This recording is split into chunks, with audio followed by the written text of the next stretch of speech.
Good morning. We are back for day 2 of PromCon. Everybody excited? Oh, wow. That worked way better than yesterday. But once more, just to wake up, are you excited?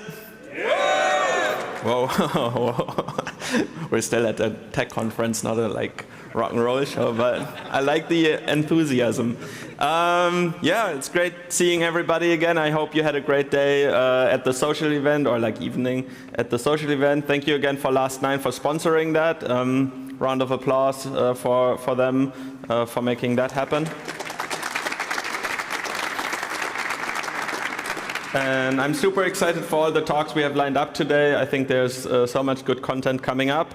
And before that, I want to point out that we still have slots for lightning talks. So again, you can go to the registration desk where you picked up your badge, scan the QR code, and fill something in. There was a bit of a mix-up with the Google form because we moved things around and then it appended in the wrong rows and stuff. So whatever is on the top, we go through top to bottom, and that's the order we are doing the lightning talks today. Should be fun. Again, if you think of anything, please submit. They are always great fun to watch and always great fun to do. We have an interesting scenario happening at 11 today. Thankfully, right during the break, there's the warning day or warn day in Germany. So all of the phones are going to go off to test the alarm systems in Germany. I'm going to let you know before that break again, but yeah, it's going to be fun. Thankfully, it's during a break. And I think that's all I had. With that, let's start PromCon day 2 of 2024, and super excited to have Brian Boreham on stage.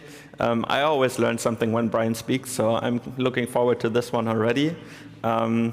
Let's go way deep into a PromQL query. Take it away, Brian. Hello. So yeah, I'm going to talk about inside PromQL. Oh, here we go. Right, slides are up. Good. Yeah, so my name is Brian Boreham. I work for Grafana Labs. I have worked on Prometheus. It's pretty much 7 years to the day since my first PR on Prometheus, and I am a maintainer. I committed to do this talk because every time I work inside the PromQL engine, I have to figure it out from scratch. It's pretty complicated, and I thought, someone should write this down. And so that someone is me. What happened is this is basically a 90-minute talk, but the slot is only 25 minutes. Incidentally, if you could put the time remaining up, that would be helpful. I don't know if whoever did that yesterday. So the talk is going to be very, very high level. There will be a blog post because that is running about 12 pages currently, so you can read all the detail. Anyway, a lot to get through. Let's get going. So this is the big picture. This is what I'm going to be talking about. I thought, well, that's kind of a boring picture. This is what we're doing. We have all the information, we have all the data, we are controlling the world with our dashboards, we're at the nexus of the universe with full information. But this is the way the software works. So we'll come back to this picture a few times.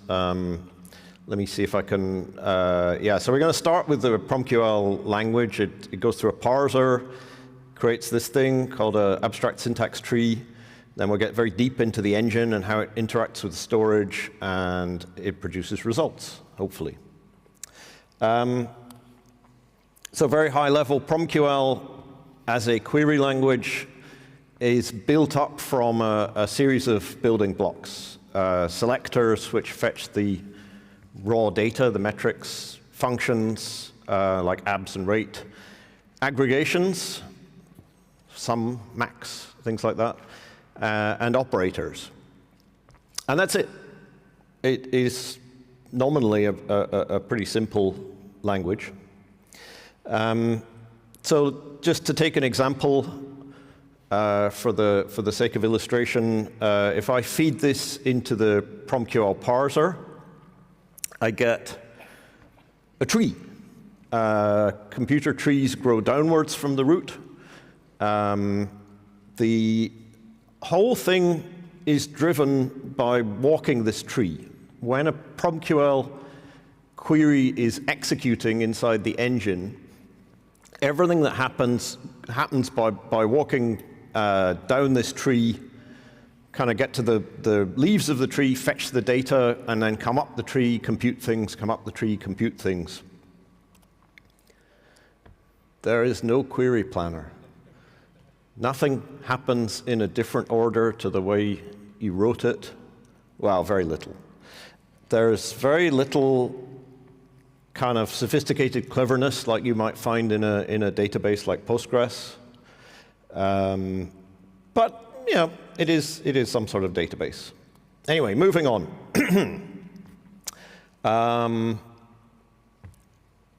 We have just looked at the abstract syntax tree, which is constructed from the PromQL language that you feed in. So we look at how data is fetched from storage. So there's some data. So I'm illustrating series here, time series. Each series in PromQL is identified by labels, which are name-value pairs. So there's the name of the metric, in this case HTTP requests total, and it has a couple of labels, one called method, one called status. And the particular set of unique values of those labels identifies the series. Inside Prometheus, every series has got another identifier, which is just a number. Inside Prometheus, it's a 64-bit number, but I've chosen small decimal numbers here. And that's the ID that I put on the left there. So we just sort of follow those numbers around, see what happens. So Prometheus builds an index of the labels. So the main two labels here, method and status. So those things are in a map in Go code inside the storage. And then for each label, we have all of the possible values. For each name, we have all the values. And those are listed out. And then against those, all of the series IDs that match those labels. So every, on this picture, we've got 5 series. So there are 5 series matching method, and there are 5 series matching status, and they sort of appear in different places. And when we come to query the data, we're going to use that to sort of figure out what we want to look at. These sets of IDs inside the code, they go by a strange name, which is postings.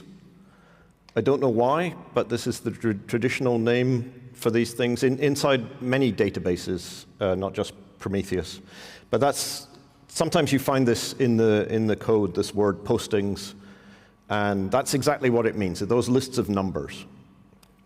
So one more list of numbers, because the name of the series itself is a label, and it has an internal name, underscore, underscore, name, underscore, underscore. And in this example, all of the 5 series match that. All right? So to look up, so that's how the data is indexed when it's been stored. If we come back to PromQL, when we give a query, we're going to go to that same index and we're going to look things up. So yeah, I thought that would look good on the big screen. So the first thing we come to in PromQL is selectors. Selectors that ask us to go get data. So here's an example. The selectors look very much like the whole name of the whole identity of the metric that I put up earlier. But you can just ask for a subset of labels, or no labels at all, just the name. You have a lot of flexibility in how you write a selector. So they look very similar, but the difference between the identity of a series and a selector asking for series is kind of in how it's treated. So if I write a PromQL query like this, internally it's translated into this, that I've asked for a particular name and a status. So then we go to the index, we look up the name, and we get one list of numbers. We look up the status, and we get another list of numbers, and we take the intersection of those. And that's how we know which series we're going to use inside our query. So that's looking up the index. Now we're going to look at how the actual data points, which are called samples, are fetched from the series. So let's kind of go sideways to what are we going to do with this? In our dashboards, sometimes we want basically just one number. Like what is the memory usage right now? And in Prometheus, that's called an instant query. And sometimes we want a whole set of numbers over time, like the one on the right, and that's called a range query. And they work very differently, and I want to explain exactly how that works because it's kind of core to a number of things. If I ran a query in Grafana, in the Grafana dashboard program, and that's a range query. And I really want to draw your attention to the fact that all the points coming out are regularly spaced. A range query requests a set of answers at evenly spaced intervals. That's what you ask for when you send in a range query. And that's Prometheus will try very, very hard to give you those points exactly evenly spaced. When you're doing math, arithmetic on the numbers, you want them all to arrive at the same time, right? Because if somebody's wanting the sum of them, you need to add them up at the same point in time, or any other arithmetic. So this is absolutely what's wanted internally, and this is what comes out. But it trips people up about. I answer a lot of questions about Prometheus, and multiple times per week, people are getting tripped up by this one thing. So I really want to emphasize it. So the other kind of query, if in Grafana, if you flip that range thing to instant, it looks totally different. You get out just the kind of identity of the series, and you get the results. And you get them out in a table. So we'll come back to this. That's looking at a range query versus an instant query. So we moved through our flow to the PromQL engine. And we're going to start building up the expression out of the other parts. So next, functions. Here's a very simple function, abs, takes the absolute value of what you give it, and conceptually you give it a column of numbers, a column of samples all at the same time, and it gives you the same column back again, but after doing some arithmetic. I mean, in this case, it flips the -2 to a 2. That's how there's like 75 functions in PromQL, and about a third of them work this way, that they take what's called an instant vector. That's all of the points in one column, all aligned in time, and they give you back the same kind of a thing. So the other kind of function, the other big grouping, is functions that take a range vector. And I've used rate as an example here. So the function in PromQL takes a little expression in square brackets, which is a time window. And so when PromQL is evaluating a function like rate, it's looking across time. So in the documentation, the thing that it takes in is called a range vector. This is a very confusing term to pick. Trying to look at the people who wrote this thing in the first place. So the thing that you type in is called a range query, and the thing that's inside the mechanics of the language is called a range vector. And they're very, very different, and you really don't need to think about this. But what you do need to think about is the points over time that are going in. So I drew another picture. Series can start and stop as we move through time. So if you make a range query, it's going to step through time looking at the points. And series can start and stop within the whole range that you're looking at. And the function that you've called will do its best with the data that you give it. So I want to return to this picture, which is what happens what you see when you ask for a range query. And there's a trick to visualize, to actually see what the internals of PromQL sees when you are evaluating something like rate. And the trick is you take that range and flip it to an instant query, and then put a range on the query. So up here. And in Grafana, the simplest thing to do is this special magic dollar range thing. That means the whole width of the panel that I'm looking at. When you do this, Grafana will show you the actual points. In fact, Prometheus is doing all the work. Prometheus returns. So this is the range vector, essentially. This is all the points at their actual timestamps. And this is the same query, right? If you do a range query, Prometheus will nicely arrange the output in these very, very regular rows. The input to that query is likely to look more like this, is likely to be ragged and have data all over the place. So that's the little trick.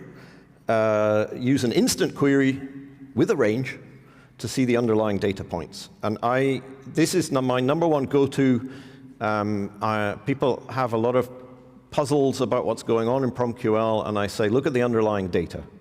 Because 99.9% of the time, PromQL did what you asked it to do. And the problem is that you didn't understand what the data looked like when you're mystified. All right, so here's my points.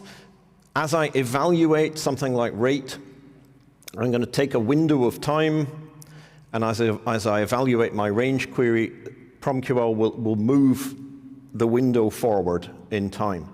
And all of the points that fit into that window go into the function. It actually came as a surprise to me. Matthias said every time he comes to these things, he learns things. So every time I do a talk, I learn things. And it came as a surprise to me that the fetching of the data is actually inextricably linked with the evaluation of a function like rate. That it kind of steps through pulling out the individual points. It manages a sliding window of data. It does not fetch all of the points up front and then go looking at them. As you evaluate the function, it steps through and pulls more points. All right, that's very a lot of words. Next thing we're going to talk about is aggregations. So an aggregation is something like sum. So just to emphasize how it works, the query that you type in is parsed, is transformed into a data structure, which is the syntax tree, and the evaluation walks down the tree. So in this case, it's a selector. This is the raw series. This is the 5-minute window. Evaluation of rate will walk through those points, and it outputs those points, which are then summed up. So let's look at how the summing works. So we say sum by status. What it will do is pull out all of the different status values in the whole query. So there are 3 possible values, and then it starts matching them up. So this is done once. This is an optimization that was put into Prometheus a few months ago. It used to do this on every point. It used to do the map lookup of how does this combination work. Now it does it just once for the whole range query. And then as you step through the points, because series can start and stop over the time of the range, it still needs to look individually at each point and decide what the output is. But that is one of the speed-ups. Also note, the series name has disappeared. Most of the time when you call a function, the name goes away. Because the rate of HTTP requests total is not HTTP requests total. So we take the name away. Generally that happens quite early on. There's another optimization. There's an optional feature in Prometheus to do that later, because that makes the code more efficient. That's an experimental feature that I merged about 2 weeks ago, I think. But anyway, nominally, conceptually, you always lose the name of the series as you do computations on it. Totally different kind of aggregation, top K. So K is a constant here. I want the top 10, the top 2, the top 1,000, whatever I put in, that's K. In this case, I've done it on the raw series to illustrate that we actually don't lose the name in this case. So top K works. If you ask for the top 2, it will construct a priority queue of 2 things, and it will just walk down the data. So there's one thing so far. Each time we add a new thing to the series, or each time we look at a series, we say, is it the lowest? So we want the top K, but we're always going to look at, is this the lowest one? So 41's the lowest. At this point, 3045 is the highest, but what matters is that it's not, it was higher than the lowest. So we put it into the priority queue. We're always maintaining the lowest one at the top of the queue. So 462 is higher than the lowest. We put that in the queue.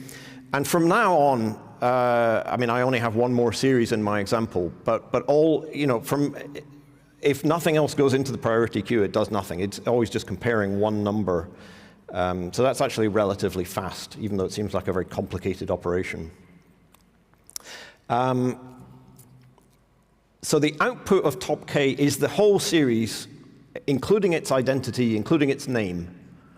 So that's very different from calling a function like rate, or even doing something like sum, where you lose the name.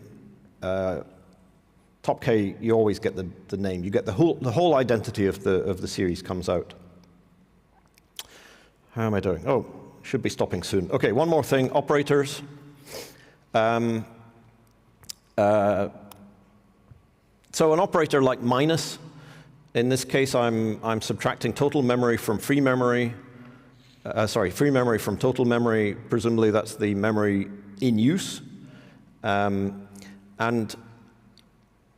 so if I just put the operator in, PromQL will match up all of the labels exactly on both sides.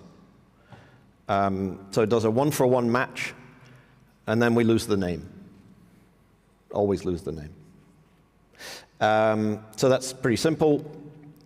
You can do very complicated things with join. I call these things joins because that's what databases generally call them.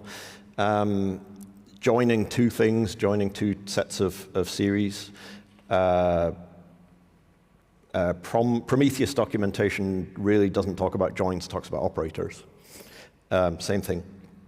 So there's this pattern, and Arve talked about ways to try and make this easier yesterday in his talk. There's a pattern where we have some additional information on something, and we always have the value 1.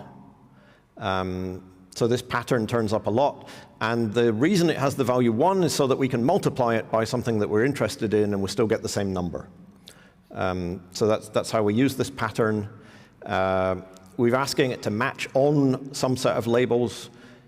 Group left says we're doing a many-to-one join. I like the word. And then we can actually add some more information from the one side.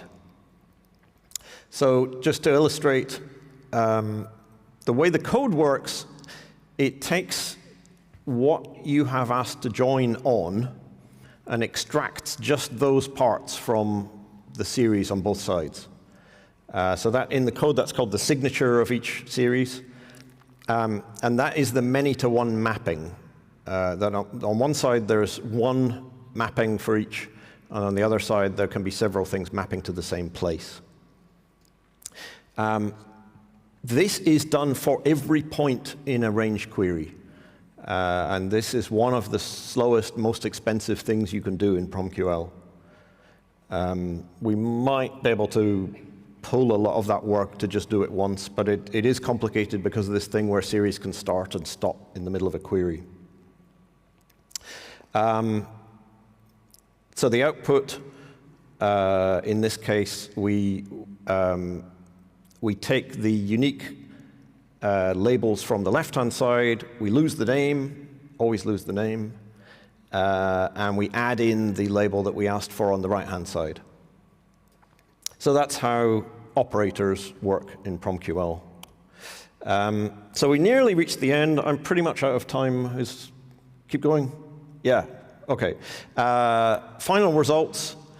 So PromQL outputs series, a set of numbers for a range query. Range queries are always sorted, sorted by labels. And the reason is that these numbers, there's no one point in time where you could decide which order you wanted by the numbers. So range queries are always sorted by the labels. When you talk to Prometheus, you get JSON out, but PromQL engine itself just outputs the series, the raw numbers.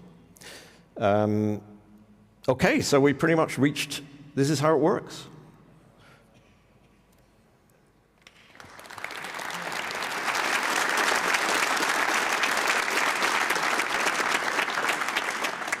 All right. Thank you, Brian. Yeah, we're pretty much out of time, so I think next speaker can already get set up. While we change laptops, we can maybe ask one, at most 2 questions. So if anyone has a question. Yes. And it's not in the very back, so that's perfect. Thank you. Just real fast, like you said that there was no query planner. Like, is it because there is no performance to gain from it, or it's just something that should be implemented is missing? Yeah, there's no query planner because no one wrote one, not because there's no benefit. A couple of people have written completely new PromQL engines. So there's one that Bartek, I think, worked on for Thanos. And there's one that some of my colleagues worked on in Mimir. So certainly there's scope to try and do more clever things. But but in PromQL, as it stands, there's everything just kind of happens the way you wrote it.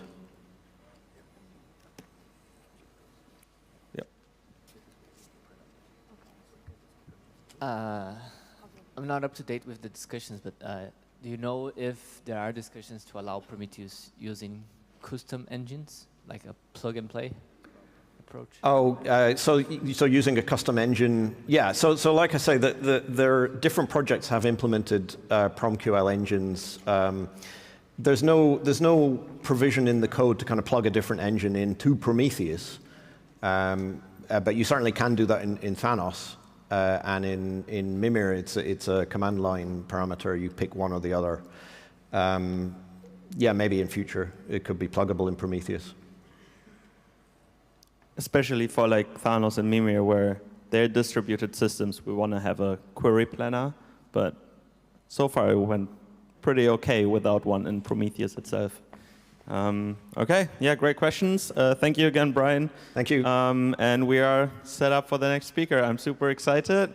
Yeah, let's hear about some more Go internals. Given that Prometheus is written in Go, that should be super interesting for most of you. Who's writing Go on a daily basis? OK, not too many, but still should be super interesting. Yeah, you ready?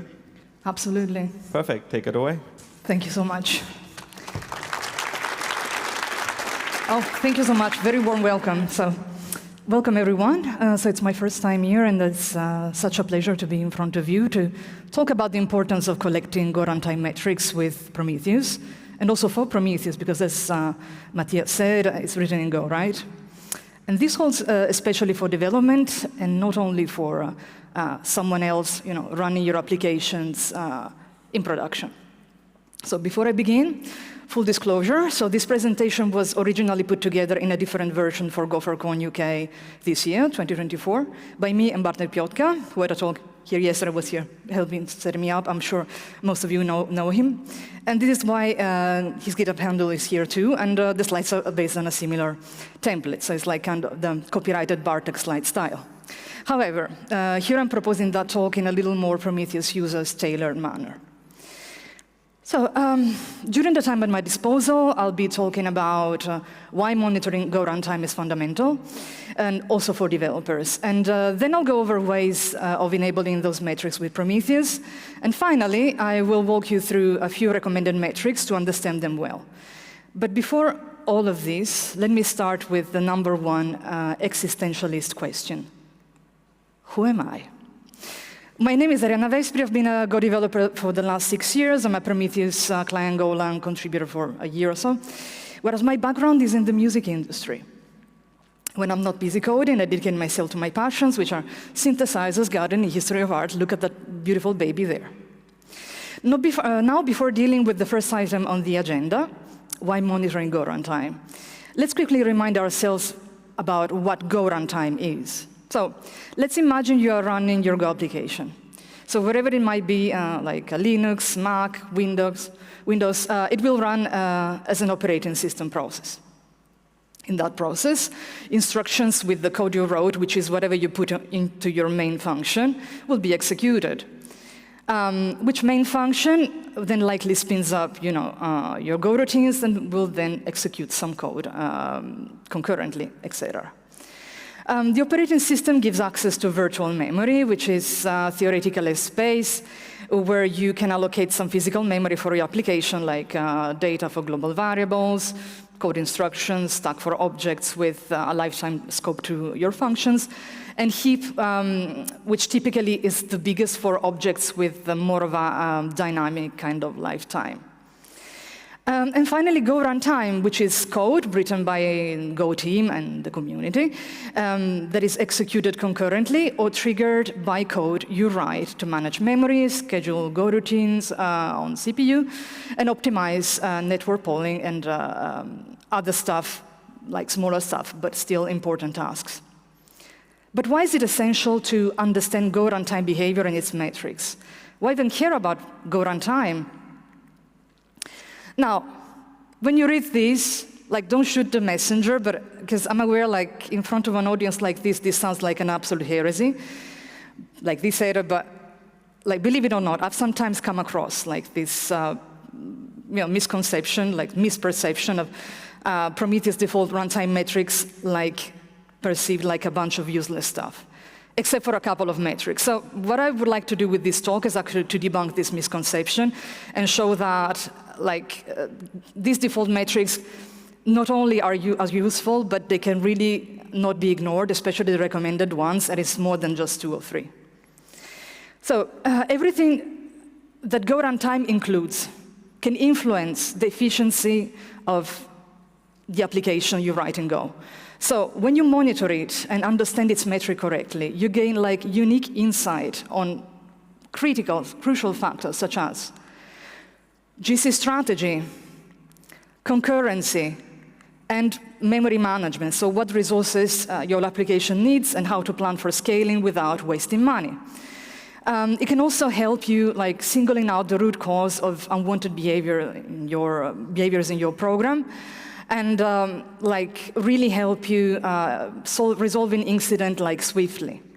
Also, if you ever wish to go for this advanced scenario, which is contributing to improving Go runtime itself, then definitely you have to be able to read the metrics, its metrics, and understanding them.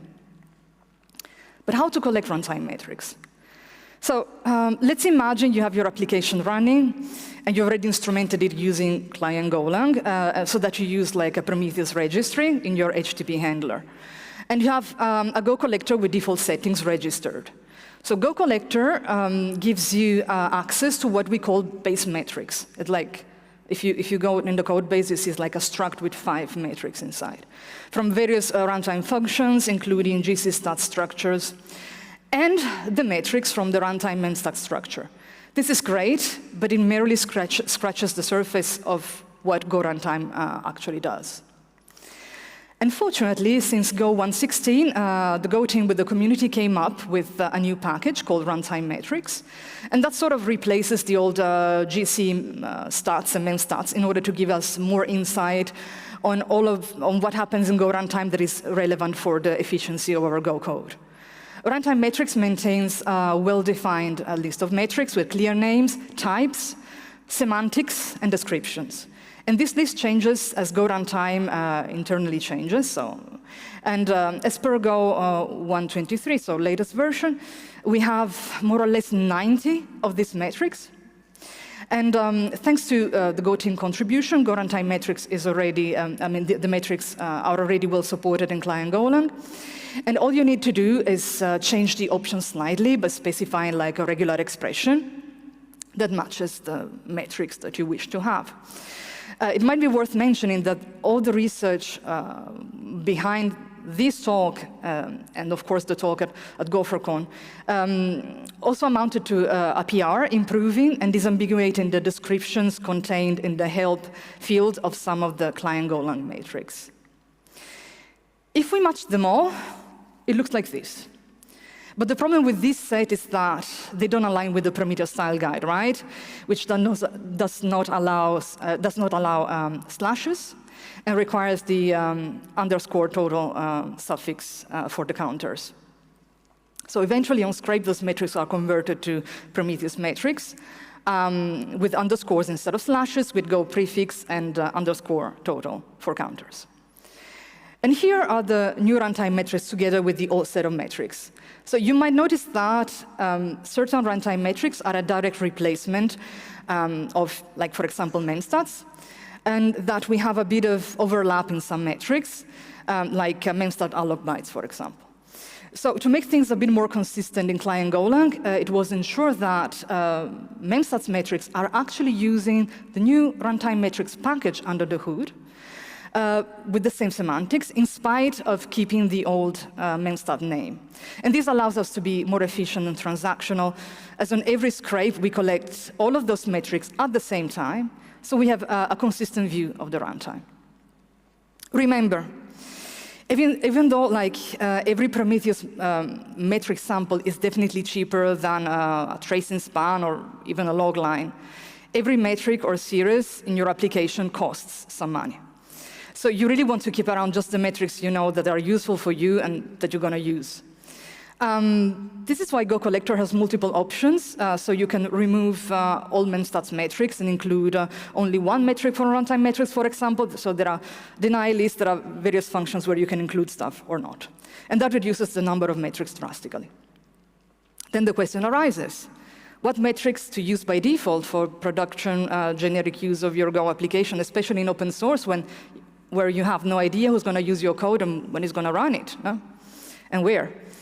So Go team with the community came up with a set of so-called recommended metrics, which amount to more or less 10 or dozen from the runtime metrics package. And as for the existing memstats name metrics that overlap with the recommended metrics in some case, the choice was made to use like a new naming for the new metrics, but as already partially mentioned, to keep the old name for the overlapping ones, both for compatibility with Prometheus client Golang, and also because renaming metric itself is really problematic. In general. So of course, everyone is free to choose what metrics to put on top of the base metrics, of course. So what metrics should we collect? So among all the Go runtime metrics that are exposed by default when you instrument your code with Prometheus client Golang, here are some of the recommended ones. First of all, I'd like to talk about the 3 runtime metrics that were recently added to the default ones in client Golang to mirror Go team's recommendations. These are particularly interesting also from a Prometheus perspective because Prometheus features some sort of automation for the variables these metrics refer to. So let's have a look at the first one. That's the metric for GoMaxProx. GoMaxProx is the variable reflecting the maximum number of OS threads assigned to service Go routines. Since Go 1.5, GoMaxProx is by default set to the number of logical cores available. And depending on the features of your application and where it runs, adjusting this parameter can help you control the level of concurrency to make better use of CPU resources, especially when these resources are shared. And when deploying application across different environments, as shown here, GoMaxProx may need to be aligned with the available hardware or specific performance characteristics expected in each of these environments. Even more so when we are talking containers, right? And that's where automations come in handy, and in fact, Prometheus has an experimental auto GoMaxProx flag to automatically set GoMaxProx to match Linux container CPU quota. Over-provisioning, but also under-provisioning the prox may be one of the causes or the cause or contributing factor to degraded efficiency. And so monitoring this metric will help you discover whether that is the case or to rule out that and see that maybe your problem lies somewhere else. Next, we have GoGC percent, very musical kind of metric. The metric for GoGC. GoGC sets the percentage by which the heap is allowed to grow over its size at the time of the last collection before triggering the next GC cycle. So the default value is 100, and when GoGC is set at the default, it means that the heap size can grow by plus 100%, means the double, before the next GC cycle is triggered. And by increasing the GoGC value, you can reduce the frequency of GC cycles, which may decrease latency in CPU-bound applications, but that will, however, lead to higher memory usage. On the contrary, on the other hand, decreasing the GoGC value will increase the frequency of garbage collections, potentially reducing memory usage, but it will increase CPU overhead, and the pauses are going to be more frequent. This is why monitoring and adjusting this parameter is a way of troubleshooting GC-related problems. So for example, if you see this garbage collection is like continuously going on, your application is most likely spending too much time like requesting and managing memory. And your application is probably much slower than it could be. Instead, if your heap keeps growing, there must be a memory leak because resources are not getting freed as expected. Again, this is a parameter that lends itself to be dynamic according to the current workload or system conditions for better efficiency. And in fact, in Prometheus, runtime configuration options has been recently added for GoGC as well, in a way that you could change it without restarting the binary. So this metric can let you know what the value is and when it changed. And apropos, kudos to Ben Koji for enabling this feature. Then we have the metric for GoMem limit. So GoMem limit is newer. It exists since Go 1.19, while its metric was introduced even later, I think Go 1.21. GoMem limit addresses a limitation with the previous GoGC parameter that I've just described, which only controlled the heap of the growth of the heap, based on the live heap size after each GC cycle. In fact, while GoGC allows for tuning the trade-off between GC frequency and memory overhead, it does not consider the absolute amount of memory available.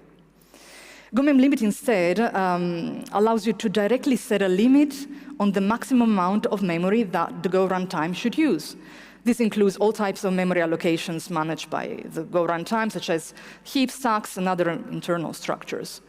GoMem limit is by default not set, but when it's set, the Go runtime triggers garbage collection more aggressively as the memory usage approaches this memory limit to try to stay within it. And this is particularly useful in reducing the frequency of out-of-memory kills in an environment with constrained resources like containers, Kubernetes pods, where when you exceed the memory limit, then it could happen exactly that the management system of the container is going to terminate your application. As a consequence, monitoring and adjusting this parameter allows finding a balance between performance and memory usage. And moreover, by observing how your application behaves as this limit gets approached, it might be useful to detect memory leaks. In any case, before you lean too heavily on GoMem limit, be absolutely sure that your problem is not code over allocation, because as you can see in this very banal example, if, for example, I allocate 100 elements, but then I end up using only a fraction of it, what happens is that all of those unused allocations are not going to be freed up by garbage collection. They cannot be garbage collected. So GC is not going to help me. In any case, also bear in mind that, always related to this, if GoMem limit is set unreasonably low, your application runs the risk of slowing down tremendously because the GC will be continuously running, trying to frantically maintain this limit in a behavior that is called thrashing. And your application may end up in an indefinite stall. So this is why GoMem limit is described as being a soft limit. So because Go runtime sets it in a way that is not going to be maintained under all circumstances. In fact, should too much time be spent in garbage collection, especially in the vain attempt of freeing resources that cannot be garbage collected, Go runtime will allow this memory limit to be surpassed. This metric is super important for advanced features like in Prometheus, where there is an auto GoMem limit flag to automatically match the Linux container memory limit, plus an additional tuning flag called auto GoMem limit ratio, which allows controlling how much of the memory is used for Prometheus. Next, I'll take you on a trip down memory lane. There are definitely a few default metrics about memory we cannot overlook. Let's start with the metric for the in-use heap allocated memory, GoMem stats alloc bytes. Like other metrics, if it keeps growing over time without a corresponding increase in your application activity, it might indicate a memory leak. In general, by monitoring the memory that remains allocated, you can get an idea about the GC behavior and optimize its configurations to balance between memory usage and GC overhead. If you know how much memory your application uses under various loads, you can dodge bullets like high latency or system instability. Also, it's a good idea to benchmark against this metric when making changes to your application to see if you actually made an improvement or not. Next, we have GoMem stats alloc bytes total. This metric is the counter version of the previous one, which was a gauge, and it's actually very useful to have both. This metric provides the total count of bytes allocated, so if you ever miss scrapes, this total counter will still account for those missed scrapes. It may be used to allocate a rate in byte seconds, useful to understand GC resource cost impact, especially in, as far as regressions in productions are concerned. In fact, high rates of memory allocation and deallocation can mean unwanted overhead to memory related to memory management and GC. Important are also the metrics that give us a picture of the OS allocated memory versus what is used by runtime. So for example, GoMem_stats bytes and GoMem_stats heap release bytes. So the first one includes the heap and other memory like the stack and the data, and it mirrors the virtual memory usage that has to be backed up by physical memory. If you compare this to heap and stack memory matrix, you can learn about other places where memory is used. And in general, it gives you an idea of the overall resources your application demands. It's also fundamental to GoMem limit tuning, and by subtracting GoMem_stats heap release bytes from it, so the latter from the former, you can get what the runtime believes the physical memory footprint of an application is, as long as you don't do anything weird with your heap. Don't do anything weird with your heap. In the picture, the operation bears the corresponding Go runtime metrics name, by the way, but you understand, I think, right? To wrap up the memory-related metrics, still worth mentioning are GoMem_stats heap objects and GoMem_stats mallocs total, respectively a gauge and a counter for the count of objects your application is managing in memory. That is to say, the metrics for the in-use heap allocated objects and the total heap allocated objects. So they can be used like in the same reason as the heap bytes of before, counter and gauge, but these are more from a object size, object number perspective. And again, they are useful to understand the GC behavior and to fine-tune it. Also, GoMem_stats sysbytes, the metric for the in-use stack allocated memory, is useful to identify potential stack overflows. And consequently, they're useful to optimize code as far as concurrency and function calls are concerned. And finally, GoMem_stats next GC bytes, the metric for the garbage collection bytes target. Basically, it's the heap size that triggers the next garbage collection cycle, which can further guide you when it comes to GC settings. The last two metrics I'll speak about today, are especially relevant for highly concurrent programs. So if you see the number of Go routines is continuously increasing without a corresponding decrease, it might indicate a Go routine leak, which could cause like an application to actually run out of resources. Notice that Go routines also includes leaks, but it's still useful because it often reflects the active works unit, especially if coupled with a Go routine profile or some additional concurrency counters tailored to your program. And once you know how concurrent your program is, you have more elements to optimize the way your application uses system resources and to spread the workload like more evenly across the available CPU cores. And if you see this metric spiking during certain operations, well, probably these operations are highly concurrent or are spawning too many Go routines. Finally, there is Go sched latency seconds, which is the metrics for monitoring the distribution of time that Go routines spend in a state where they are not blocked, but they are also not running. So this one is not still part of the default metrics because it might be too expensive in certain cases. So although for the time being you have to opt it in manually, it's still worth mentioning because it's recommended, and there's definitely the intention to include it in the future in some less expensive form of histogram. So maybe as a native histogram, well, time will tell.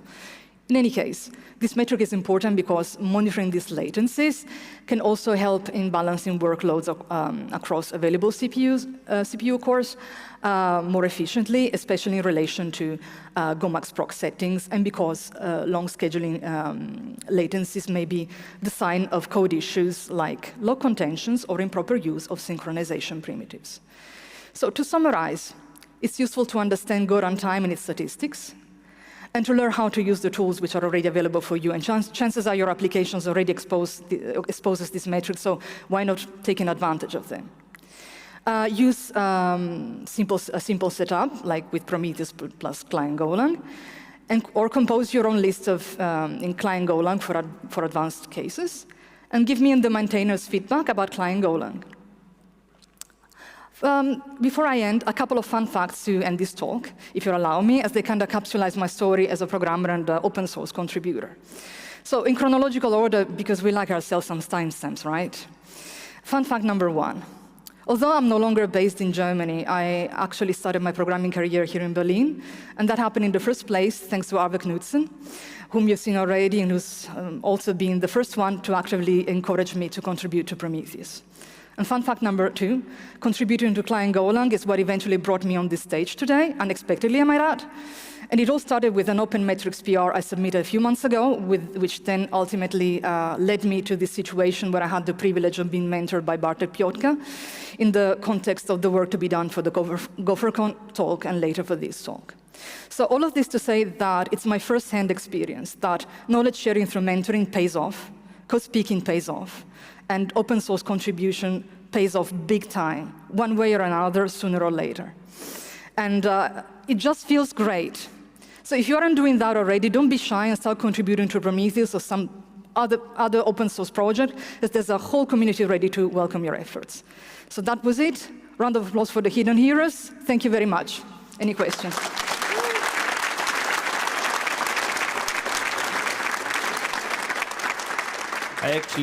I actually have one more fun fact. Another round of applause, because you have been evaluating all of the PromCon talks as well, and you spent so much time doing that. Like, you were so diligent, like going through every single talk. I've seen the stats, and it's amazing that you also contributed on that side. Not only the code, not only the talk, but also doing evaluations, just showing up and doing work that isn't like highly recognized most of the time. Thank you so much. It was my pleasure. Thank you. Thank you. Thank you. Do we have questions? Yes.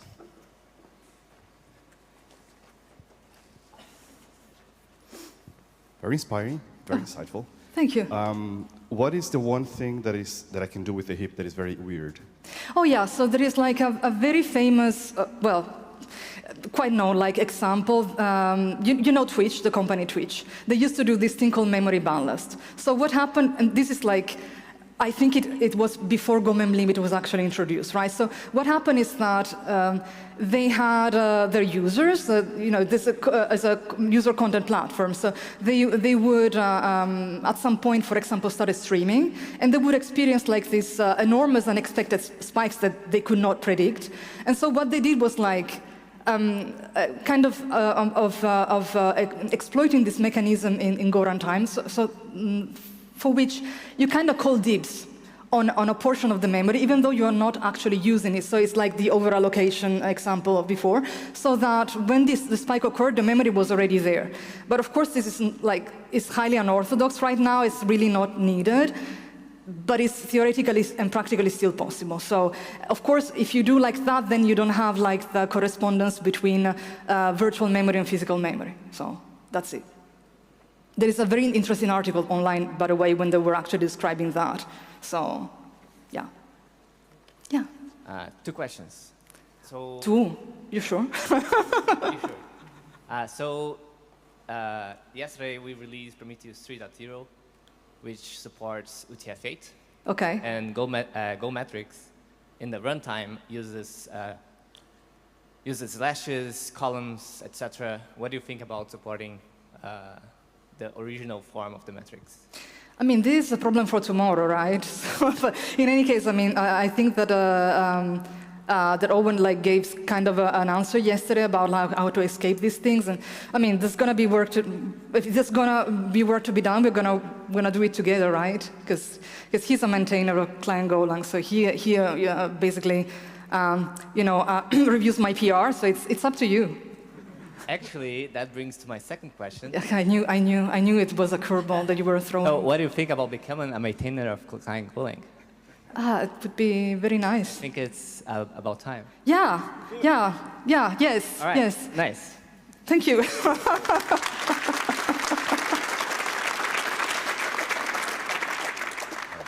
Hello. Thanks for the presentation. I'm here. Yeah.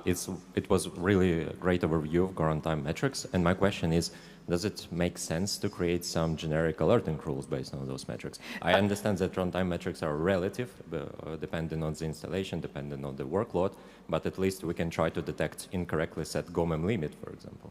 You said alerting? Yeah. Okay.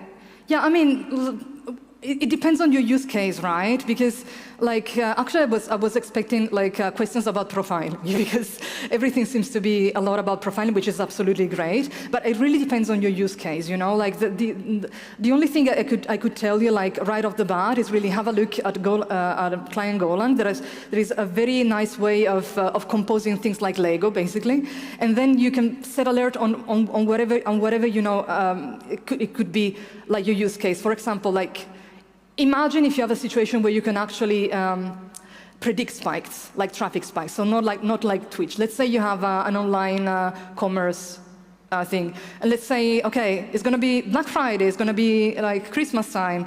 Then, of course, memory usage is going to be a thing. If your program is highly concurrent, that's going to be a thing. So it really depends on the features of your application. But happy to maybe talk about more like offstage or async.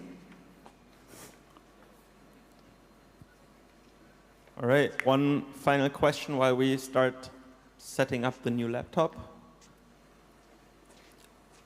It's okay, we can talk about music, hair bleach, makeup, whatever. I'm here to talk about profiling. But profiling, you have to profile, you have to do it consciously. Right. You absolutely have to profile. True. Yeah, maybe next time looking forward to a monitoring synthesizers lightning talk or something. Yeah, why not? Why not? Don't skip your Go runtime metrics. Let it be your mantra. And thank you so much. Thank you so much for the amazing talk. Great Gopher images. Always appreciate it. And yeah, see you around. Thank you so much. Can I just... Yeah, just, yep.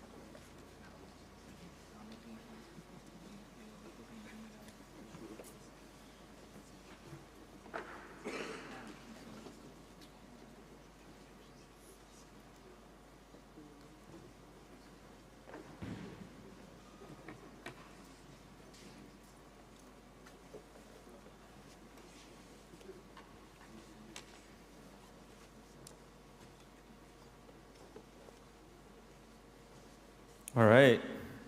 Everybody excited for one more talk before we go to the break? Yeah? No? Seems like nobody's excited. Are you excited for one more talk before the break? Yes! Okay, let's go. Then, yeah, stage is yours. Hello, everyone. Thank you for having me. Thank you for the organizers. And thank you for the creators of native histograms, because they are great. And in this talk, I will talk about why they are great and why you should also probably use them. My name is Christian Fekete. I'm working as an engineer at Solo.io. That company is building products to solve the application networking challenges. We are one of the biggest contributors to Istio. Who is using Istio, by the way? Not a lot of people, but there's some. If someone wants to chat about Istio, then feel free to find me after the session. And you can see my contact information here if you have any follow-up questions afterward. Some interesting info. This is my third time presenting during an emergency warning system test this year. So not sure what's happening this year, but I think the first one was KubeCon, the previous one was in NDC Oslo, and yeah, this is the third one. I'm excited. And I'm using Prometheus since around version 1.6. That was a while ago. So first, let's take a look at what the classic original histograms were and what was the problem with them. I will try to do these first couple of slides pretty fast because there was yesterday already a talk on this topic from Pedro and his colleague. And you can also find lots of talks from Björn and Julius, and there are other great presentations on this topic as well. The documentation is also quite nice, so feel free to check those out if you have further questions on the design and implementation. So this is the original definition from Prometheus.io, I think. Histogram is basically collects the samples and observations into buckets. And you can visualize these different ways. And you have lots of helper metrics that you can use to get the rate, get the sum, these kind of things. One important implementation detail is the fact that it has configurable buckets. The bad thing about them is that you need to configure them yourself. This is a standard example of a classic histogram. You can see that the buckets are basically under the LE label. This is the distribution that you need to come up with during development. You can see that how these numbers are growing, and that's not because the application is getting smaller and smaller. That's not how Prometheus works, but that's because this is a cumulative histogram. That means that, not sure what is the best, maybe this one. So for example, if you take a look at the bucket number 10, then you will see that that's the largest. And that's because that includes all the observations from the smaller buckets. That had some benefits with the classic histograms, mainly due to operational and cardinality issues. So that's one of the problems that native histograms will solve. So the two main problems are inflexibility. You have to choose your bucket layout beforehand. Mostly that's a time when you have no idea what kind of buckets would make sense for your applications. I mean, you can develop a standard web application where you can have some idea about what a good distribution would look like, but you can be also doing, I don't know, embedded development or kernel development or some other exotic use case where you have basically no idea what would make sense later in real life. And these buckets are also expensive. You have separate time series for each and every one of your buckets. If you are talking about the text exposition format, you will have a separate line for all the buckets. So this can get expensive. That was it. That's the old classic histogram. Now let's take a look at how native histograms are better. They are more flexible. You have an automatic logarithmic bucket layout that will try to take the shape of your traffic, if it's traffic, or just the shape of observations coming into your application. So that's already nice. And it's cheaper. You can get higher resolution for less. Basically, I think it's about 10x resolution for half the this original size. I'm not exactly sure about that, but you can look it up. You can save some cost that way. This is what it looks like in a fairly recent Prometheus. It's not the latest one, but it might be the latest visualization. Yesterday there was a talk about creating this. That was a talk that I really enjoyed. You should look it up if you missed it. And from the shape, you can already tell that this is an uncumulative histogram. In a certain bucket, you only have the observations that are tied to that actual bucket. It's cheaper. The zeros are not tracked. So if you were to have some zeros somewhere, those are not stored. So you can save some cost that way as well. Although if you have a small number of observations falling into these buckets, it can get expensive again. But to solve that, you can basically just reset. Everything is a counter. You can reset counters. That's how they work. And you can also do this. You should do this periodically if you are doing the actual native histogram instrumentation. If you are using Go, most probably you are using Go if you are playing with native histograms, or Java, but I think you are using Go if you are playing with this at the moment. Then you can use this native histogram min reset duration option. This is how you would instrument a classic histogram in Golang. This is actually from our code base. We are tracking translation times. I will talk a very, very small amount of time about what kind of translation we are doing in our product. It's not that exciting or interesting, but it will help you to understand what's happening in our stack.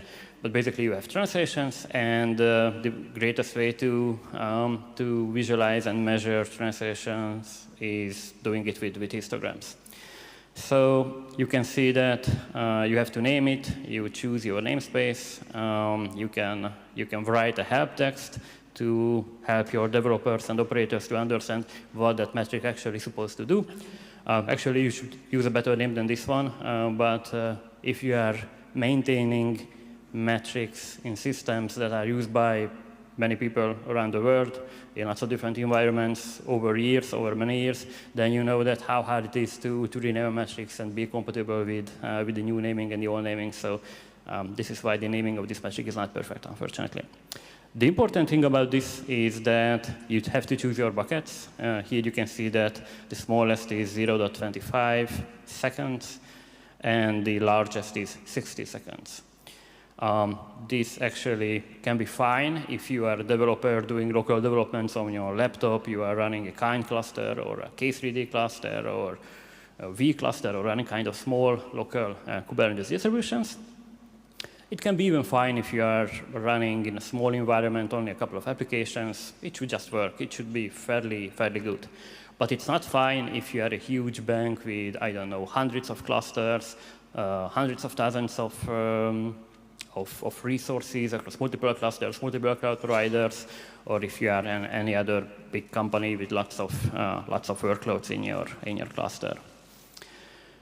So to fix it, you can just implement native histograms by adding these 3 extra lines.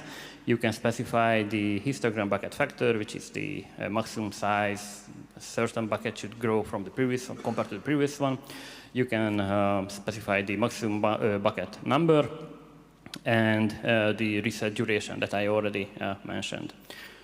That's the only thing that you need to do. Afterwards, the code itself should be fine. All the other plumbing that you need to do is more like on the ops side. You have to configure it in Prometheus. You have to do other things if you are using other, for example, OpenTelemetry collectors. I will talk about those in a bit.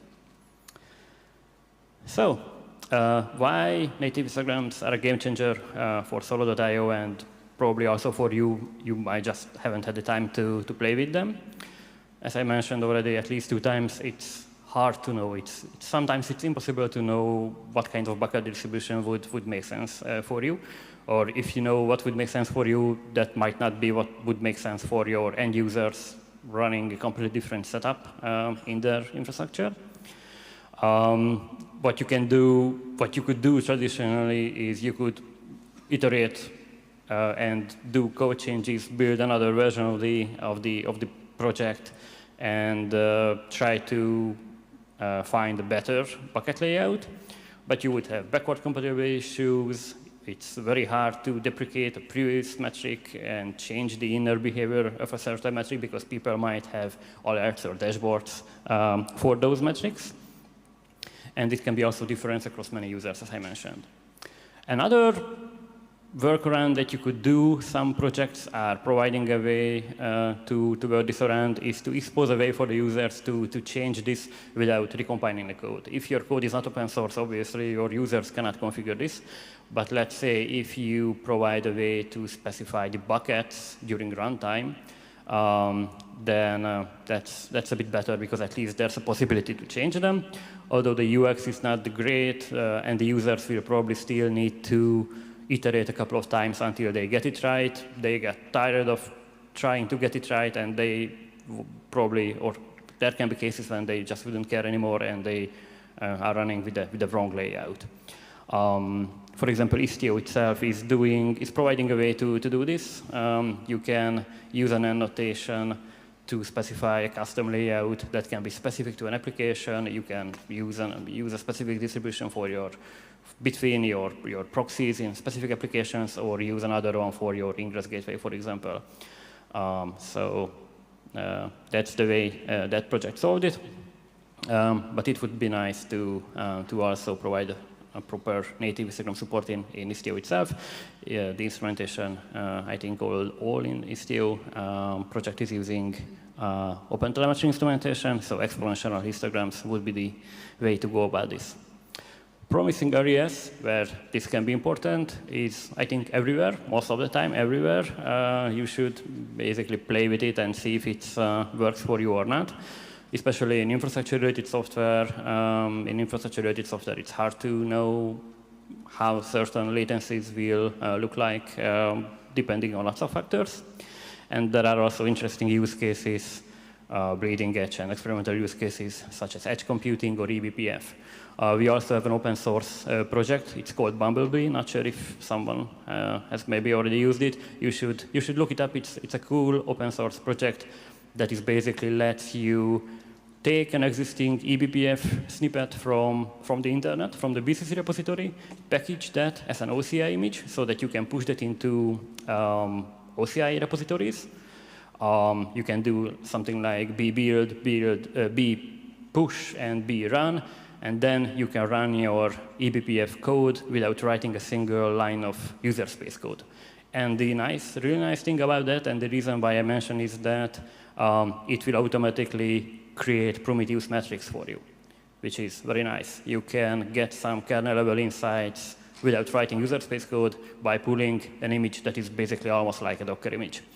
And in eBPF, if you want to visualize latency from the kernel, then that's a very good area where this native Histogram can be beneficial, because it's quite troublesome to even try to come up with a bucket resolution or provide a way for the users so that they can override this. You need to create another map where you are storing your bucket layouts. Anyway, it's not an easy job. But with native histograms, you can basically just forget about this and get really high resolution data from the kernel itself, which is really great for troubleshooting. You should look it up. If you have any questions, feel free to catch me after the talk to show you this in action. And there can be other areas as well. I hope your use case will also benefit from native histograms. Finally, let me talk a bit about our phased migration strategy in our products. Just let me drink some water beforehand. It's important to stay hydrated. This is a simplified, high-level overview of our solution. As I mentioned, we are in the application networking business. Our Glue Mesh Enterprise project is focusing on multi-cluster service mesh management based on Istio. The way it works, in very short, is that you have a management cluster. The management cluster that is up there. You can also host workloads in the management cluster, but obviously there can be some cases, for example, production environments, where you would prefer to have a dedicated cluster for the management plane. So that's what you have up there. And then you have the workload clusters. That's where your actual workloads are running. That's where your business applications are running. In this cluster, you have an agent. In the management cluster, you have a management server. And what is happening behind the scenes is that we provide a high-level API on top of Istio primitives, just to oversimplify it.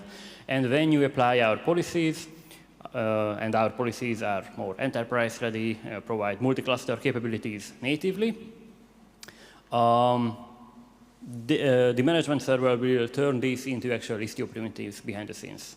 So that's what I mean by a translation loop that happens lots of times, multiple times per minute or seconds in our product. You can see that in the workload cluster, we have a OpenTelemetry component. That's an OpenTelemetry collector, our special distribution, that is collecting logs, traces, metrics from the workloads. Then these are pushing this telemetry data to another OpenTelemetry collector, which is deployed as a gateway in the management cluster. And this is needed because our management cluster and management plane is basically providing a way to visualize a service graph based on metrics. You can have a service graph without tracing, without adding a single line of code, just via the metrics that the collectors are collecting. And we are pushing all of these into the management cluster so the collector can make this data available. There we have a pretty lightweight Prometheus instance. That Prometheus instance is sending PromQL queries to the UI, and the UI is visualizing the service graph. That's basically, in a high level, what our project is doing. The way to try it out in the first phase, because of some blockers are available, and because it's still experimental, is that what I recommend to our biggest customers who are interested in getting an actual look at their actual translation times and reconciliation times is to drop another Prometheus right next to the management plane. That should be, for example, in the management plane. That can be even Prometheus 3.0. You should try it out with Prometheus 3.0. That Prometheus has native histograms enabled, so you have the special flag, or maybe you don't even need the flag after 3.0, I'm not sure. But if you are using an older version, you should definitely use the flag. Then you can use that Prometheus instance to scrape our control plane components to get this data. The reason why I recommend our users to try it out this way is that, as I mentioned, there are some blockers. I will talk about these. Yeah, here they come. In our pipeline, by default, we are not pushing metrics once they are in the management cluster. We are just making them available for our Prometheus to scrape. That means that we are using Prometheus exporter, which is exposing the metrics in Prometheus format. But Prometheus exporter cannot expose them because the text-based format for native histograms is still not available. So these are the GitHub issues that I'm waiting for before we can support this natively. We will probably have a Helm flag that can enable another variant of the pipeline in our open telemetry collectors so that the users have a very nice experience migrating from one of the histograms to the other histograms. But for the time being, I think in phase one, this is also a good approach. It only covers our control plane, which is not as business critical as the actual workloads. Obviously, it's infrastructure, so it's important to keep a track of everything. And you should also have SLOs for your infrastructure-related software. But it's still, I think we can say that it's less critical than the actual applications in the data path.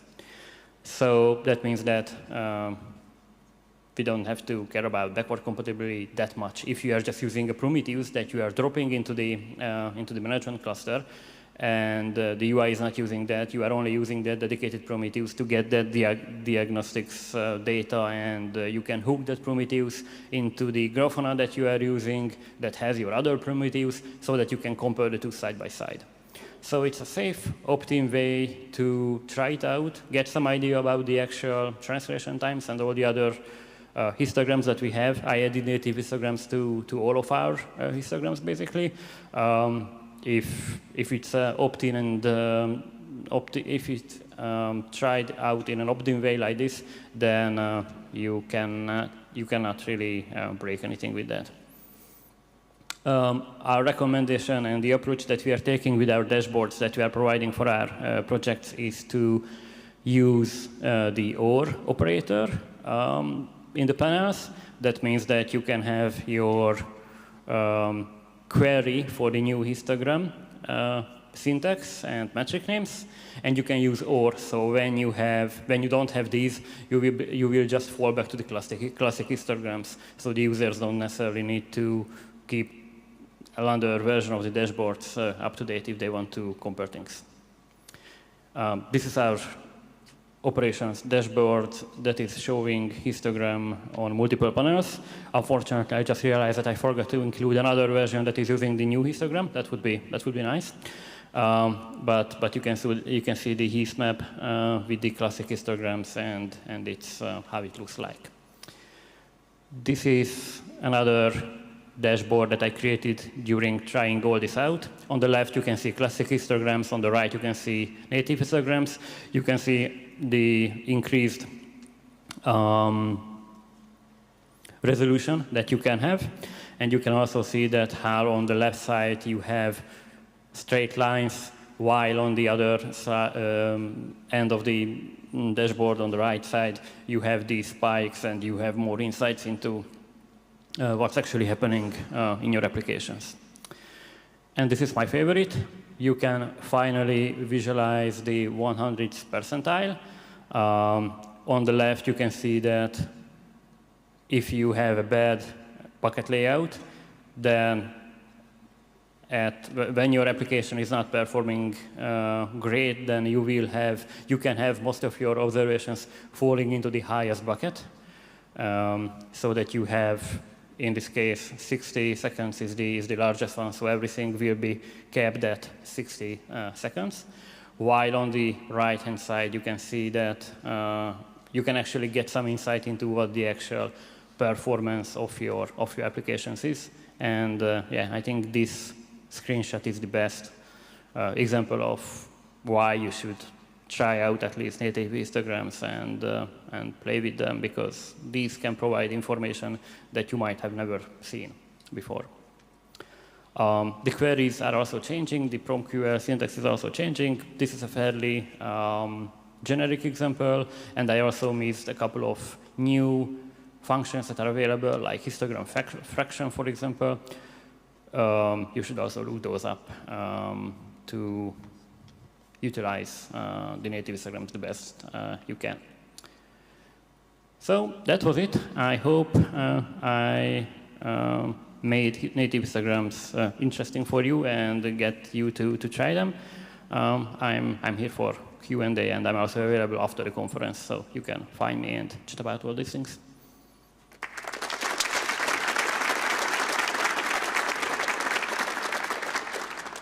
All right, do we have questions? Not a single one. Everyone is busy with their laptops trying native histograms out. Or maybe not. Maybe it's just too early in the morning.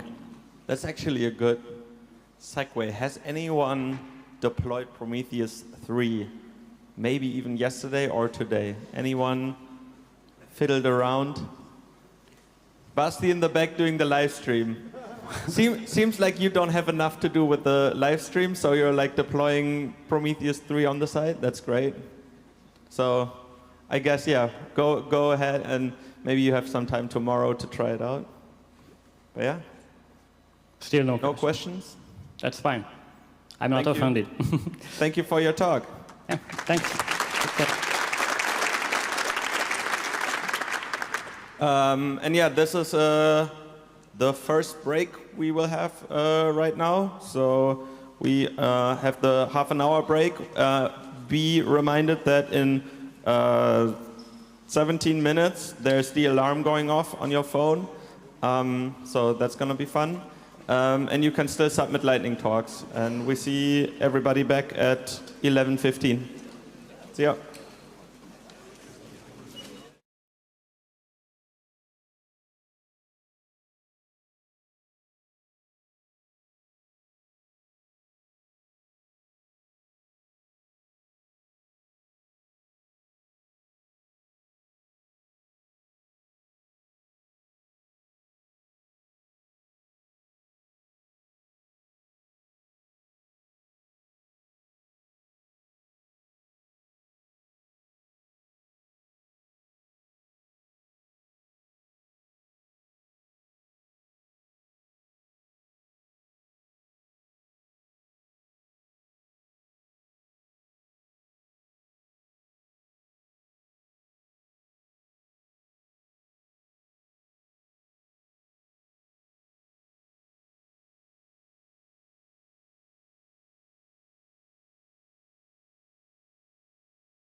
was kicked off the microphone.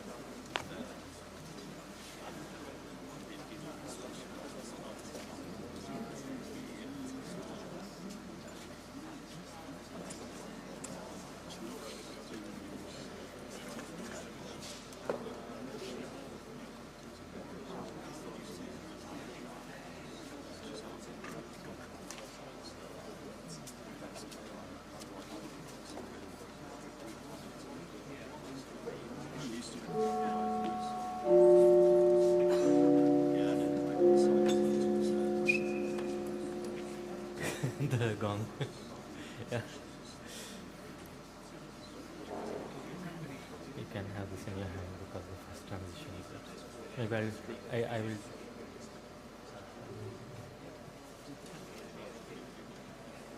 Welcome back, everybody. Please find a seat. There's chairs up here. If you are in the back, you can also come to the front. Everybody survived the alarm. I just found it funny because it seems everybody's on call today. Haha. That's a dad joke, I guess, or whatever, for monitoring people. Super excited to have Ganesh and Arve present for Metadata and Prometheus and how we can move this forward. We had like discussions, I think, at Dev Summits for years what to do with metadata. So I'm very excited for what they are going to tell us about and the future, where we're going with metadata and Prometheus. Stage is yours. Yeah. Hello, everyone. We are going to talk about metadata and what's in the future of metadata for Prometheus. I'm Ganesh Varnekar. I'm a Prometheus maintainer, and I have been contributing to Prometheus for over 6 years. And currently, I'm also working on the Mimir project, so I try to give how much of time I can for Prometheus. Hello, everyone. I'm Arve Knudsen. I'm a senior software engineer with Grafana Labs. I work on Grafana Mimir, but I'm also a maintainer mainly of the OTLP endpoint in Prometheus. So, as Ganesh said, we are going to talk about our idea for persisted metadata in Prometheus. So, first of all, what do we mean by metadata? So basically, the idea is that we associate each time series with a collection of key value pairs, really, and this collection per series of key value pairs can change over time because metadata for time series can change. And then there's a question: why is there a problem to solve? For starters, we have the existing concept of metric metadata in Prometheus, where you can describe a metric's type, its unit, its help, but the drawback is that or the limitation, I mean, is that it's currently only stored in memory and not persisted in long-term storage. And in addition to just metric metadata, there are emerging use cases like OpenTelemetry resource attributes. So for those of you who are not familiar with OpenTelemetry, every metric in OpenTelemetry that Prometheus receives is associated with a so-called resource, and a resource basically represents the entity producing the metrics, and then the resource has a collection of attributes describing it, and the attributes are basically a collection of key value pairs. So they are now encoded via an info metric in Prometheus, but we think that if we had natively persistent metadata directly in Prometheus, that would be a better way of modeling and storing these attributes. There's also the use case of attaching custom metadata to series, where now people will solve this by adding labels to series, and then there's the use case of storing things like created the timestamps for series, their scrape interval, the series type, like is this a classical histogram or is it a native histogram, and so on and so forth. And we also need to track, as already mentioned, need to track the changes of to metadata over time. And yeah, I should mention that these use cases were gathered both internally in our company, Grafana Labs, but also within the Prometheus community. And we are interested in gathering more use cases. So furthermore, why would we need to add functionality for persisting metadata in Prometheus? We find that Prometheus cannot currently support these aforementioned use cases efficiently. As I alluded to already, OpenTelemetry resource attributes are currently persisted in Prometheus, but they get encoded as labels of the target info metric. And one is that you cannot really attach too many labels sensibly. They can be on the other hand be many OpenTelemetry resource attributes. And the other thing is that consuming these labels on target info is not easy. So like typically OpenTelemetry users, they want to see certain of the resource attributes. Typically they want to see where the metrics come from, like where are they produced. And to solve that in Prometheus currently, you have to basically write so-called join queries, as Brian Boram talked about earlier. And that's many users think this is too advanced, this is kind of too high of a bar. And if that was not enough, you can also hit so-called join conflicts when, say, OpenTelemetry resource attributes change, which they can, because when, for example, an OTel resource attribute changes, the corresponding target info time series, which is here joined on job and instance. Job and instance remain the same, but another label changes. So you end up having, for 5 minutes, 2 copies of basically the same target info series. And joins joins on that job instance combination will fail for those 5 minutes due to because the binder operator doesn't know which of the series to pick. This problem is actually that problem of join conflicts will actually be solved by the upcoming info function, assuming that is merged into Prometheus, but still. And as I also mentioned, there's this other case where you kind of hack metadata into Prometheus by putting labels on series. And that's a kind of a solution, but it's difficult to manage because it leads to series churn when these labels for metadata change. And another issue is really that you kind of violate the principle that a series' label set should identify the series, and you shouldn't have extra labels which are not part of the identity. And you can kind of get like clutter in the UI because of so many labels.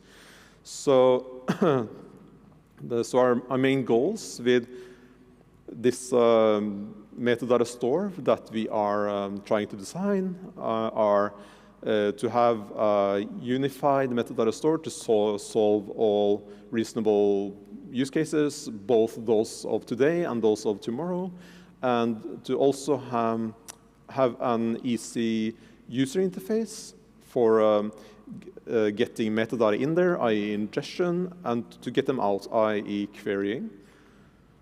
And here I'm going to hand it over to Ganesh. Yeah. So now we are going to dive into how we are planning to store this metadata. So the idea is simple. The metadata is like key value pair, and what else is key value pair? The time series. So we see metadata as, let's say, another set of time series, but we don't store it with the series, but we have a separate index and a separate storage for these metadata. So once we see these metadata as time series, a lot of other design decisions kind of become intuitive. We prototyped this during an internal hackathon at Grafana Labs, and that's where the inspiration of all we are going to talk about next is coming. Besides us, we had Jesus, Ying, and Jihao as our team members in this hackathon. So when we think of metadata as another series, it's pretty simple to replicate that in storage. There are a lot of things on the screen right now, but we just need to focus on the blue and the purple boxes. The blue box on the left side, we have the series, which stores all the information about the series, what compressed sample chunks are associated with this, and all those kind of stuff. And we have inverted index. So Brian mentioned postings this morning. So we have the postings and all the information related to it in the storage. So to replicate the index for metadata, we just need to have the metadata series and the information associated with it. I call it simplified because we don't have samples here. It's just the labels and the time ranges when it was active for some series, but we'll come to that later. And we have the inverted index for metadata. So now we can query the metadata if you want to query it separately. But this is common for all the proposals that's coming up next. But one thing we need to think about is how will we map it with the series? There are many different ways that you can map with series. One thing that remains constant is like one time series can be associated with multiple metadata. Multiple as in like there are different instances of metadata. Let's say hotel or the custom metadata that you want to add. Prometheus may want to add some metadata. All of them can be like separate metadata series. And you want to store what time ranges they were active, because when the metadata changes, you don't want to attach the old metadata when you query for the latest time. So one of the ideas shown in the screen right now is like, we can map it directly with the series in the storage. Like we have the series information in the storage, we can just store the metadata IDs with the series. That's pretty simple. When you look at the series, you know which metadata it's associated with it. But what if you want to have all the series metadata in a single place? So we can have a lightweight map in between. Instead of storing with the series, we add an additional map in the index where it stores the series ID and the metadata that's associated with it. But what if you want to go further? What if you don't want to store it with the series? Because now when you're querying samples, you want to know what metadata was associated with that particular sample. So the idea is instead of storing it with time series, why not store it with the samples? Like we have compressed chunks, like a chunk can have, like, say, 100, 200 samples. We can use the header to store what metadata is associated with them. These are just a bunch of ideas that we are floating around, but we haven't decided on what we're going to do next. Like all of this brainstorming happened in like last month. And what's the exact benefit of having metadata? If you notice, I'm representing metadata to be something very small compared to the number of time series that we have, because the metadata is going to be shared among many time series. And when it's shared among many time series, one problem that Arva mentioned is if a metadata changes, it's going to change labels of many, many time series. So one change in metadata can cause churn of, let's say, billions of time series. So for a brief moment, like until the time series is in the memory, you might want to give more resources. There might be doubling of series or triple, maybe not triple, but at the worst case, it can double the number of time series. But by having this metadata stored separately, the churn is going to happen in the small set of metadata. Maybe the series will say that, OK, it had this metadata for this time range, some other metadata for this time range, but that's pretty lightweight compared to just replicating the time series. So we could have done with relabeling, attaching it to the time series, and doing some magic around it. But the whole idea of this storage is making it very resource efficient. And we have a very detailed design doc on all of these proposals out. We announced that in Prometheus developers mailing list. If you're interested, you can scan this QR code to go to the design doc. But we'll share the slides, so you don't need to look at the links right now. And I hand it over to Arva. So one problem we have to solve is basically how to ingest metadata. And if we think about OTLP, which is the OpenTelemetry protocol, which is basically remote write for OpenTelemetry, which Prometheus supports, then we don't need to think about how to receive metadata from the client, because it's there in the resource attributes directly. So we then just have to think about how to convert the OpenTelemetry resource attributes to the Prometheus internal metadata format. But when it comes to receiving metadata outside of OTLP, like when scraping time series, for example, then we need to think about the format for representing the metadata. And as you see in the example here, one way we thought of maybe solving this is to have a scheme where we prefix the labels with a _meta and then _family name, because then those labels would be used for representing metadata. And at the bottom of this, towards the bottom of this slide, you see that we kind of foresee that you have the series labels themselves, but then you also have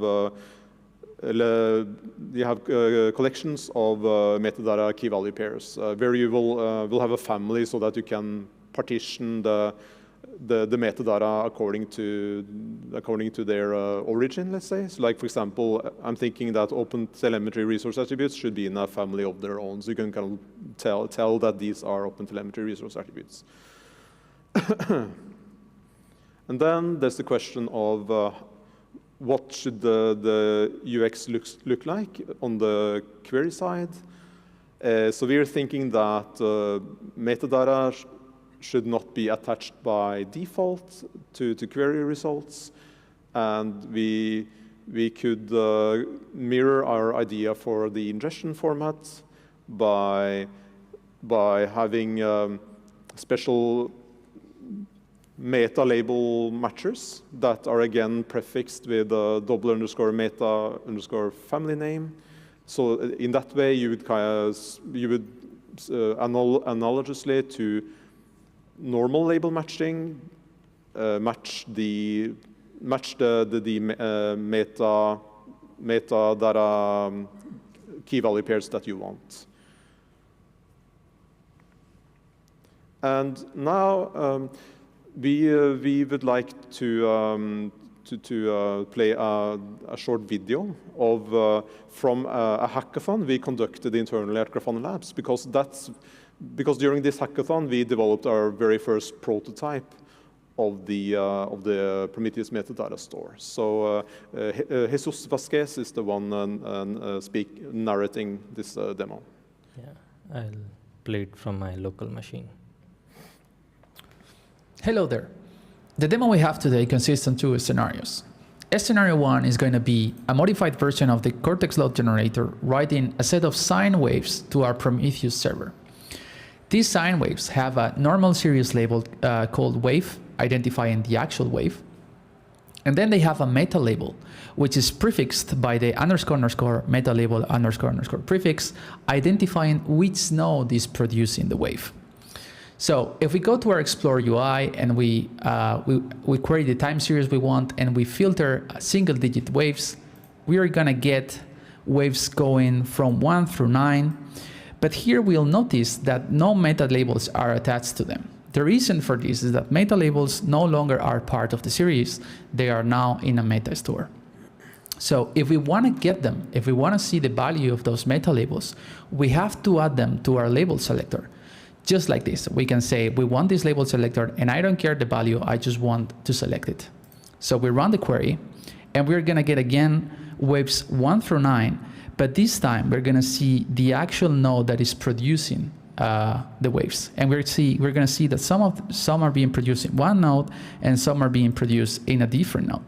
So just like before, we can now filter using meta labels. So we can go to our label selector and say, I only want series coming from this node. So we run it, and we get that there are only two waves being produced in this node. And on top of these, we can also aggregate over time using meta labels.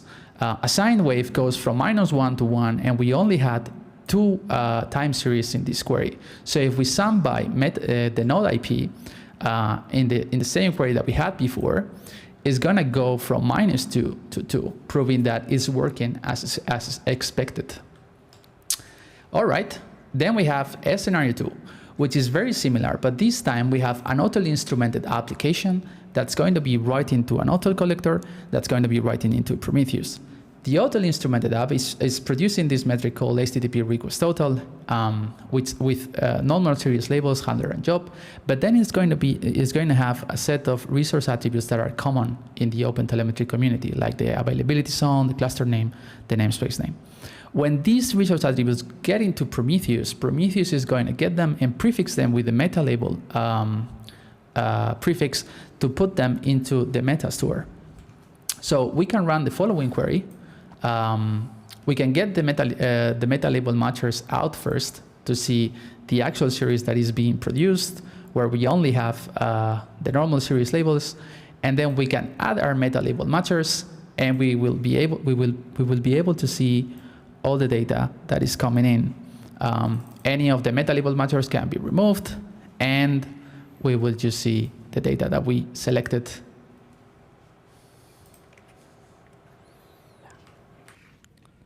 Yeah.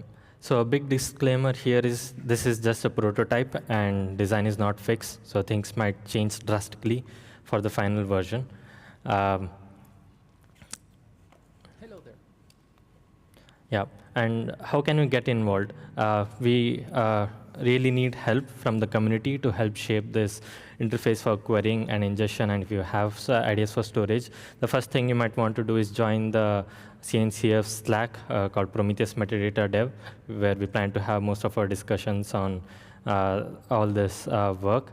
And chime in there, tell us how you want to use metadata, if there are any use cases that we haven't covered in the design doc.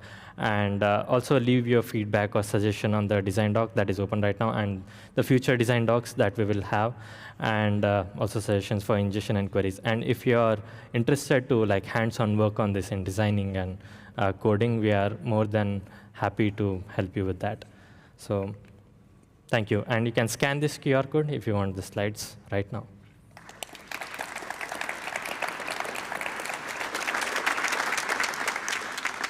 OK, we have the first question right away.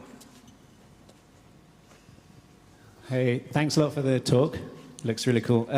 You said that by default, you're not going to include the metadata labels and their values in the result set, and you only start including them as you request them.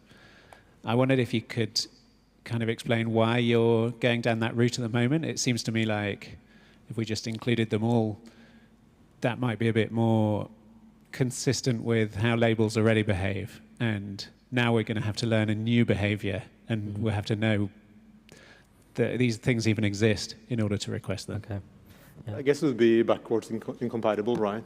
Yeah. If you would just add them by default. Yeah. So my thought here is like we are intentionally separating these out.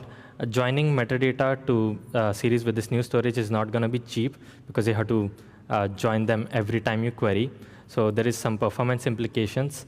And if you add all the metadata can be very verbose. If you add those every time you query, the queries will probably get more complicated to filter them out. So that's one of the thought why we don't attach. And if you really need some metadata, you explicitly add it. So if there is going to have some like breaking changes, maybe it will come with breaking changes. Yeah, and it will also lead to a lot of UI clutter, right? Oh, yeah. A lot of noise. Oh, yeah, so like, a lot of noise. It's like this, as I said, probably there's a lot of metadata you don't want normally, you know. But sometimes you kind of want to reach in there and find something you're normally not interested in. So it's a bit, we think it's a logical separation. Yeah, I think we have many more questions. Yeah. Hi. I noticed that you were focusing on metadata that are supposed to be included as query filters. But there's also use cases where we need the metadata not as a filter, but it's useful for calculations of rates and increases. For example, the creator timestamp and the last sample ingested. are you planning to have another approach with this kind of metadata, or is this going to be the one that you were aiming for?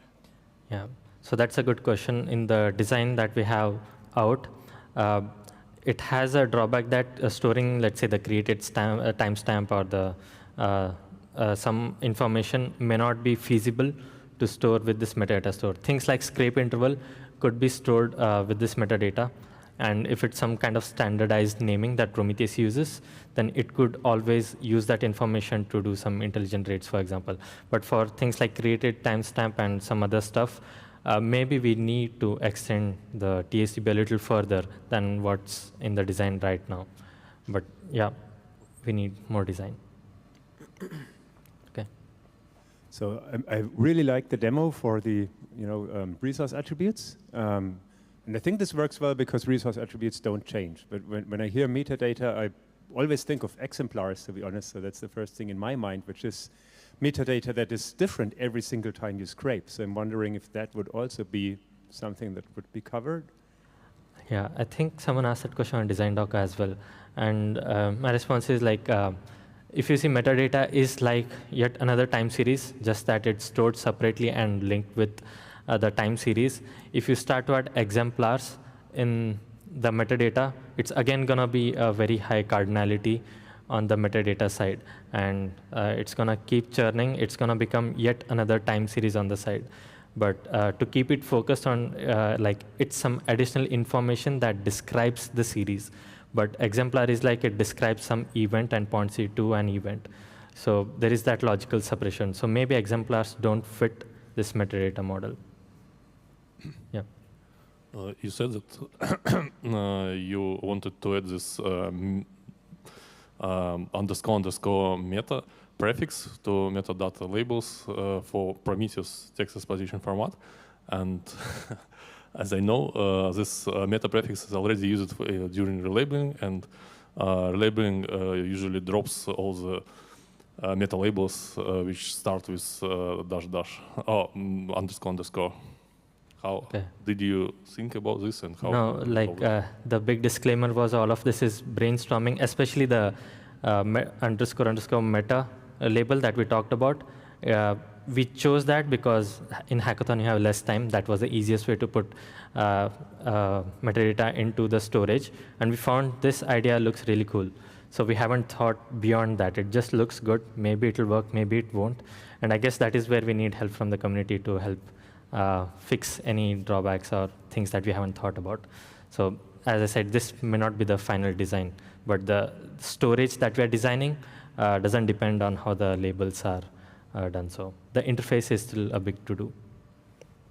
My question is in the context of stability of your time series naming and labels, because often when your service changes names in your metrics that it exposes, then your dashboards and your alerting breaks. Do you think like this metadata could be used to have some status of your metric, like saying like this is a stable metric or this is a deprecated one? So with a deprecated, you could give like hints to your dashboarding and alerting that maybe you need to update that. Is that an option? Do you want to answer?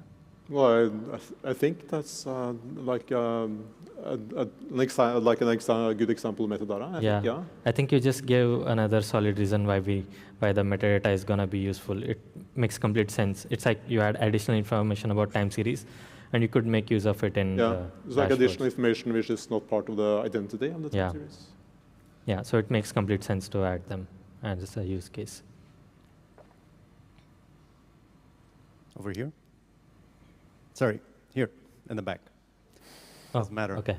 Have you thought about if this could maybe get rid of info metrics? Like, is there a migration path to sort of migrate info metrics into metadata? So I guess we're thinking that this is probably a better solution than infometrics, but so far we've thought we will have to keep supporting infometrics for at least for backwards compatibility, right?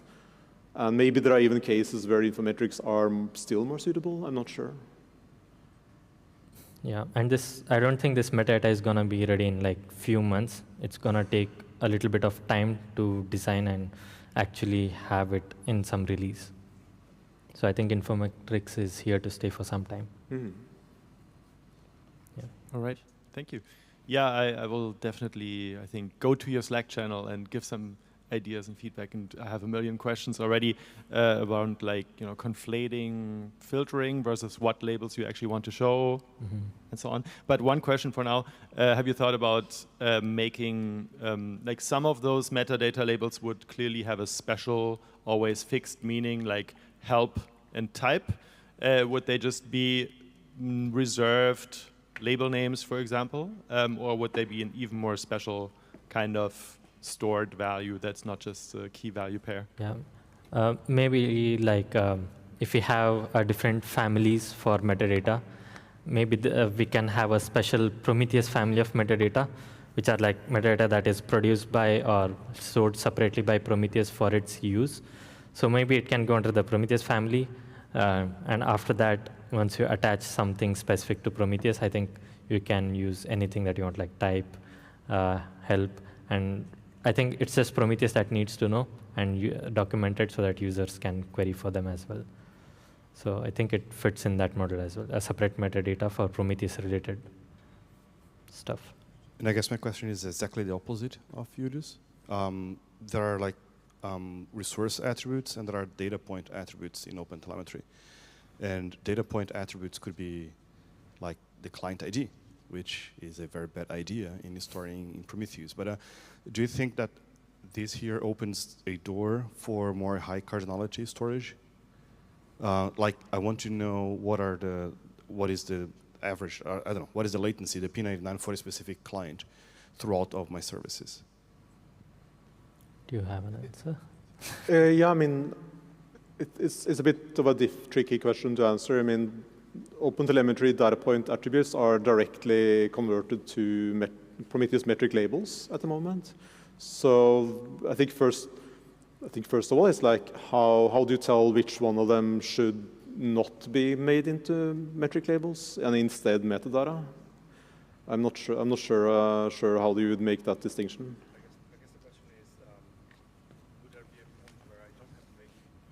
I guess the question is, would there be a point where users won't have to make this choice? Like that storage would be designed in a way that that kind of granularity is stored in some way. But I mean, do you mean that this client ID, which is a metric data point attribute, it would not become a metric label like now? If there is a way for it to become, and still not be a problem because of the high cardinality that it brings. I guess that's not. I guess it's not really what we're trying to solve, right? Yeah, we're not really trying to solve like the high cardinality problem of Prometheus, but the problem of metadata, which in turn helps churn in metadata. Yeah, maybe it's a longer discussion for helping in high cardinality. Good questions, though, right? Like, let's sit in that question. Thank you. I think that's all for the questions. Thank you so much. Thank you. Yeah, thank you. And that's everybody's chance to get involved and contribute and discuss features like we just started. So keep that going. All right, last talk before we are going for lunch. I'm super excited that Nicholas is on stage and he's going to tell us about Unbreakable Prometheus. Just having discussed high cardinality feels an interesting claim that it's unbreakable, as we all know, but I'm happy to learn more about this. It's going to be tough. Yeah, let's go. Cool. Hello, everybody. Hope you are not starving, but I will try to be quicker and concise.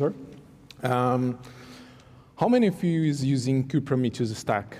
Like a lot of people, right? And how many of you is caring about setting limits, thinking about like predicting? Okay, 1, 2, 3, 4. Okay, just a few. That's cool. So I hope we have some learnings today, or at least reviewing some basic knowledge. So today I want to tell you a tale about a company named Unbounded Metrics. So this is a very cool name, right? And the Unbounded Metrics was a fast-growing tech company focused on real-time data analytics. It's a pretty fancy business. And as the unbounded metrics expanded their business operation, they start to looking for monitoring tool where they could use to building an internal monitoring platform. And this tool needs to be extensible, backed by community. So everything that Prometheus is, yes? So they were amazed about Prometheus and decided to install Prometheus on their Kubernetes clusters using Prometheus stack. But here's the drama, because they went ahead with a YOLO approach. Not thinking much about limits, not think about like how many samples they could ingest or anything else. And in the beginning, everything seems pretty fine because it just works. It's super amazing. You have like with a simple Helm install, you have Alert Manager, Prometheus, and many other tools, right? But okay, they are fine, but they start facing some challenge. And now probably you might asking who this guy that's talking to me. Well, my name is Nicholas Takashi. I'm observability tech lead at Coralogics. I'm maintainer of the Prometheus operator and also contributor to other open source projects like Prometheus, OpenTelemetry, Persis, and Thanos. Actually, this is my first PromCon as a speaker and attendee as well, so a pleasure to be here. And while I wasn't part of the unbounded metrics, I've been working closely with different organizations facing similar challenges. So I hope today we learn something from their experience implementing limits and trying to make Prometheus more predictable and stable, at least in terms of samples ingestion, right? So before we go to the journey, a quick overview on their stack. They are just running Kubernetes, so they're using Prometheus operator because this is the easiest way to manage Prometheus in Kubernetes. They are deploying Prometheus and Alert Manage. Like this is a pretty simple monitoring stack, okay? So they start facing the first challenge, the label crisis. So Unbounded Metric grew their engineer teams, and they decided to gain more visibility on their insights. They added more metrics to different parts of the monitoring system, and I even remember engineers saying that the more we can measure, the better we can optimize. And with that mindset, folks, want to introduce a new metric to track a key service performance. But this metric has around 20 labels. But those labels were very low in terms of cardinality, like 2 values for each label, like pretty simple.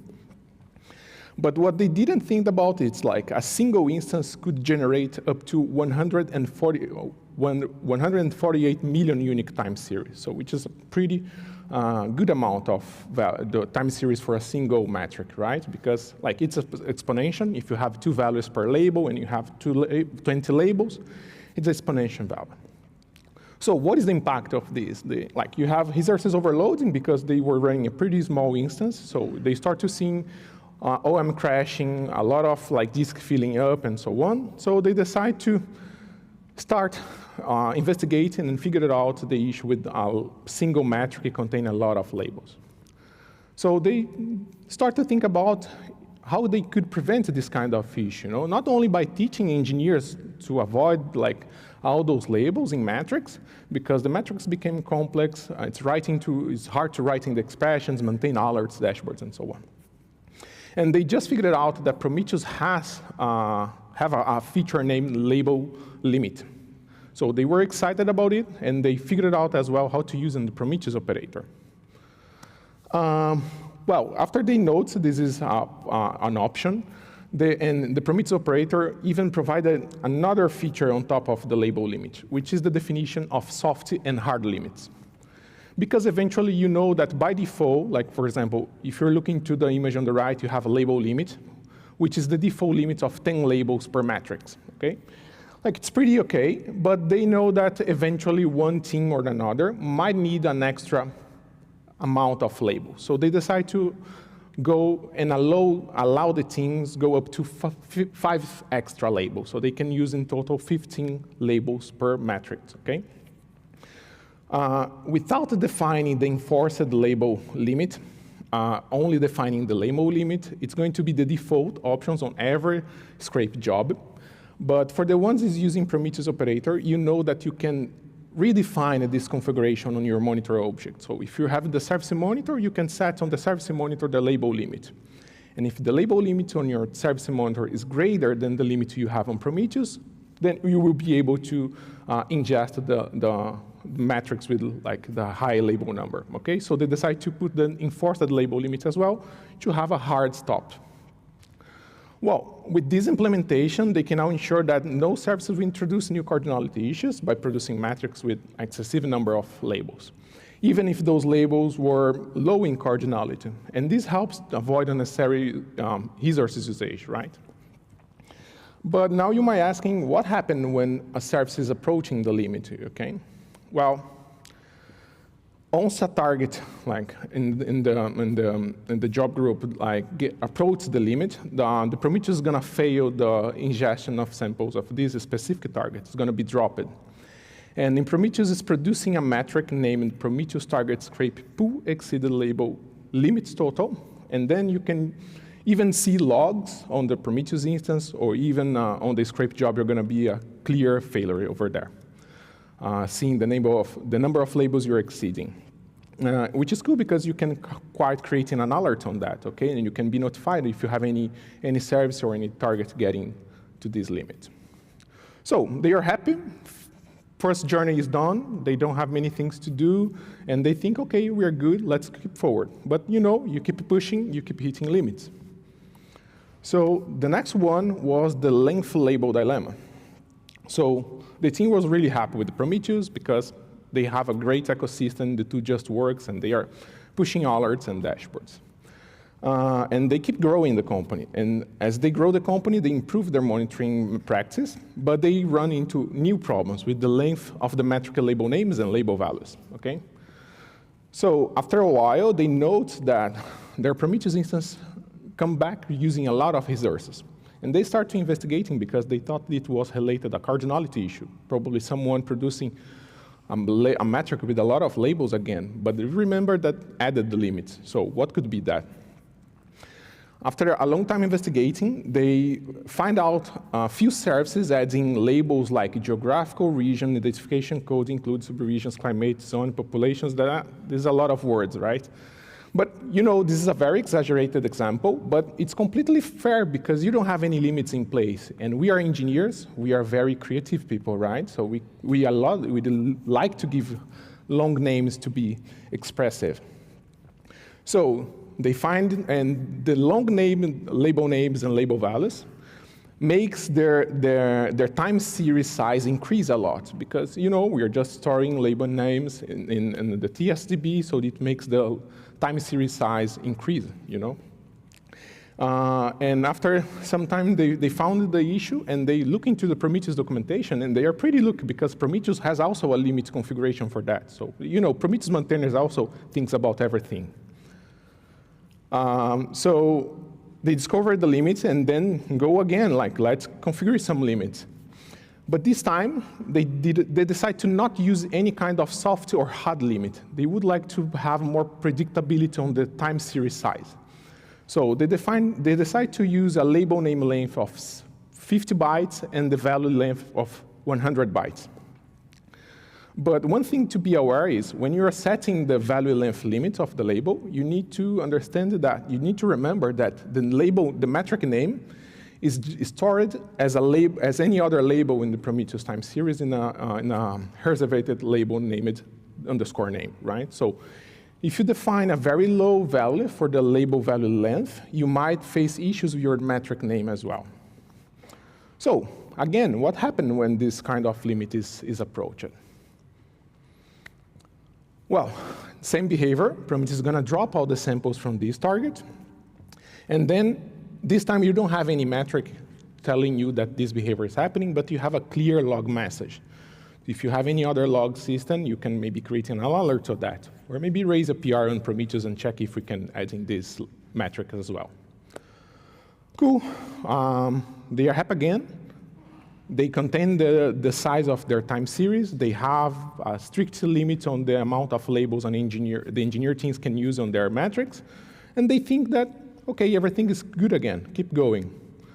But, you know, another one, the sample limit challenge. After solving the issues with the long label names and values, they feeling pretty confident. They had label limits in place.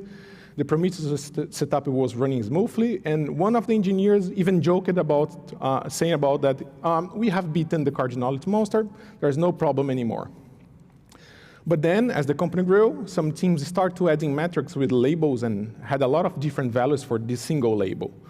This label includes things like tenant ID, user ID, stream ID, you know? So and some of the engineers also love to use the combination of these high cardinality labels with the histograms, because we want to measure latency for all our customers, right? Like, this is the better thing that we can do with Prometheus.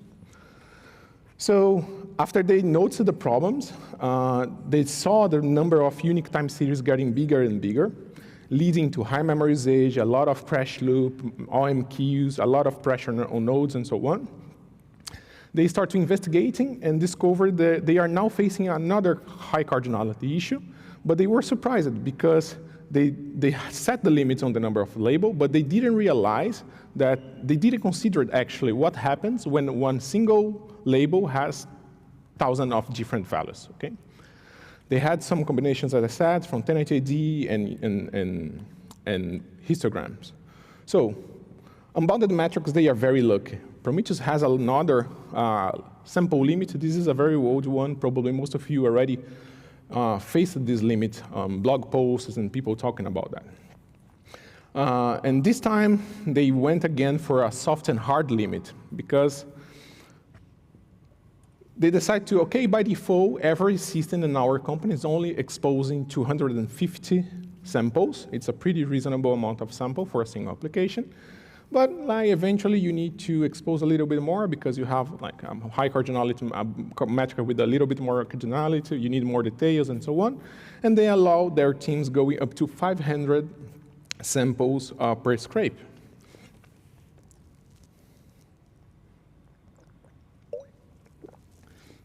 Okay, so before they add any limits in place, they always approach the team, causing the issue. Teach the team, because you know it's important to teach your engineers why you're doing that, why this is problematic for your system. Because again, we are engineers, we are curious, we want to know why we can't do such a thing. And when any engineer, any service is facing this issue again, the same behavior, the target is going to be dropped. And then we have, by default, this metric that's going to be incremented. And again, you can create an alert on that.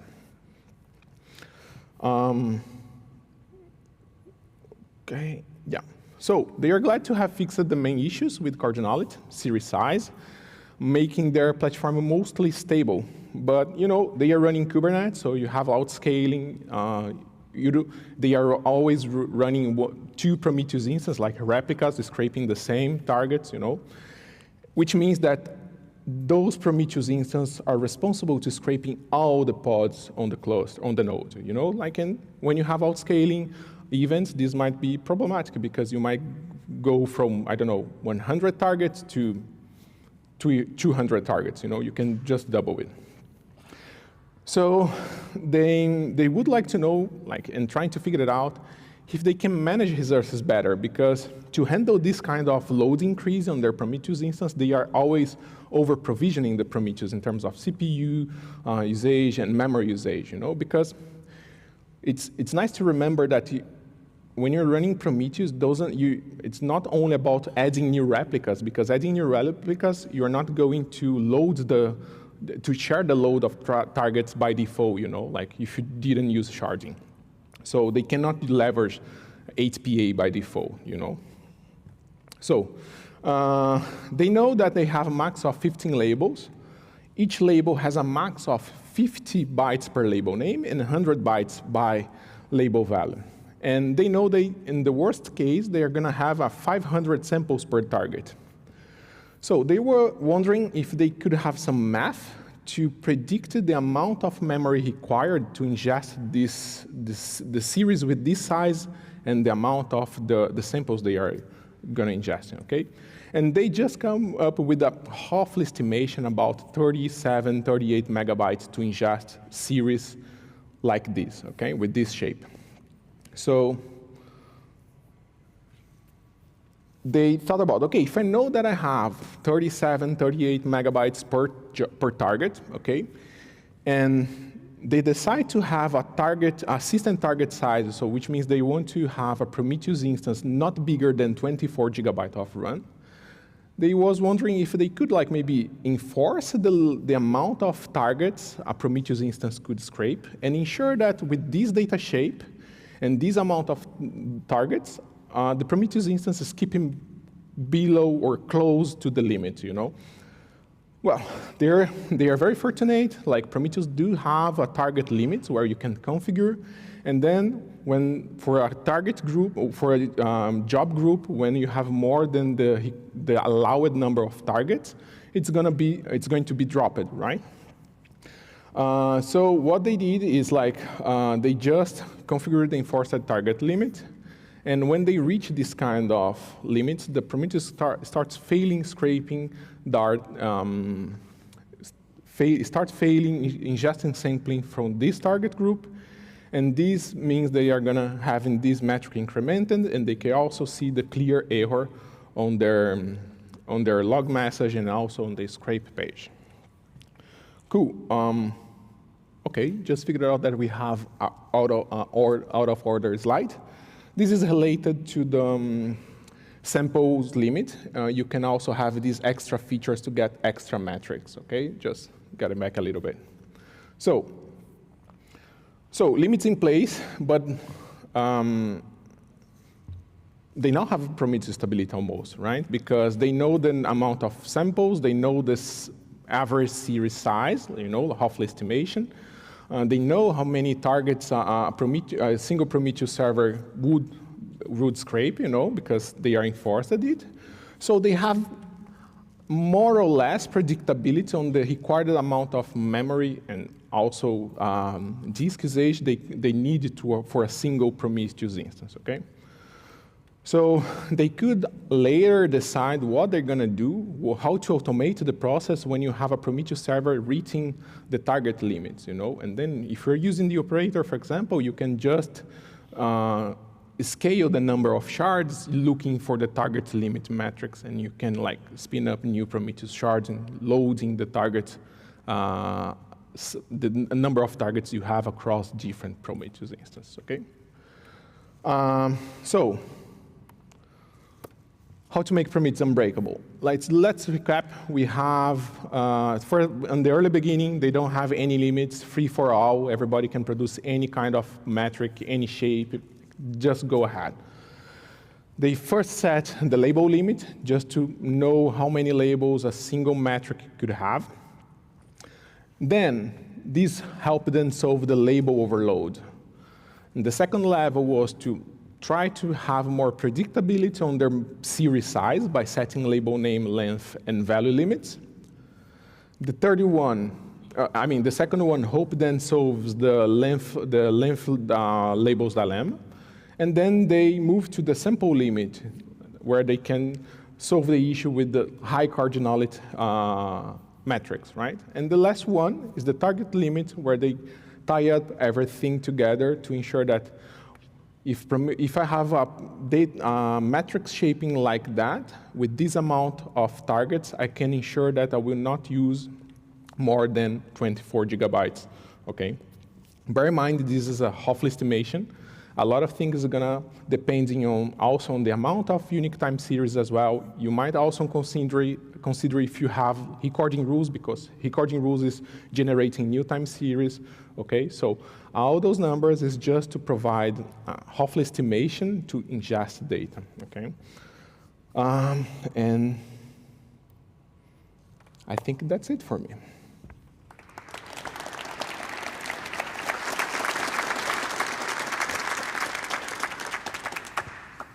Okay, who has some questions? Amazing.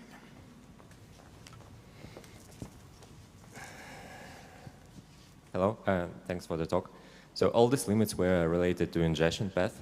Can I break Prometheus with a read path by sending a query?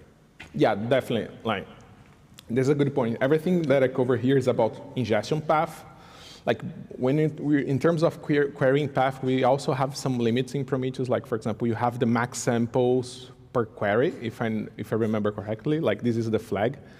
And by default, Prometheus allows you query up to 5 million samples in a single query, which means like a single query can load up to 700 megabytes in memory. And you can also have up to 20 concurrent queries happening at the same time, which means that worst case scenario, if you think about the average sample size is 2 bytes, more or less, you might need 20 gigabytes only for, 2 gigabytes only for querying, okay, using the default behaviors, okay? This is another way that you can break Prometheus reading data. Thanks. Any other, okay? I wondered, your fictional company, when they calculated the amount of space they would need, for that shape of data, did they use envelope math, or were they like measuring a running instance or something else? Yeah, like in this example was just like, how can I say that? Like just some random maps, you know, calculating the number of potential series space scrape, okay? They are like, as I said, this is a Hoffman estimation. They are not even considering the height of the time, the churn height of the time series, you know, because if you have a high churn height, this will impact on the memory usage as well, because Prometheus keeping the active time series for at least 2 or 3 hours, something like that, you know. So this Hoffman estimation is just to ingestion data. So if the ingestion has a lot of churn, this will impacting. So this is a very, very Hoffman estimation, just to give an idea and understand how important is think about limits, you know, because the jokes about like very long label name, like 2 million unique time series and so on, it's real. Like probably most of you already saw that in production. When you don't have any limits, your engineers can play whatever they want, you know. Any other questions? Yes, we have someone.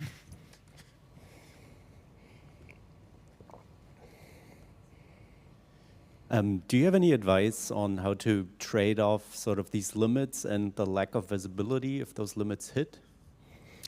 That's a really good question. I mean, I think it's more how much you're willing to pay by computing resources and operational burden, because if you have a bigger Prometheus consuming a lot of resources, this will demand more operational, you know, because when you're restarting, you like replay you always taking longer. Like you need probably, as you're getting bigger, you might having troubles to find bigger nodes to host a single Prometheus server. It's start to becoming a single point of failure in some scenarios. I mean, like, so I think it's this balance between. You don't need to cut visibility because you can scale in Prometheus horizontally. So you can, for example, even keeping having a large number of series, but spread these across all different Prometheus instances. But like in terms of only one Prometheus instance getting all the things, I think is how much you're willing to pay this resources usage, you know. Because I think in the end, it's everything about computing costs, you know, like you want to reduce this somehow. Thank you.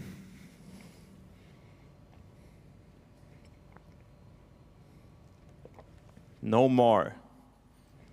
I guess. Thank you, Nicholas. You're welcome. Thank you so much. Thank you. And time for lunch. Enjoy the food. It's outside again. Split into 2 lines so we can improve the throughput, and see you in an hour. And as we say in Germany, Mahlzeit.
Okay, everybody is almost back. Again, there are more seats always in the front. You can also come to the front. Don't have to hide in the back. Good to see everybody again. Hopefully everybody had a good lunch. It was super nice sitting in the sun. And now we're off to learning something about anomaly detection, which usually is like a very, very intensely discussed topic at Prometheus dev summits and so on. So I'm curious what we'll learn about. I'm hopefully going to learn something once again. Stage is yours. Thank you. Thank you, Matthias.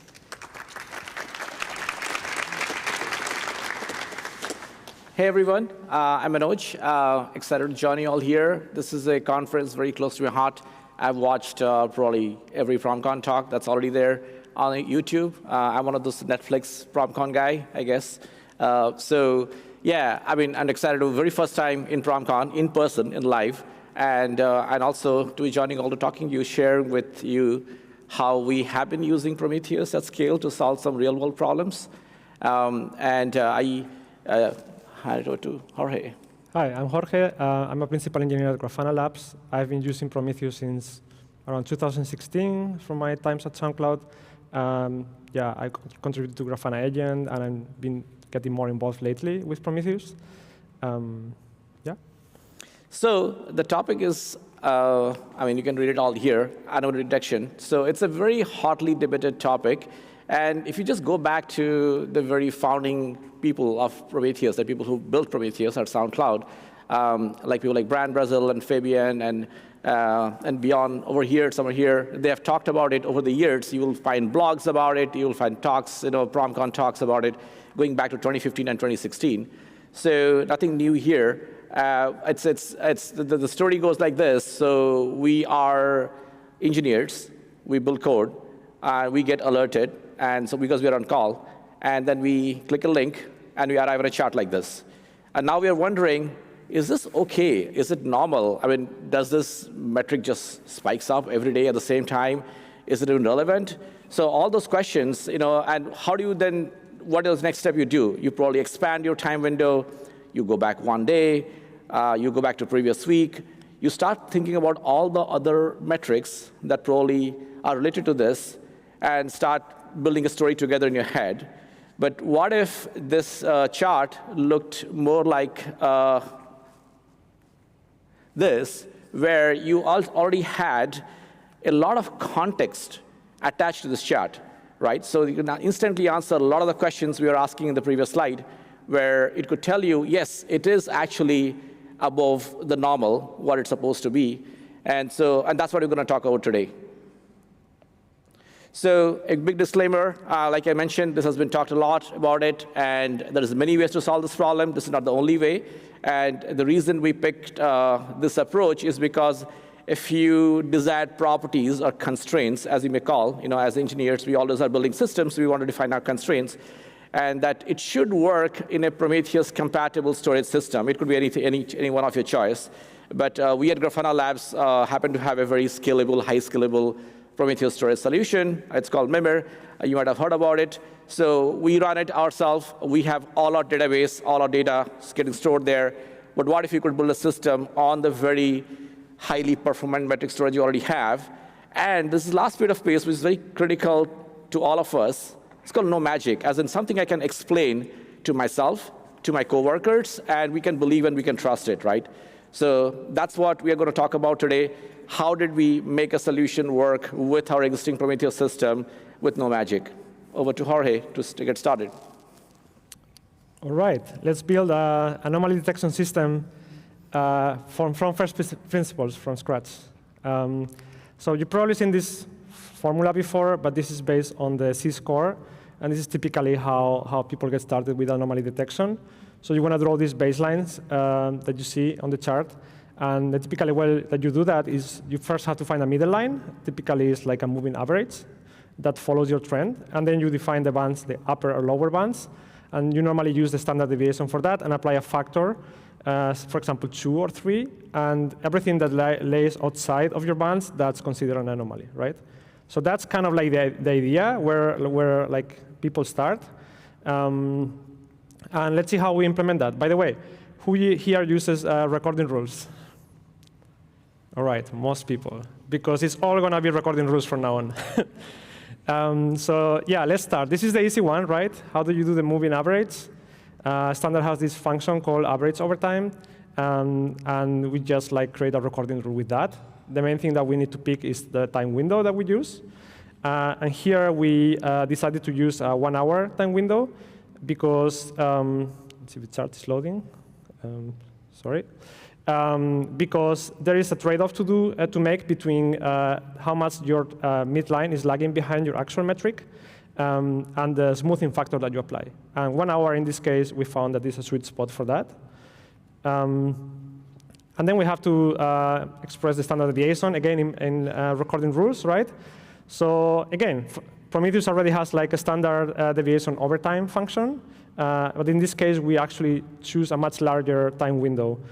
Typically, you will use 24 hours. So what we want is to incorporate as much information as possible to come up with bands that actually adapt to the fluctuations in your metric. So we picked 26-hour window here because we wanted to give it a bit more headroom. Because if you have something that happens exactly every 24 hours, you might get strange patterns where your bands start contracting and they expand. Or, for example, if you have daylight time changes, and you have organic patterns, but they might actually shift a little bit. So just a bit of more headroom to get a bit more accurate predictions. Then we have to define the multiplier. We mentioned typically you can use 2 or 3. In this case, we use 2. And we just, this is, by the way, how you could express a constant in PromQL, right? You just like give it a name and give it an expression. We evaluate to 2. So this is the formula you just saw before, but expressed in a recording rule. So you take the average over time that we express with a recording rule. You take the standard deviation, and then you multiply by the multiplier. That's it, right? One interesting thing here is if you see this times on group left, basically what that means is because we're using a recording rule as to express a constant in Prometheus. Prometheus is actually, when you do the multiplication, it's going to try to match the labels on the left side with the labels on the right side. And there is no labels on the right side, so we just basically tell it ignore every label and just do the multiplication. So this is the first attempt, and it looks pretty good, right? So we have a spike. We have it moved really quickly, so it spiked up our traffic, for example. And then we see that we detected an anomaly, so it fell outside of the bands, but the bands actually expand to accommodate, to basically adapt to the trend that you're having. And so that sounds like it could work. And now we're going to talk about some of the problems that we encounter by implementing this in production. And one of them is, if I can see the graph, OK. One of them is the presence of extreme outliers. So the way the standard deviation is calculated, because it squares the differences, it can actually grow much, much faster than the average. So you might have cases where you have extreme spike and your bands will actually expand very rapidly and become very wide. And the problem with that, if you look at the arrow on the right side, is that you actually basically render your anomaly detection system useless because you stop detecting anomalies. So here's an idea we came up with on how to work around that. What we want is actually to control the speed at which the bands expand so that we find this trade-off between sensitivity and ruling out like false positives. And what you can do is actually calculate the standard deviation over a much shorter period, say 1 hour, and then you calculate that as a recording rule. And then you average that over time with a much larger time window, right? So that's kind of the smoothing function that we're talking about. And we can see that, well, that actually did what we wanted, right? So the bands now expand much slower, but actually, they are now too narrow, so they are actually not adaptive enough. They lost sensitivity. So this is not really working well, right? This is not the final solution. What can happen here is that you have a lot of noise because the bands don't capture the normal fluctuations. So here's an idea, right? So let's have a look at how standard deviation works. You can see the green line actually shows like how we have spikes, down, up, and down. And you can see that every time there is a spike, the standard deviation grows, and then it goes down again, right? And when you have a stable period, you basically have a very, very low standard deviation, almost 0. So you have very low variation. And the problem is we have this watered down effect because we are looking, most of the data points that we see here are actually near 0. So we are not actually expanding the band fast enough because of this. We are focusing on the low variability periods as well as the high variability periods. So what we will actually like to do is to focus just on the high variability periods. And one way to do that is actually to apply what we call here high pass filter, but the idea is very simple. Every period that is stable, where there is not enough variability, we actually don't calculate the standard deviation. We remove these data points completely, and we just leave the high variability period. So we isolate high variability. And if we take the average over time, we'll see now how it looks. I will just show you like how you express that in PromQL because it's interesting. So we take our standard deviation over time for a 1 hour time window, and now we apply, we do a comparison. The question is, what should that threshold be? And this is a tricky question because we actually want to build a framework that works for any type of metric, and different metrics have different magnitudes, and that actually affects the threshold. So if you have a 10 requests per second metric, and you add 5 requests per second, you have a very significant change, right? It's 50% increase. But if you have a 1,000 requests per second metric and you add 5, that's completely insignificant. That will then be considered significant. So what we need is a threshold that actually adapts to the metric that you're dealing with. And one way to do that, this is a concept from statistics called coefficient of variation. It's also called relative standard deviation. But the idea here is that your threshold that you use should depend on your metric. And one way to do that is to multiply your threshold by the average over time. So what we're saying here is every time there is a standard deviation that is higher than 50% of the average, that will be a significant change, and we will actually use that for our bands. And the final result here, you can see that this is a good compromise because the bands actually remain very stable. They expand with variability, but then they remain very stable, so they actually are much more. So this is a good compromise between sensitivity and the smoothness there. And I can show you like a comparison side by side of the 3 approaches. So the first one, you can see how the bands expand really quickly, and then we miss these anomalies. The second one actually is a bit overshooting on the other direction, and we just have bands that don't expand fast enough. And on the right side, we see bands that are stable, but also adaptive. We introduce now a new problem here, right? Because we have a filter. If you have a long time window of low variability, then the filter will actually filter out everything, every data point, and then you end up with a discontinuity like that. So what you can do there is you basically introduce a new band that complements the one we just defined. And this new band will actually be purely based on the average, and its purpose is actually just to define the minimum width that we're willing to accept. So when there is a discontinuity, then what happens is basically that you will see that this band will take over, and this band will actually typically be narrower, but it will act as a minimum band. So if we combine the two, this is the upper band. We take the max of the 2 bands that we just defined, and you can see how one of them takes over the other one. We always want to look at the band that has the maximum width, so that that's how we combine them. One last problem here, right? Seasonality. So what happens when you know that something happens every day at the same time or every day of the week? You have a cron job, or people wake up on Monday every day in the morning, and the first thing they do is go to your website, and you have these kind of seasonality patterns in your data. And so actually we found a very simple but effective way of dealing with this, which is basically you apply the same formula that we saw before. In this case, we take a smaller time window for the standard deviation, just 1 hour. And we just add an offset. So we say, look back one day, look back 1 week, and look at how the time series look there, and basically define bands that will adapt to what we saw before. And what it does is basically it will actually predict something that happened before, and it will expand the band before we actually detect it as an anomaly. So it's a very simple way of solving this problem, but actually we found it works really well in practice. And if we put it all together, basically now we define 3 bands. We have the margin band, the short-term band, and the seasonality or long-term band. So we do the max or the mean, depending on the band we're looking at. And this is how we combine them, right? And you can see here in this example, there are some bumps on the left side because there was like something happened 1 week or 1 day ago. And then we have a stable period, which is mostly the margin band, but when there is an anomaly, the short-term band actually takes over and expands the band. Yeah, I'll pass it to Manus to talk about the framework that we built. Thank you, Jorge. So as you guys all see, that we have now come up with a band, which I can pretty much trust, right? Because I know exactly what happened. It's not too tight. It's not too fitting. And yet it expands when it needs to, and also knows about seasonal aspects of it, right?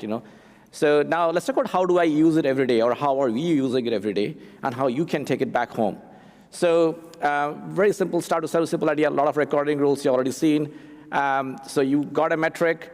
You want to decide whether it's a latency metric, and you want to take a median of that, or it's a request metric. You want to take a rate 5 minute of that because you have 30-second samples.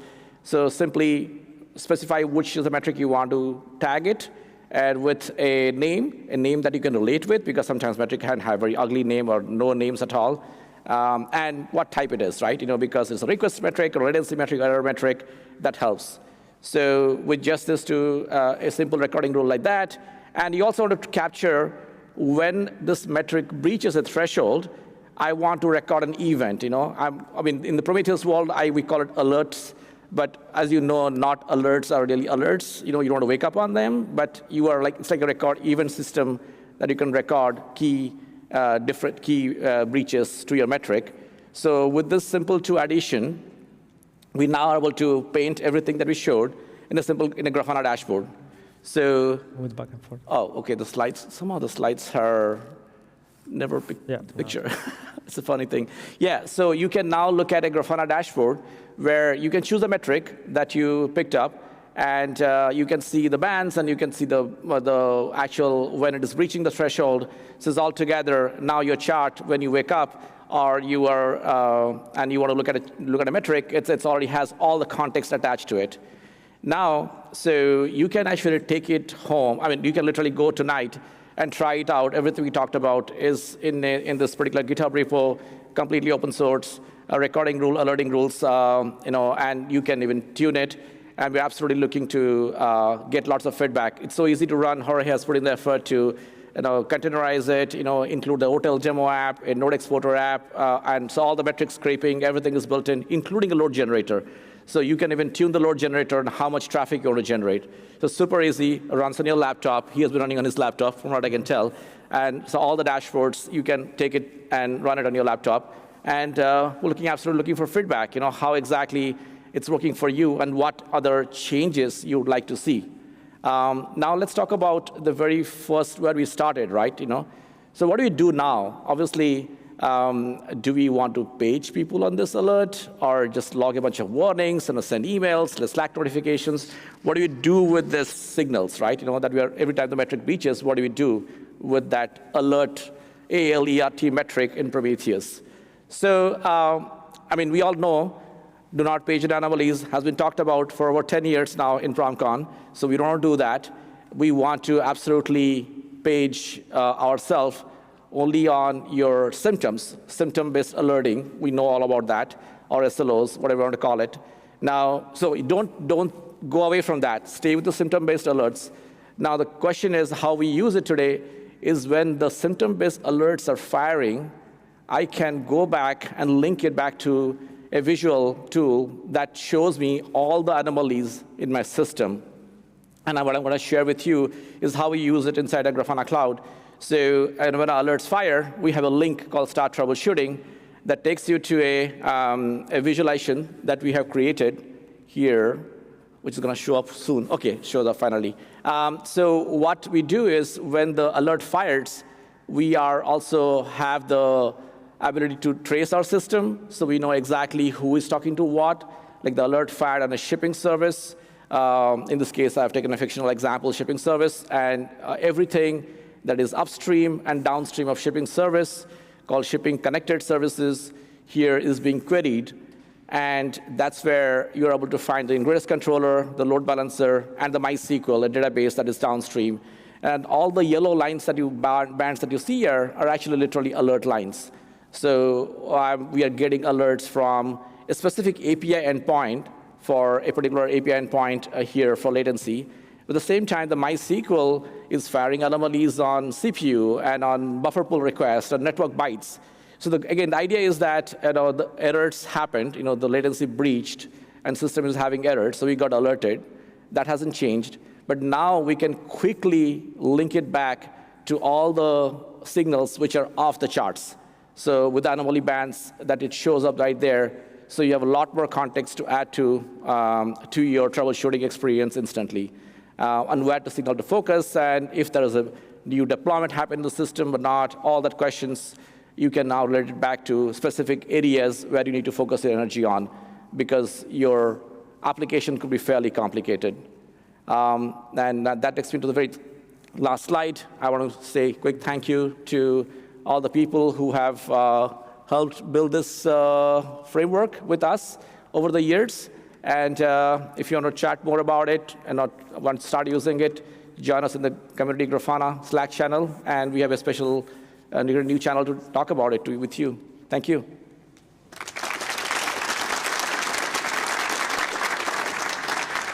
Thank you for your talk. I'm going to try this. I'm somewhat convinced to try it on top of my SLOs. OK.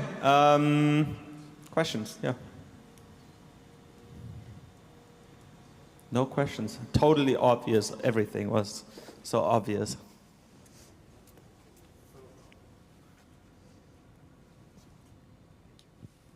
Yeah, hi. I wanted to know if you tried to use alt winters function in Prometheus before doing that. And also, how do you remove outliers before doing high-pass filters or stuff like that? Thank you. Yeah, we were expecting this question because there is a function in Prometheus for hot winters, even though it's not the actual one. So there's this is the exponential moving average, right? And there is like double and triple. So the one in Prometheus doesn't incorporate seasonality. But I think, yeah, it was considered at the beginning. But first, it's more computationally expensive, and we're talking relatively large time windows.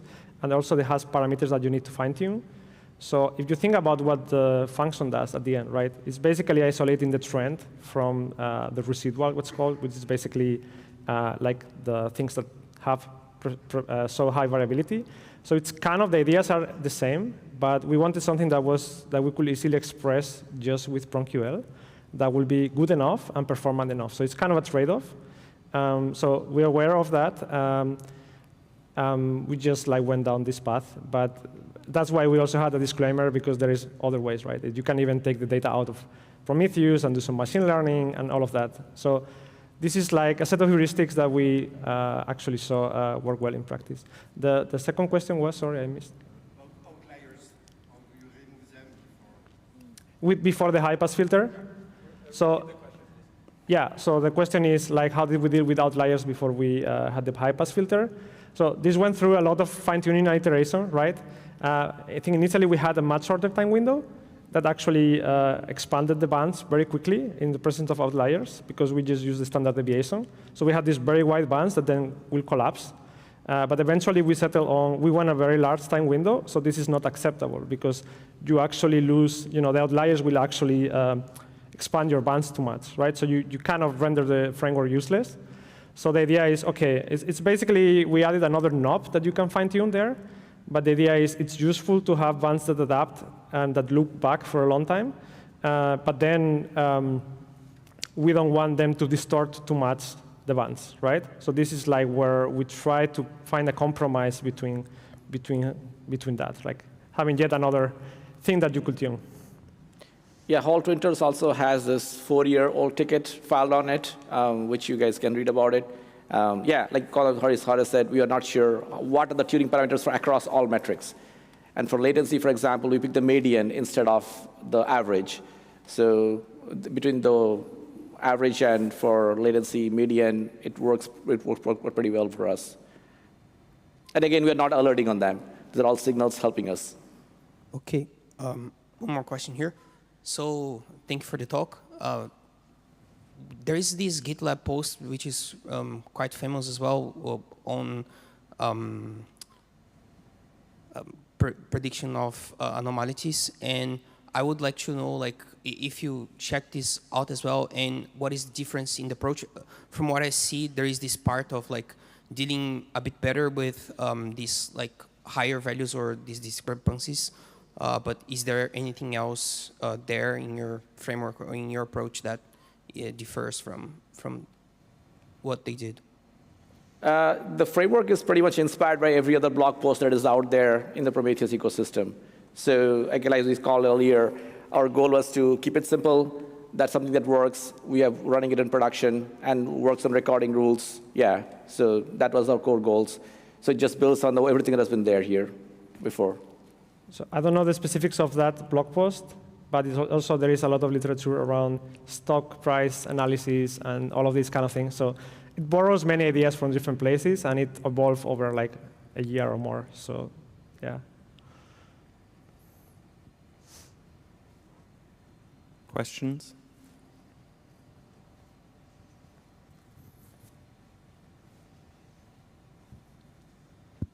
Thank you for the talk. I was wondering, how did you overcome overfitting? And did you have any kind of prediction based on that? Thanks. Yeah, this is that overfitting part, right? So go back to this slide here. I think this is where the overfitting part comes in. So if you look at it, this is kind of overfitted right now, right? So once you took out, we made a standard deviation 1 hour average over 26 hours. It's kind of overfit right now. The bands are too tight. And that's where we introduced the high-pass filter. So essentially, the idea is very simple, right? Use standard deviation during the periods of high variability, because that's what you care for standard deviation. Otherwise, use a margin band. The margin band will simply tells you that above and below certain percentage, don't use it. So yeah, so high-pass filter took out all the overfitting part, made it wide enough, and the margin band filled up the gaps. So yeah, this was our solution for overfitting mostly. The basic idea is that overfitting happens when you use too much data, right? So we remove the things that cause the overfitting, and we just like remove data and then focus on like just what's interesting to us, in this case, the high variability periods. So by removing data, you avoid overfitting. Hi, thank you for the talk. I was wondering, do you have any plans to include anything like this in the Mimir, Loki, and Tempo monitoring mixins by any chance? Yeah, we could absolutely do that. This is our first, like all the dashboards, everything we showed is in open source. So we could, if this goes popular, goes viral, we can absolutely start including it in mixins. But definitely, some of the parts we are showing in Grafana Cloud, now how we use it, we are going to start using it in the Grafana Cloud and make it available to customers. And based on the feedback, we would like to take it forward. Yeah, so it's basically recording rules and a dashboard, right? So right now, you can just copy the rules and use them. And you can add your own tagging. But if this becomes generally useful and people like it, then we might consider. OK, one quick question. Hey, thanks for the talk. I guess I'm just wondering, how do you know if this is working for you? Like, how do you know that you're resolving issues more quickly? Or like, because you've justified it from you've justified the design kind of like through reasoning, but not through results. Yeah, the goal was to find the relevant signals when the SLO alert fired. How do we know it's working? because we are using it in our actual production, and then starting to roll it out to a few the Grafana Cloud customers here who are able to correlate all these alerting signals. We are, again, fundamentally not changing our SLO alerting approach here. But when they see it, they can quickly go back to a dashboard like this and then start correlating the signals. So the feedback has been overwhelmingly positive so far. So I would say it's been an experimental approach to working together with customers, and when they had issues, we adapted and fine-tuned the model. So that's how it's an experimental approach, a practical approach, more than theoretical. Okay, great. Thank you for the talk. Yeah, I learned something for sure. Thank you again.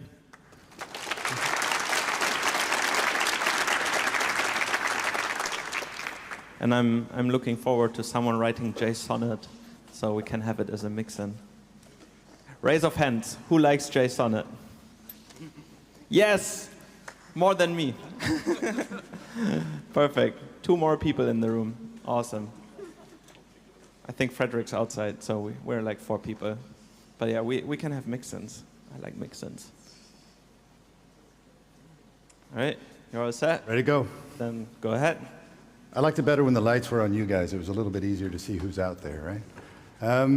Thanks for hanging out long enough after lunch. I hope you guys are still with us here. I don't know about you, but it's been really technically deep, right? A lot of this stuff has been super deep, and I like it. But I'm going to bring something now that's a little bit higher up the stack, a little bit softer, a little bit easier to consume after the heavy lunch. All right? We're going to meet the new kid in the Sandbox. Yesterday, I saw that there was a short lightning talk already about this, so they kind of lifted it up already and told you about getting into the CNCF Sandbox. But we're going to look at integrating a visualization with Prometheus with a brand new project, basically. It's been around a little while, but it's fairly new. And the first question you always have when you look at this stuff is why? Why are we doing this in any case at all, right? The really interesting part when they started this, they had a very clear vision in their README all the time that this was a candidate project for the CNCF, because there's absolutely no Ollie visualization project inside the CNCF. And of course, they've just broken down the barrier and jumped from the Linux Foundation over to the CNCF. The second thing is, and the reason we're here, this was targeting specifically Prometheus from day one. You're going to recognize a lot of the stuff in here is absolutely targeting metrics from day one. You also saw yesterday that traces have been added in the first form, but it's definitely a metrics visualization tool from day one and focused fully on Prometheus. So anybody that's using Prometheus for storage of their telemetry data has the ability now to visualize it using Perses. Too many P's in all these things. The other thing, it's a fully open source project, which is really nice because that gives us a choice. And I've been around in open source a long time, and the more projects there are, the better, in my opinion, in that as you see, the best one wins, right? People will just not gather around. They won't come to projects that are just not solving the problems or are not innovating fast enough or are not giving you what you need. That also has a lot to do with the culture, and it's nice to see the change in the governance going on around Prometheus. It's nice to see at Perses how it's easy to contribute, right? That people are very welcome to contributions. So the culture remains very important in that stuff. I thought it'd be fun to look back and some of the stuff I dug up when I was originally looking at this to think about helping out. It's not that old. It started in 2021. But they had a very clear idea how they wanted to approach this. And they said, okay, we want to have an open dashboard standard, meaning a certain format inside of the JSON, making this very parsable, right? So you immediately see the GitOps and terms like dashboard as a code, being able to automate this across your infrastructure. And you're going to see some examples of what he talked about a little bit yesterday in the lightning talk, but they are massive adopters of that. Thousands of dashboards are automated across their infrastructure. Being able to embed your visualizations inside of any kind of user interface, so not just the whole dashboard, but then bits and pieces can also be embedded. You'll see a few examples of that later. And definitely targeting Kubernetes native. So that means custom resources, being able to leverage things like what he announced yesterday, that they have data source service discovery. So they're using both the Kubernetes service discovery and the HTTP service discovery. The best part is providing the validation for your dashboards. That means they have a tool that gives you API access into this to be able to validate whether you're doing it right before you deploy the stuff. Really great for all your CI/CD pipelines. And it also involves migrating from, say, a Grafana dashboard into the Perses standard. The support plugins is another thing that allows people to extend the capabilities. So these are the 5 things that they put out there and said, hey, this is what we want to do. It's been very clear from the beginning and very obvious where they've been working towards.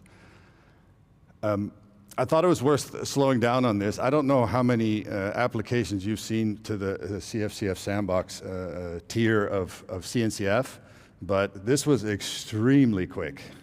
Right? I've been a CNCF ambassador for the last 2 years, and watching this happen was quite fun. So we started, I think it was last PromCon. I met Augustin here, and we were hanging out talking about this a little bit, like, hey, this is something we should go do. I reached out to the CNCF itself just to double check whether incubation was more interesting or whatever, but Sandbox is the first tier in this process. And in March, they got together and submitted the application. Now, it took a while for them to churn through the big pile of applications and start looking at it, but they started in the second week of August, and I went on vacation. And right before I went, I used the CNCF channels I have with the ambassadors to ask them to spread the word about this, because when you vote, you have to be a voting member to get it in, but you can show your support. So we did a call through the Perses social channels, we did a call through mine, we did a call through all the CNC ambassadors I could find. This thing skyrocketed, and a few days later, they were like, yep, you're in. So that is really amazing that you all jumped up and did that, and that's about the fastest thing I've ever seen. So right now, you're seeing a lot of change within the project where they're, for example, migrated into a Slack channel. They migrated stuff over to the, or going to have to migrate their stuff into the CNCF framework with GitHub. So pay attention, there's a lot of stuff that's going to be going on. Well, last year there was a completely recorded session here on this stage by Augustin and his colleague. They talked about the dashboard as a code, they talked about the standard and the dashboard itself, so I didn't want to revisit that exact same thing this year. I kind of wanted to look forward, like how far it's come. So when I saw all this stuff about 1.5 years ago, I sat down and thought, this is really nice. I want to get people started with it, right? So I put together a workshop from 0 to getting it installed on your machine and using it. And one of the things that was really, really amazing at that time was that they didn't have a lot of visualization done yet, so the dashboard would drag, drop, and fill in the boxes and stuff. It was more working in the JSON. And so this API became really interesting. And this is also the thing you're going to be leaning on a lot when you're doing your dashboard as a code or your GitOps or your CI/CD. And it's really straightforward. It's, you know, as you see here, a bunch of examples of things you can do and how it works. You have the ability to get stuff. You can, you know, basically it's CRUD operations. And you already see when you get to the part where you start applying stuff and when you start reading out stuff, describing it, now you're seeing, hey, I can start pushing dashboards out into my Kubernetes landscape along with all my applications. And when I know what I want to monitor and I know what the service discovery is to find the right data source, this could get really interesting really fast. You probably want to have a chat with Augustin how they're doing that. It's pretty neat.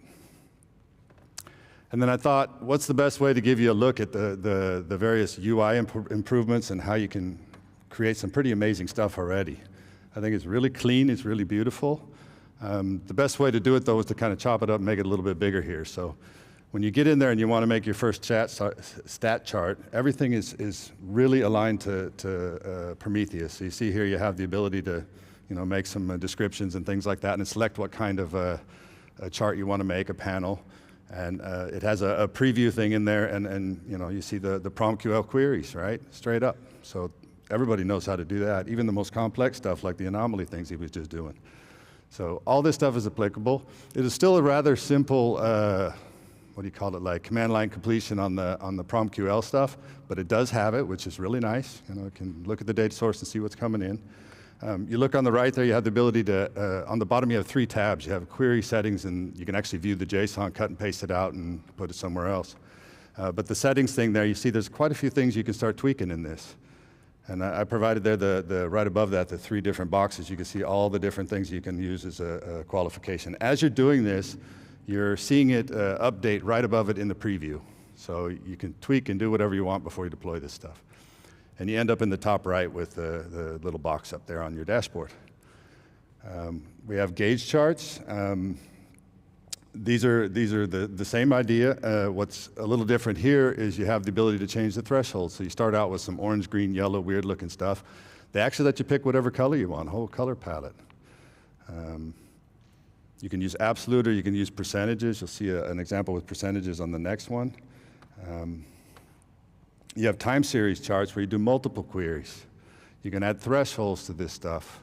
One of the limitations currently is the thresholds you can't label.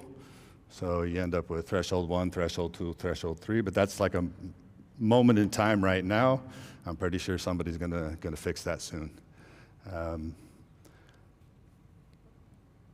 You have documentation panels because when you're setting up your stuff, it'd be a really good idea when people land on their service page that they're monitoring and having to react to that you have the access to the documentation, don't we think, right? Kind of an important thing. It's really funny because I don't know how many IDEs you've worked with and stuff. They always have this side panel where they show you the live view of what you're doing. This is basically doing the exact same thing, and I think this thing's more responsive than most of my IDEs. It's pretty crazy. Multi-gauge.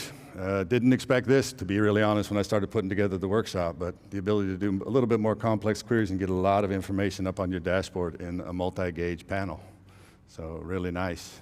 Again, you can modify the thresholds, the colors, the amount of thresholds, whatever you want to do with this. Put it in absolute values or percentages. And then a couple things they've added in the recent times that are not part of the workshop right now, but you can do a table. For example, here we're taking a look at all my systems that are up, keeping a list running of what's going on when you land there. You see that you also have like ability to do density displays and things like that. A bar chart. All seems really fundamental stuff, but I mean, you got to build the foundations, right, before you can make really, really beautiful stuff. Here you see a bar chart with another, query and a couple of things you can do with the settings and figure out how you want to tweak it and put what colors you want in there. The latest addition has been tracing. That seemed like the obvious next step. We had a partner, one of the other companies that is supporting Percy's in the wild is Red Hat. The OpenShift team integrated all this stuff into their OpenShift container platform. They asked me to show you a couple examples in a minute, and that's going to be part of one of their operators. It's releasing 0.40 in, it should already be released. I was unable to verify it, but it should be out already. You see that they contributed back the scatter charts, the trace tables, and the tracing Gantt charts. And the only limitations on this right now is that it is querying only the tempo trace queries. So, and here's an example of what it looks like embedded inside the OpenShift container platform. You have the scatter charts, the various aspects of what they decided to put together. And you can really see that this is Percy's, Percy stuff. It's not hard to understand that this is really clean front-end stuff. Here you see the waterfall, and you can drill down and get details on the right side on various traces and that data. And then I thought it'd be kind of fun to show what we've done with it inside of Chronosphere's platform. I have to admit up front, when they initially started doing this project, Chronosphere, Amadeus, were really big in this together and committing a whole bunch of code and doing a lot of stuff. And at a certain point in time, Chronosphere decided to step aside there a little bit and do a little bit less focus on that and more on the product. They pulled their engineers over to that. I refused to listen, personally. I was like, you can't really tell me what I'm going to do at 5 o'clock, so that's what I was doing at 5 o'clock. But the stuff here, you can see it in a little bit more complex environment, and you can definitely see the various panels and stuff inside here. This is a service page where you would land as a service owner. Something's going wrong. You see some red stuff at the top. It's a little bit small, but you get the idea. You can see various thresholds and things that are going on, and links to documentation on the right side and all that kind of stuff. Another example is looking at traces like the Explorer.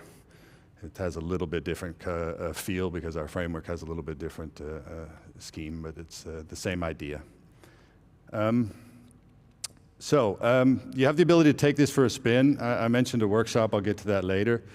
In that workshop, I show you how to do it from source, so to actually build the project from scratch and run it on your laptop automatically. You can also do it with a container image that they provide. They release one every time. And they also host that container image on an instance called demo.perses.dev. Anybody can go there, log in. They currently have, as you can see, I believe, Git and GitHub and Google. And what's really interesting about that, I think, is that they worked it out also so that I showed you the command line API. You can also log into this with the API with your, for example, Google credentials, which it gives you a code. You go to a web page, you fill it in, and then you're, from the command line, able to push your dashboards into a project inside here. So you see there on the your guys' left over here, you see the various projects in there because people have been playing. One warning with this, it can be taken down at any time because a new release will come or whatever they're going to do. I'm pretty much sure that's how it happens. I tried to integrate it into my workshop, but I put a warning next to it from, hey, you can't expect this to be here forever. Anything you do in the workshop or building out and trying this out is going to be able to stop and pick it back up later, but not with this. So go give it a try. It's really fun. You'll also find, until they decide to reset it, you notice that my workshop stuff's in there, so that's a complete thing. Now, one thing I think you should do in open source, how many people here have been on this list? I don't know if you're willing to stand up. It'd be really nice if you did, but I know Augustine's here. I know Julian's here. I also saw, who else did I see running around here? Nicholas is also here. He's got a talk. So if you see these guys, buy them a beer. That's about the only reward you get for this stuff, right? Augustine's right over here too. He's pretty much leading it now. While you do see a lot of Chronosphere, I think it's well worth, you know, the historical value of everybody that contributed. People come and go. You do what you do. And but Amadeus is really the big pull right now. They're doing a lot of work on this. Red Hat's doing quite a bit of stuff around the tracing. Not all these people are super active right now, but I thought it was really a nice idea to stop and take a look and see who you know in this list, because there's quite a few people from Prometheus fame that have taken the time to put some stuff in here. And I expect Julius will be back again soon to help out with some stuff, right? All right, so I wanted to put this up so you have a chance to see a place to get started where it's really easy. This takes you from nothing to installing it either by source or using the online cloud sandbox, what they provide, or using the container platform. You can do it in Podman from the open source Red Hat fame, or you can use Docker. It doesn't matter to me at all. It walks you through this stuff from taking a dashboard from nothing to a complete, beautiful, you know, as much as you can get done here. And I'll be sure to add a bar chart and a table, which are not in there yet.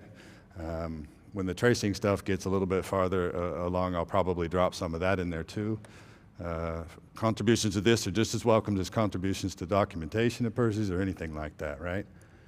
So the last thing I wanted to share was some of the, it's a little bit more detailed than what they did in the lightning talk and stuff, but you see you have the repository itself. You also have the documentation up there. You have the website itself, some of the social media links. The chat thing has just moved over to the CNCF Sandbox, or CNCF Slack. You'll find them on Perses Dev. The roadmap is also listed there. I didn't go into great detail to that now because it's pretty fluid as far as I can understand. You kind of got to pay attention in the dev channel. They're quite active on that stuff. I got the workshop listed. There's also a Prometheus workshop listed where you can start your own Prometheus instance locally and then use that to query. That's basically the storage for what you're visualizing. If you want to follow along with the onboarding into the CNCF Sandbox, that's kind of an interesting process, I think. It lists out all the stuff that they're going to need to do to also get to the next level for incubation.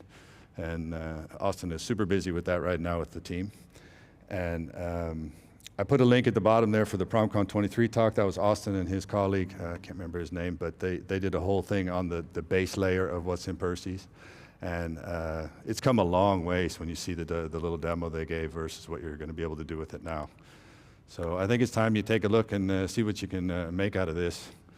And get ready to do your own contributions because there's a lot of stuff to be done and they'd love to have the help. I have one last QR code for you here. If you scan this, we're giving away from our booth free Uber Eats cards. So all you got to do is scan this, and you get one sent to you. It's not. It says it's a win a card, but everybody's a winner. So go get them.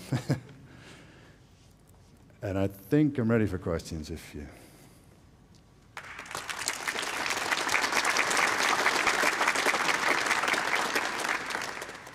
Thank you for the talk. I saw that there's a CLI tool as well. Yes. How do you pronounce its name?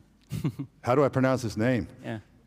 Per CLI is what I call it, but do you have any other way you call it, Austin? Well, as a French, I'm saying Percli with a big. Really? I can't repeat that. I don't speak French.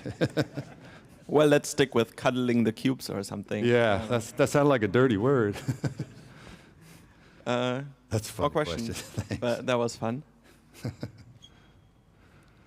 So I have a question if you don't. I have a question for Julius. When are you going to put the prom lens into Percy's? You're free to add that, but I have other plans at the moment. Oh, I thought it was your hobby project. So I was going to say, come on over and add it to ours. It will be done in 2 months. There you go. It's on the roadmap, see? Okay. Excellent. Well, we'll check in with you, Augustine, in 2 months. Questions? I was about to end it. Can it just speak Prometheus and traces at the moment, or can it speak to other? So the question, I think what you mean is, can you use just traces to visualize? No, can it speak SQL, or can it speak to Graphite, or? No, it cannot. No, that you see in the drop down. There's only one thing, and right now it's the Grafana query language. Yeah. Thanks. Tempo. But can't wait for you to contribute those. You see a theme here? So if you don't know what to do after 5 p.m. Yeah, you can go home and do it too. All right. Thank you so much. I'm looking forward to trying the demo. Looking forward to playing around with it myself. And yeah, super cool stuff.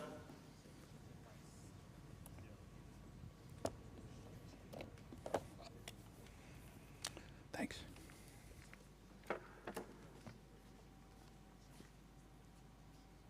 All right. What else can I announce? Lightning talks. We cleaned up the spreadsheet. It was a bit of a mess with Google Forms appending and us moving things around from yesterday. So thank you to Basti in the back. He cleaned up a spreadsheet. And everybody who submitted, you can now look at the spreadsheet that's linked in the Google form to see the running order that we're going through. I think we're pretty much full with lightning talks. Maybe you can try and see if you can get by chance your lightning talk in at the end of the day, depending on how fast people are. We'll see. Yesterday, everybody took only 2-3 minutes, right? Maybe we can make it happen. All right.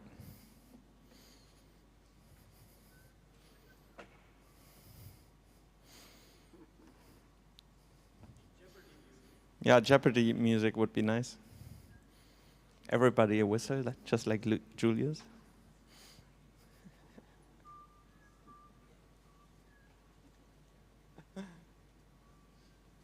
I guess we were done early, so it's fine. All right.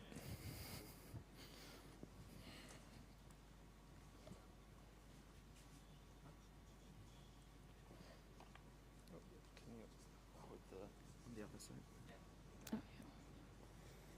Wrap this up. So it's not as steep. Yeah, it's already there.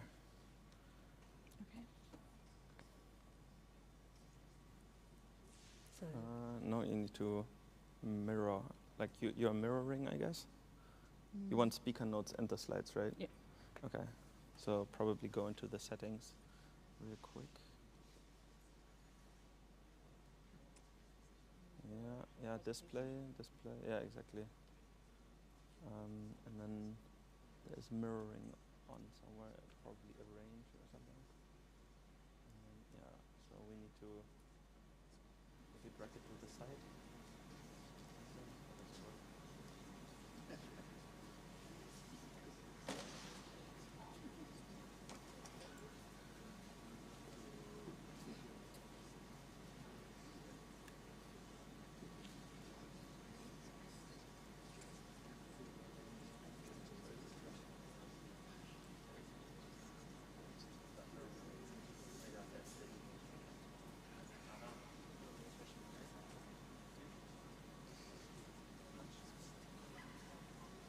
Yeah, you need to drag it over the other screen.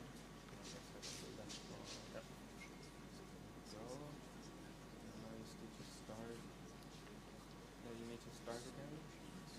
Like this case.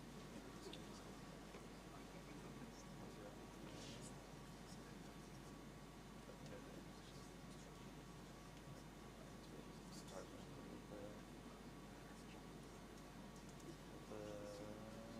presenter view. Exactly, no, maybe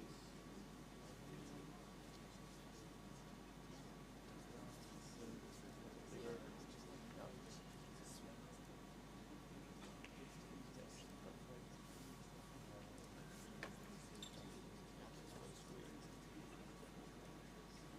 Oops. No, it's not up there. This toolbar. And there you go. All right, we figured it out. Quick shout out to the Apple devs. Like, stop mirroring is incredibly hard to find. All right, implementing out of order native histograms in Prometheus. Super excited to have both of you on stage, and I'm curious to see what we'll learn. As always, the theme is kind of learning, I suppose. So take it away.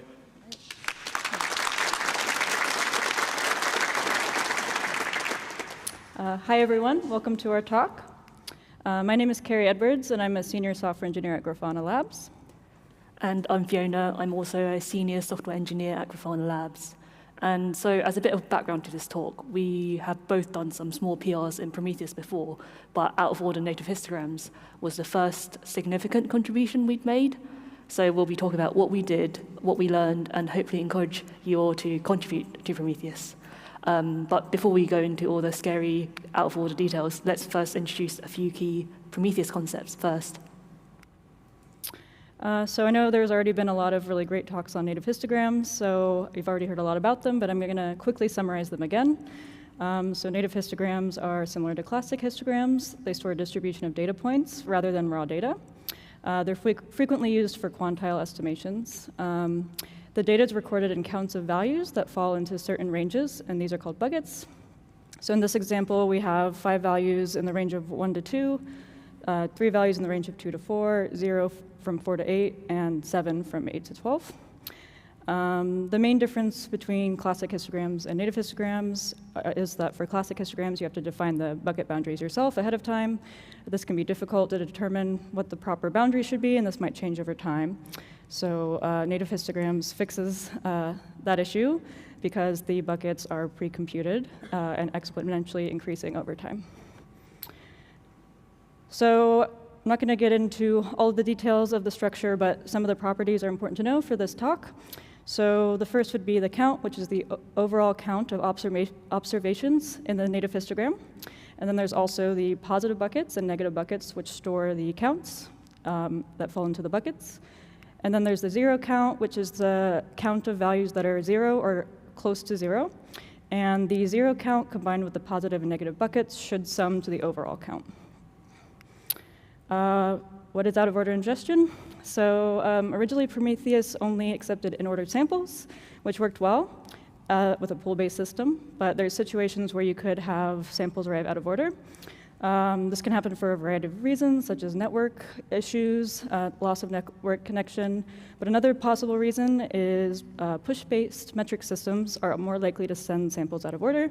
OpenTelemetry is an example of a push-based system, so support of out-of-order ingestion is important for compatibility with OpenTelemetry.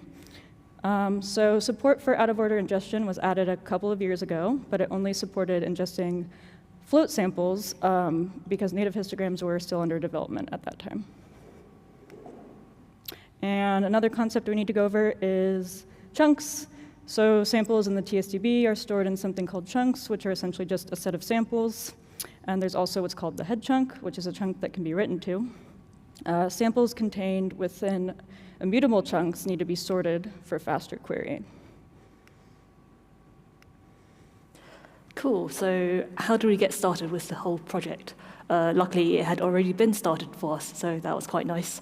Thanks to Cryo and Jeanette, thanks to them, there was some initial work for out of order already there, and we also appreciate how helpful they were when we were onboarding onto the project too.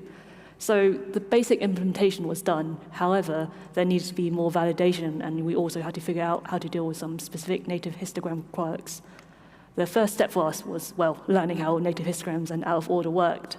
There are some good write-ups and talks on both subjects, but still, they're complex topics, and since we were unfamiliar with these parts of the Prometheus codebase, mapping that understanding to concrete code was tough. What was super useful for us was the test code. So there were a lot of tests for out of order already. Since they only tested for float samples, though, we extended them for native histograms as well, so making a map with all the different sample types and modifying each test to run subtests for each type.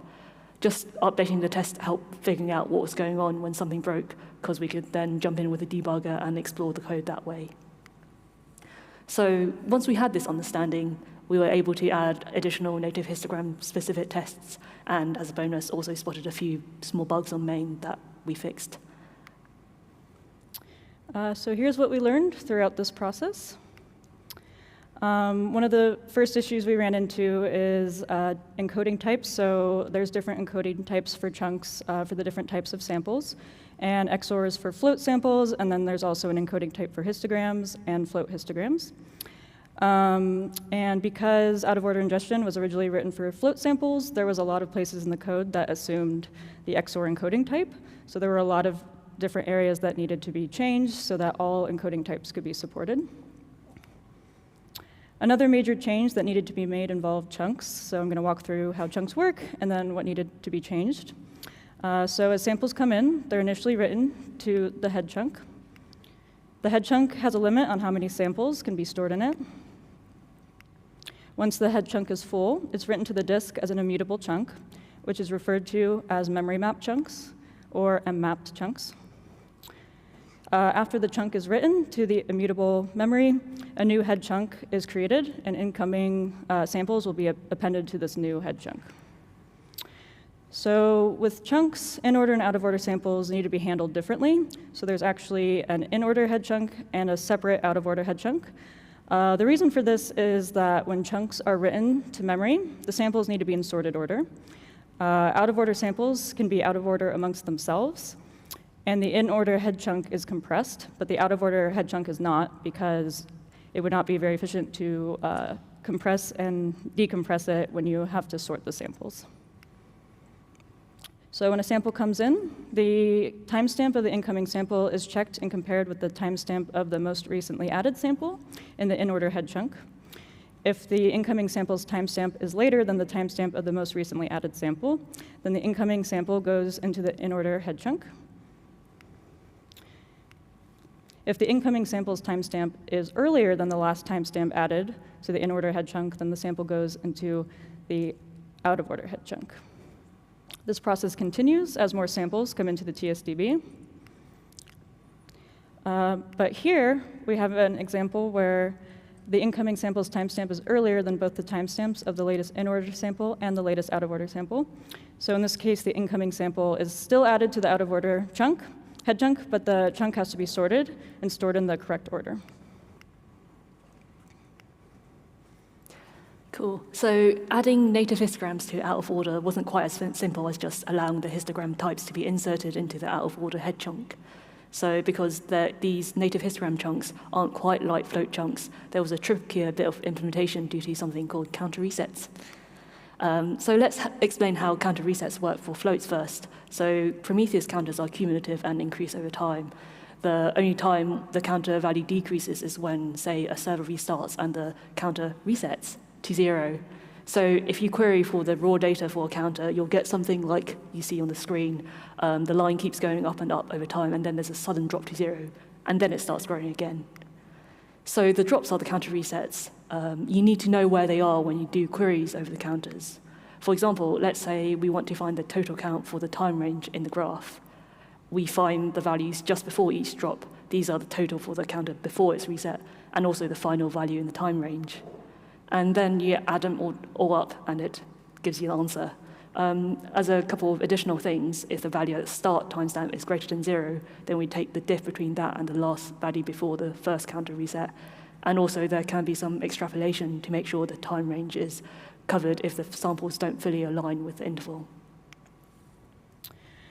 So how do we detect counter resets? For float samples, it's quite simple. It could be done at query time because it's quite efficient. Since it's just a single sample or a single float value, it just has to be read and compared with the previous sample's value. If there's a decrease in values between consecutive points, then this indicates that there's a counter reset. And when a counter reset is detected, the value is adjusted by adding the count with the previous sample's count, as Fiona just described. So with native histograms, it's a lot more complicated. We're still looking for a drop in value to detect the counter resets. However, there's 3 separate properties that need to be monitored for the drop in value. The first is the overall count of observations in the native histogram. So if that value decreases, then that indicates a counter reset. The second property that needs to be considered is the count in the individual buckets. So if the value in a single bucket decreases, then this is also a counter reset. So to check this, you have to loop through every bucket and compare with the previous values in that bucket. And the third property is the zero count. So you can see here that the counts go up, the overall count goes up, and the bucket counts either stay the same or increase, but the zero count decreased, so that is also a counter reset.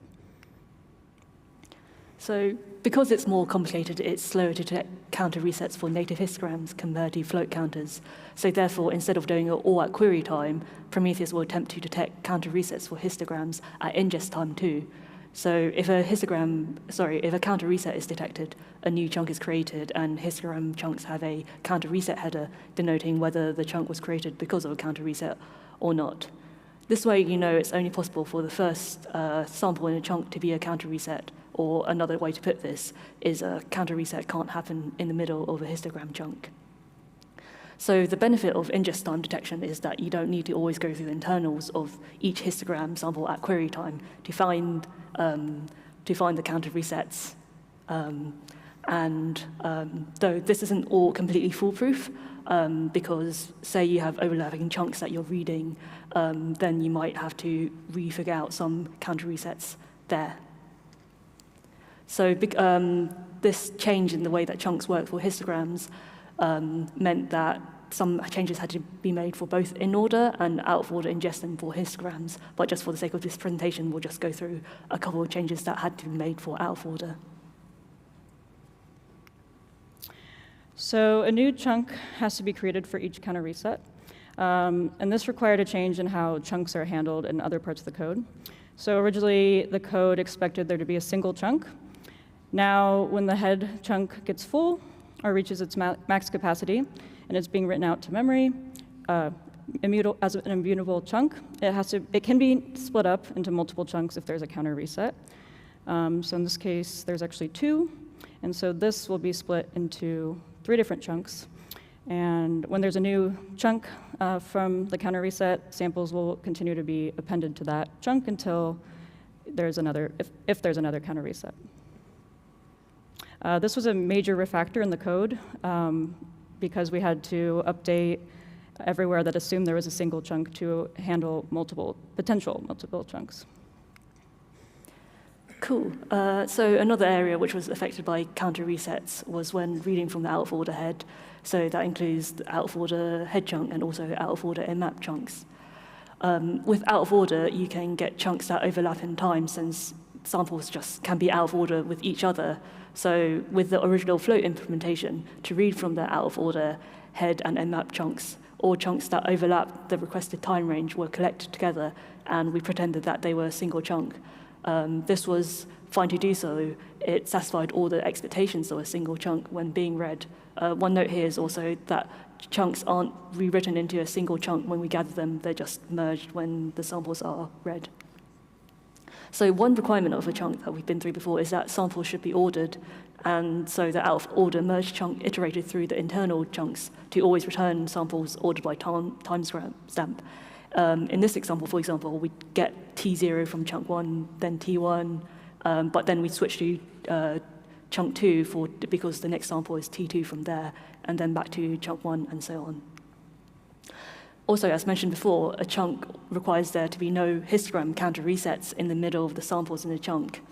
In this case, well, all the samples are floats, so you can't get a histogram counter reset, which is quite nice.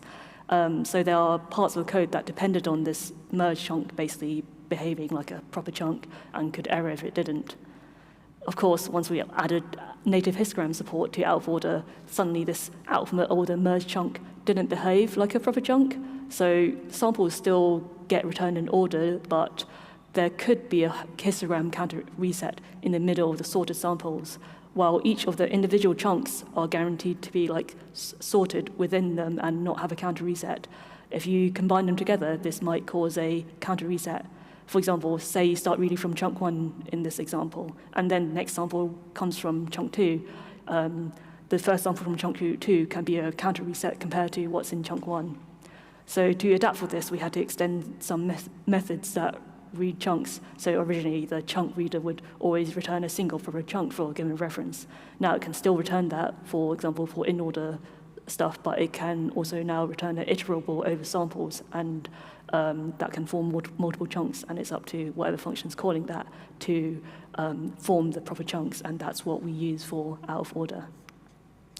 So I assume you're very curious. What's up with the PR now? We've covered a few of the challenges with the implementation, and about the current state of the PR. It's currently in review and hopefully will be merged soon. Since it's experimental, it's going to be off by default, and there'll be a feature flag to turn on. If you've not contributed to Prometheus before, I'm sure this presentation has made you really enthusiastic to do so. There are always plenty of issues to take on. One thing for us about the experience was it was intimidating to actually start work on like an open source project that's so visible and used widely. Prometheus is a complex project, and it takes time to get comfortable and figure stuff out. But we did it, or are doing it, because still need that last PR merged in. But yeah, it was good. Learned a lot, and obviously got helped out a lot too. We do want to share a few tips from our experience of contributing. So one of the main ways we got more comfortable with Prometheus was with testing, as we've mentioned before. It was a big part of helping us understand how out-of-order native histogram works, and debuggers are always useful. It's also helpful in retrospect because there were a bunch of tests already, we were fairly comfortable with making changes, knowing that a previously written test will probably catch any issues as we started with the code. The next thing is also incremental PRs are always nice to reviewers because they're smaller and they're easier to roll back if there's something going wrong. But in our case, it was actually a bit hard to make incremental PRs because we are unfamiliar with the code. So what we actually did was we first made like a big draft PR and made all the tests and changes there, and once we had that, we had a better understanding, at which point we can extract them into smaller PRs and be more polite about what we were asking reviewers to read. Next thing here is documentation. Documentation is also always good for people who come afterwards, like whether that's adding stuff in code or just rough notes in the doc to be shared later. So in terms of how to get help, how to contribute, well, there's probably people here you can talk to ask on how to on specific things you want to do. But also the CNOCS Slack, there's a bunch of Prometheus channels there if you have any questions. And there are also Prometheus office hours, which are linked here. I'm sure we'll share the slides in some way, I hope. So even if you have contributed to Prometheus, native histograms is another great area to contribute to if you're interested in it. It can be a bit tricky compared to float samples, but while I was learning about native histograms, I wrote a doc to be sort of a developer guide that's linked here.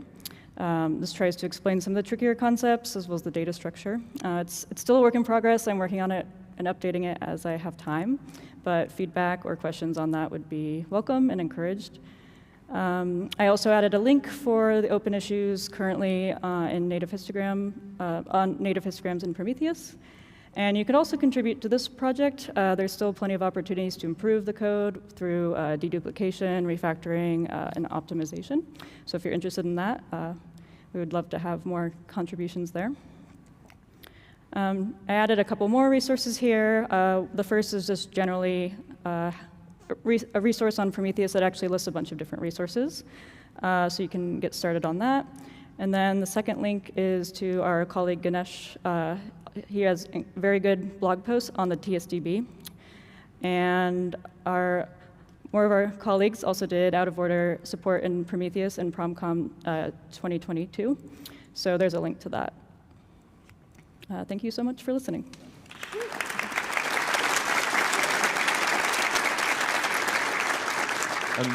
Amazing. Questions?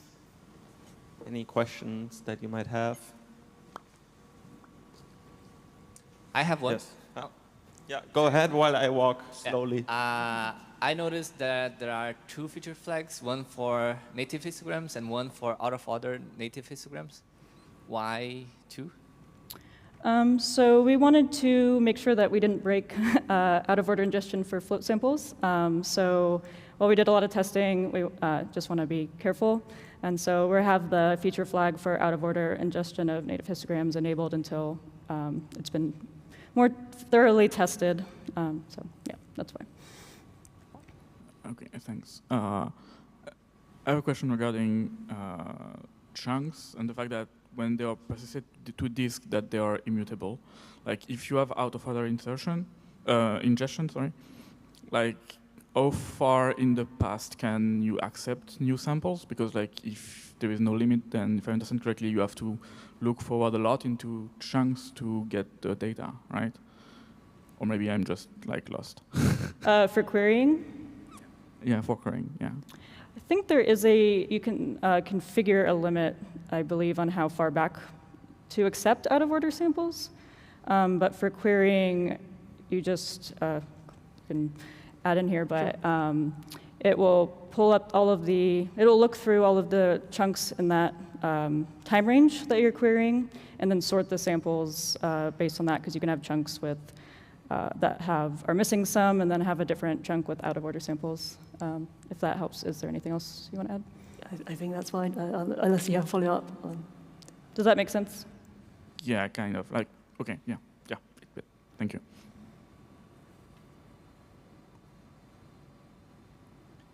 I have another if nobody has. Here. Yep. I noticed how counter-reset hints are the trickiest part for out-of-order ingestion. There are a few formats that has some kind of hint. It's not the same. But for example, OTLP provides start time Unix nano. Mm-hmm. It's not the same, but it could be used as a hint. OpenMetrics, we are also working on simplifying the created timestamp. Would that help somehow if you have this information on before ingesting? The start time? Yeah. I believe that is that's for delta temporality. Oh, that's the way that it's tracked with delta temporality. So yeah, I don't remember the exact details of how that works for detecting out of order for OTel, but anything? Yeah, I'm trying to think through it.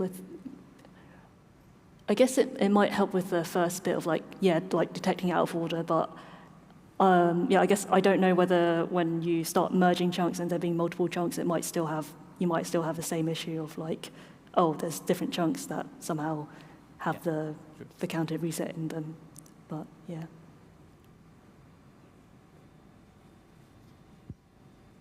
Okay, great. Thank you again for your talk.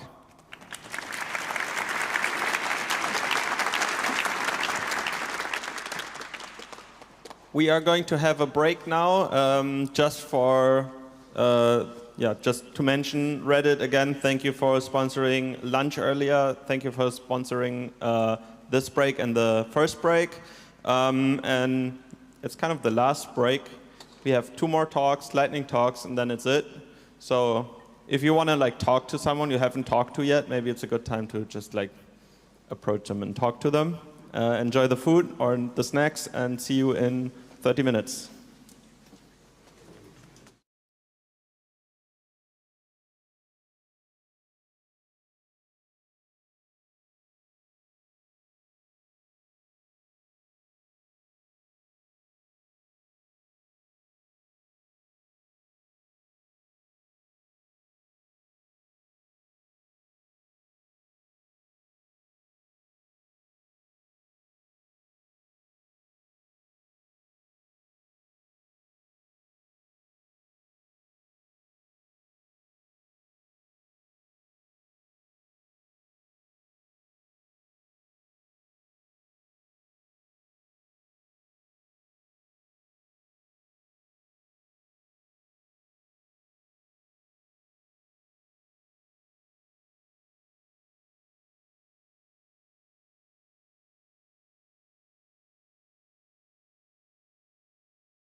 Come on in, everybody. We are back for the last 2 hours. Yeah, I hope everybody had a good break, recharged, and ready for the final talks. How did you like it so far? Was it great? All right. Let's make it happen for the last 2 hours. And yeah, welcome to the stage. These two gentlemen, all the way from India, the first time outside of Europe, I think. Yeah, perfect. So, hello. First time out of Europe and instantly going to PromCon giving a talk. That's pretty wild. But I hope it's fun. Yeah. And yeah, I'm looking forward to your talk. Stage is yours. Thank you. Thank you.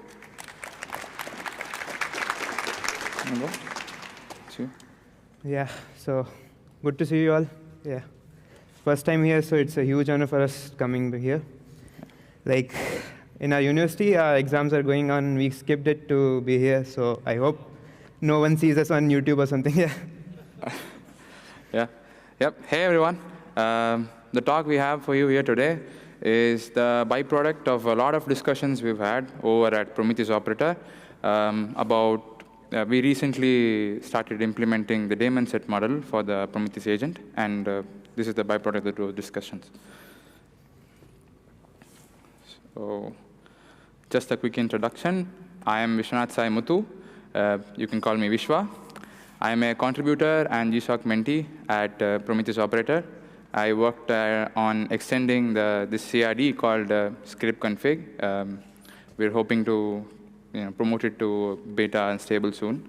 And I'm a final year engineering undergrad at the Indian Institute of Technology, Varanasi. My hobbies are I love to play football, badminton, cricket. I play a lot of sports, and I love dogs. Yeah.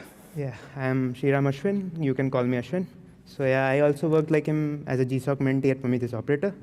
I worked mainly on documentation and website, and now after completing my GSOC project, I'm now the maintainer in that website repo. I'm also a final year student at IIT BHU, like him, and yeah, my hobbies, I like singing, even listening to music, and love doing sports. We both play football together. Yeah. Just a quick show of hands. Yeah, so how many of you use Prometheus Agent? Right. That's yeah, great. Nice. Oh. And how many of you use Prometheus Operator? Yeah. Okay, that's nice. That's a lot of people. Yeah, so this talk is more of kind of a story that we wove around. It's an imaginary story. So let's get into it. So we will talk about a farmer named Eva. She's a very futuristic kind of thinking. So yeah, she uses tools like IoT devices, bots to monitor a field. She collects data using monitoring tools like Prometheus. So yeah, she likes to do stuff, analyze the data to a lab. That is her main priority, to improve. Yeah, we totally did not rip this off from Arthur and Nicholas.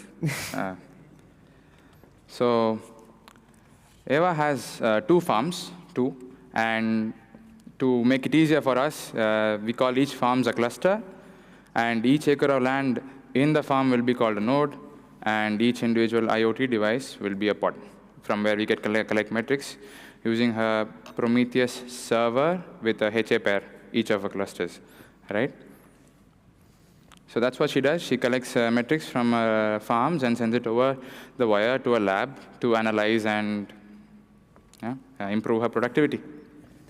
I mean, but every time there are some downsides, and when she look at her expenses, the monthly bills that arrive, she's just shocked. I mean, she's spending a lot than she has expected, and like she's confused about whether the setup is right for her. So yeah, she wants some alternatives. And then she approaches us. Hey, that's us. So she approaches us for some ideas to help her gain more confidence in her Prometheus setup. And yeah, look at us, happy, like a little family. That's so nice. To understand her needs better, we're going to have to ask her some questions and hopefully give her good, solid advice. Like, we can look at the questions, like basic stuff, like the functionalities that Prometheus offers, alerting, use of local storage, TSDB and all. So as you can see from the responses, like there's no use for querying that much. So local storage doesn't also get utilized. So the main requirement she has, she wants to send her data to her labs for analysis. And looking at that, we consider that Prometheus Agent would be more suitable compared to Prometheus Server. Yeah. But before we can double down on that, she's having doubts, like what is the agent, what is the server? So let's just give her a quick brush up on these two things. We all know the server, we've all used it. You get the whole package. It can find and scrape targets for you. It has its own local TSDB. You can query data from there. And well, you can do alerting locally as well. However, not everyone needs all of these things. And in the case of Eva, she doesn't really seem to be querying any local data at all. I don't think she can even make sense of that. She sends it over to the lab for her experts to handle it. Yeah. That's where. So there comes Prometheus Agent. So yeah, you have cut down the package, all functionalities from the package, and you just focus on like service discovery, scraping. But the implementation, the binary is same. So yeah, you get all the things that Eva need for a setup, but it can be a little lightweight compared to the server. Yeah. You can also do alerting, but just at a different spot at the monitoring pipeline. You can do alerting at where you store your data. So yeah, hearing that, Eva was like, delighted, and she says, "Thank you," but that's not it. Hey, wait up, Eva. There's more to it. Give us more details about your both farms. Maybe we can help to assist you better. Yeah, so let's just counter one farm at a time. So the first farm, we look at the crops are magical. Magical in the sense like they can grow very quickly in minutes. So she has a lot of large cluster or large farm where the demand is very fluctuating. Fluctuating in the sense that sometimes in the morning you have 5 acres of land, but then demand changes, and in the evening you need 10 acres of land. So yeah, and depending on the piece of land, she has different data like parameters like soil moisture, temperature. So she needs node-specific metrics. And then the main priority is to send her data to the lab, so she might use remote write.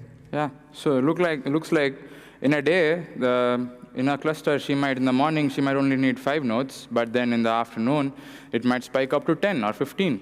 You don't know. So it looks like she might need some automatic scalability here. So enter the daemon set mode for the agent. In one word, it is tightly coupled to nodes. That is, whatever node that your agent resides in, it is designed only to collect data from metrics from the pods on that same node. So that we can call that node local scraping. And you can, out of the box, also collect node metrics. You don't really need a node explorer here. And then if you have a new node in your farm, like with Eva, if in the evening it is 10, then it automatically scales. The number of agents also scale along with the number of nodes. So that's pretty neat. We have the current opinion that the daemon set might be pretty suitable for this cluster, but we need to ask her a few more questions before we can be sure of that. First thing is, does she need multi-tenancy? So let's just take a small look at multi-tenancy in the daemon set mode. You can do a couple of things here. You can either deploy n daemon sets for n teams, but that is that's too much. That's not really an ideal solution. You can have one daemon running per node, and then have it collect all the metrics, and then have the multi-tenancy happening at the storage level, at the Thanos, or wherever you're storing your data. One other thing that you can do is have one daemon, but with different jobs, send the metrics for each team to a different remote write endpoint. That is also possible, but that's asking too much. Some teams might not even have their own endpoints. So it really depends. The two options are there, and also the remote write CRD is actually in talks at the Prometheus operator, if you want to take a look at it. The daemon set mode is suitable, but it really depends. Yeah, so after the quick explanation, we get to Eva's response. So she doesn't consider multi-tenancy for her case. So yeah, that's great for us. Yeah. And then what about metric loss? What about reliability with the daemon set? So as I said earlier, the daemon set is really node-wide, if you can really think about it like that. So if one agent goes down, that means you lose visibility on that node completely. However, this might not be of a big concern for a lot of people. So that really depends. You can also have 2 daemon sets running, but in our honest opinion, that seems a little too overkill for this. Yeah, there are countermeasures against this, though. We'll take a look at it later on. Can I add something? Yeah. Yeah. So the visibility, like the loss of metrics is for like very little short of time, like 4 or 5 seconds. So I mean, it might concern some people who want like 0 or very less loss, but like for her case or like normal people don't concern that much with it. So the conclusion is daemon set is reliable, but it's not as reliable as a HA pair that you would have with your normal server. It is more resource friendly than a HA though, because you're only having, pretty much half. And then automatic scalability is also there, but the reliability is lesser. Yeah, so getting back to a response, like, yeah, she could live with few loss of metrics, I guess. It's not like she needs high availability pair for everything. That's very convenient. Okay. This question is really specific, but I think it'll make sense in just a second here. Would you be comfortable adding an extra layer of complexity to your cluster? Well, I say that because the thing with daemon set is that you define a daemon set, and the resource limits for all the daemons is the same. But the problem is, different nodes might have more number of pods, or some node might have pods that emit more metrics than some other nodes. So it is really possible that some of your agents are really short on resources. So you have to make extra sure that you have the resources available. Otherwise, you have the problem of your nodes, your agents getting killed and losing visibility on your really busy nodes. You can battle this, though, with trial and error tuning. You can have a meta monitoring setup to see what really works for you, what is the ideal resource limits that you would need. If you want to go a step further, you could also use VPAs and just ensure that the agents don't die. And then you could also, you should also, in our opinion, go for high priorities for the agents, because in some cases, if the agent gets evicted and is not able to be scheduled onto the node again, you might lose visibility for that for I don't know how long. So it'd be really nice if you have a high port priority there. And it's like we wrote this. She's okay. She does not concern with this, and so that's okay with us as well. So yeah, let's look at another question. So yeah, scraping resources other than pods like service, endpoints, and all. So currently, we don't have any support for that. But yeah, technically, it is possible to scrape any kind of resource. So maybe we can, in future, expect something like that. Yeah, though it is possible technically to scrape other resources as well, maybe say a service or an endpoint slice or something like that. You can't really do that as of now with GMP or the operator. But at the operator, we still have the option open. We might be doing it in the future, just not now. So this is kind of what you have. This is what you might ask yourself before you want to see whether the daemon set is a good fit for you or not. And this is like really scripted, and so everything is perfect for the daemon set, and that is the winner. For the optimal solution for the first scenario would be the daemon set mode. She has a large cluster, and she needs dynamic scaling, so that works perfectly for us. And she can possibly reduce some resource consumption as compared to what she would have had with the HA server. And you have native support for the node metrics as well. That might not be super important, but it's definitely something nice to have. But yeah, before moving to the second farm, we need to give a shout out to Hanwu, a GSOC mentee with us, who is working in the daemon set mode in Prometheus Operator. She is currently in the final stages of it, and maybe in the next few releases, you will see and you can utilize daemon set mode. In the Prometheus Operator. Yes. So if we look at some considerations regarding the daemon set mode, like we already discussed, like scheduling, priority, and busy nodes, I mean, you need to ensure it. And dynamic vertical scaling, you can add VPA, but like it's more of a complexity to a setup. So it's a trade-off, whether you want more complexity or you need like more thorough understanding of a setup.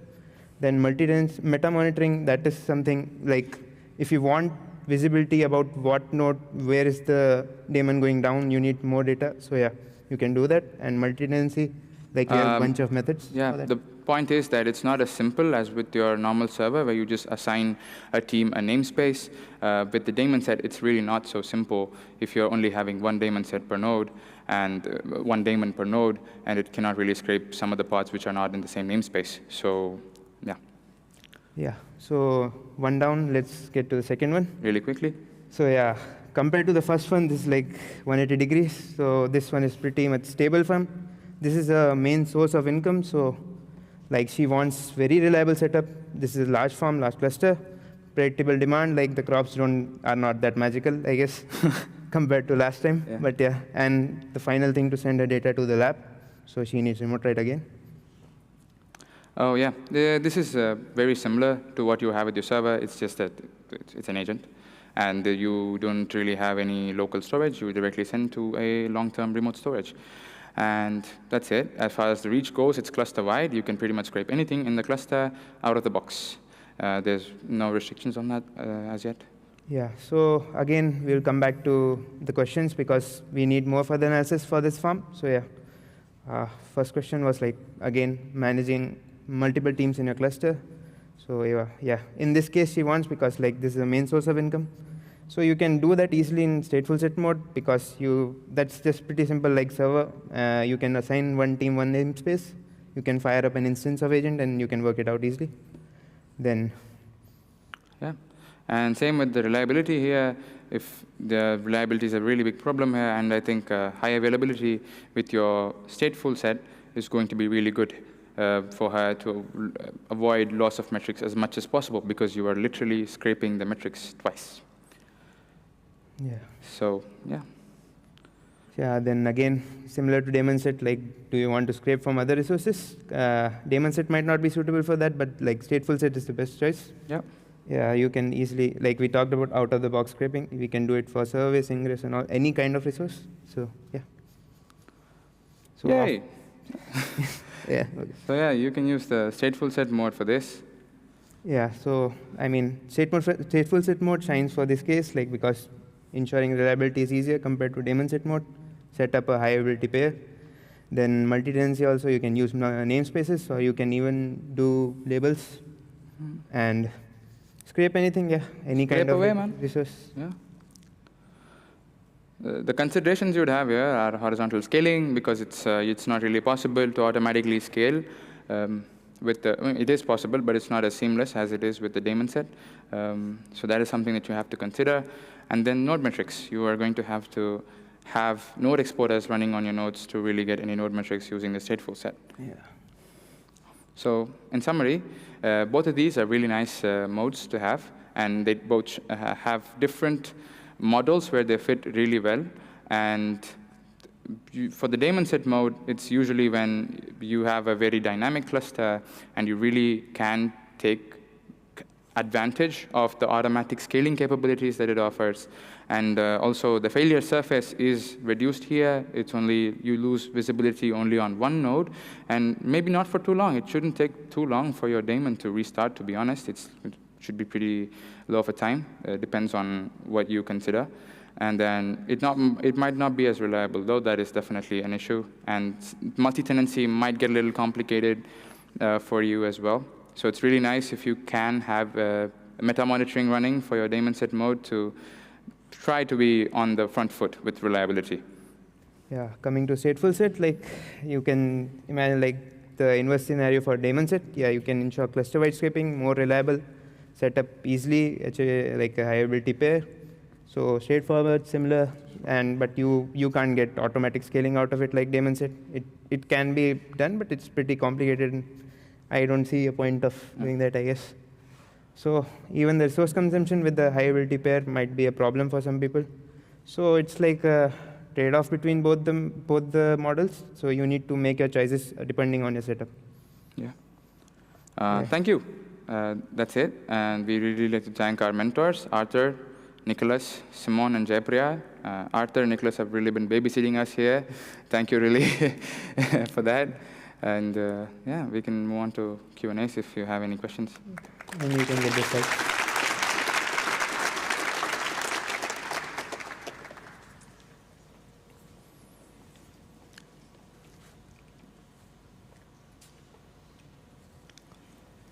Questions? Yeah.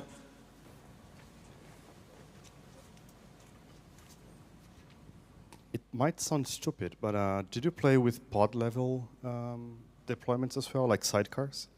Oh, no, not really. We didn't go for sidecars, no.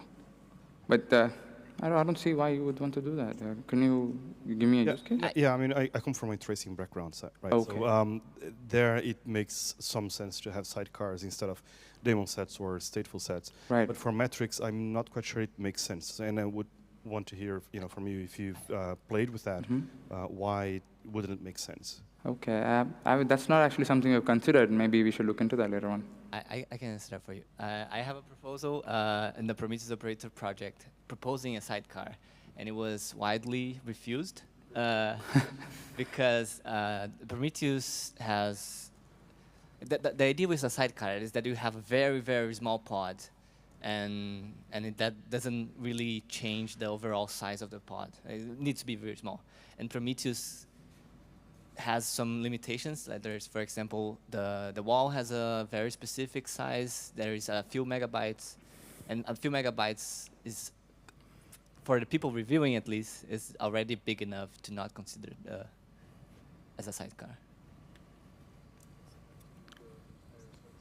So now that you have the mic, Arthur, you need to help. You said that daemon set mode for Prometheus Agent has less reliability than stateful set mode, and I don't understand why. From my perspective, daemon set mode should have bigger reliability because the agent runs inside the node, and if as you said in your talk, the point of failure is usually the whole node. Yeah. If node disappears, then you cannot scrape it outside and inside, and there is no difference between the level of reliability. On the other side, sorry, that's not a question, it's just a discussion. On the other side, when you scrape node from outside, this means that you rely on networking between nodes, and this another point of failure. And this point of failure doesn't exist when you scrape local pods inside node. That's my comment. You can also add some. I'm not sure, but so you were saying that if you're scraping out of the node-to-node communication is also a problem. Was that the question? Okay. I don't know. Does it matter to Kubernetes that it's outside the node? I don't think the networking in Kubernetes. I don't think it really does. It make sense for are nodes entities in the Kubernetes networking cycle? I don't think so. So maybe it is a problem. Maybe it's not. I guess it doesn't matter for Kubernetes, but like the Prometheus running just sees whatever is on the node, right? I think that's kind of what he was saying. But yeah, it was a statement, but I think we've been pretty good with statements versus questions ratio-wise. Any other questions? All right. In the stateful set, so I haven't seen that you can do sharding because it can be pretty beefy. Can you? Sorry, I don't get it. What? In a stateful set, because in a daemon set, you're basically doing one port, which should be big enough to scrape everything. In a stateful set, you're doing two probably nodes, which scraping everything, each of them. Right? But can you do sharding as well per node? Is the question, can we do sharding? Yeah. Yeah, we can do sharding, yeah, for sure. So it's supported inside of CRD somewhere. How do you work with it? Sorry, is it? How do you configure it? Is it like additional CRD in Kubernetes or what? Oh yeah, you can use hashmod relabeling for that. Yeah. You can add labels to the. You can add. You can do. Let me think. Sorry, let me think a little bit. You can definitely do that, but you can do with label selectors and add labels to the nodes. Yeah. Prometheus operate. Nicholas probably has a better answer. Yeah, I mean, like for the agent mode, like there is only no way to have sharding because this means that you need to have another pod running on the node. Okay, so by default we don't have sharding for that. You might deploy another Prometheus CRD and deploy yet another like pod running as a demo set, you know, but like it's a workaround. So basically, sharding is for like running a stateful set and then sharding all the targets across multiple replicas, whereas like daemon set, you usually scrape everything on one node. And yeah, because you're already doing How are we sharding. on time? Okay, we can discuss sharding a bit longer. Yeah. At this time, I have a question regarding when this agent runs in daemon set. How does it perform discovery of pods to scrape in this node? Right. Does it communicate with API server or not? You want to take this? So there's this thing called field selectors, and you basically pass down the name of the node from the config reloader, if I'm not wrong. So from the config reloader, you get the name of the node that the daemon is running on, and then you pass it to the field selector within the within the agent. So at discovery time, you kind of filter only the pods that are present in the same node. Does that make sense?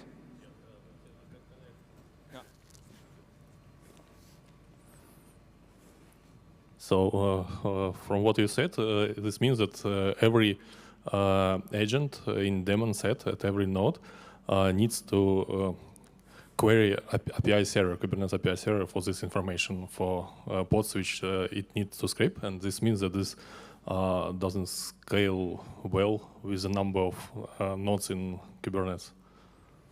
More nodes you have, higher load on the API server you have for service discovery. I think filtering at the time of service discovery should not give you as much of a load on the API server, to be honest. I think that's why we do field selectors as opposed to something else like label selectors. Did you think about some solution which doesn't require querying this API server, probably querying local C advisor or something like that for pods which will run locally and scrape metrics from them? To be honest, I'm not the one who who came up with the idea of the daemon set, but I think they did go through other ideas, and the most efficient one was this. Yeah. I'm not sure if Kubernetes has a watch strategy instead of fetching. If there is a watch, maybe that's a better idea. Additionally, I think you want to go through the API server because you need all the metadata labels that come from the API server for like pod name and namespace, whatever. Like just going through C advisor, you might not have it. I don't know exactly, but I think Kubernetes has proven quite a significant scale. So if you run into that problem, then talk to the Kubernetes maintainers. Good job getting there. Do we have time for more? We have time for one more. Okay.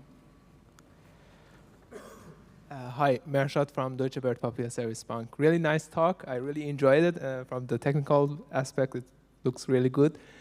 From the business side, is EVA a real EVA? Is it like business asking you to use Prometheus for this purpose? I'm sorry, I don't think I get your question. So is EVA a real EVA, like meaning you work Prometheus for farming business? No. It's like we ripped the story off of Arthur and Nicholas. You should really ask them, to be honest. Permission granted. Yeah. Just a side hustle. Yeah. All right. Again, big round of applause for the amazing talk.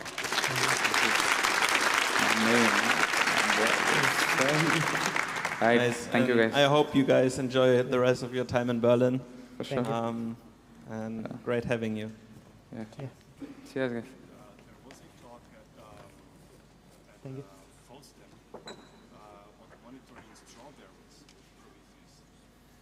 Okay, so apparently talking about farming, there was a talk about monitoring strawberries at FOSDEM.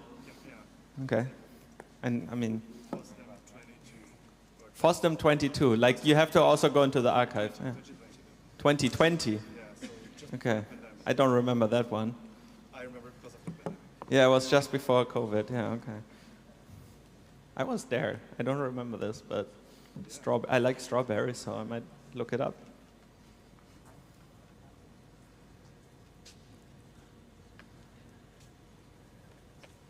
All right. Everybody is excited for the final full-length talk of PromCon? Okay, I guess not. Everybody's excited for the final full-length talk of PromCon. Okay, there we go. Okay, now you feel better, I hope. All right, I think we're ready. Yeah? Then yeah. Stage Awesome. is yours, and let's make it really weird. Yeah, hopefully. Yeah, hi everybody. This is the weirdest PromQL you'll ever see. PromQL for reporting, analytics, and business intelligence. Now, this is my first time at PromCon. It's actually my first conference talk. So you'll have to forgive the kind of somewhat baity title I put together when I was pitching this. We've seen some weird PromQL today, right? Some of Jorge and Manoj's, and I was told about this legendary talk from 5 years ago that's gone down in history. So maybe this is the second weirdest PromQL you'll ever see, who knows? And yeah, here it is. If you want to go now, you can go away happy. No,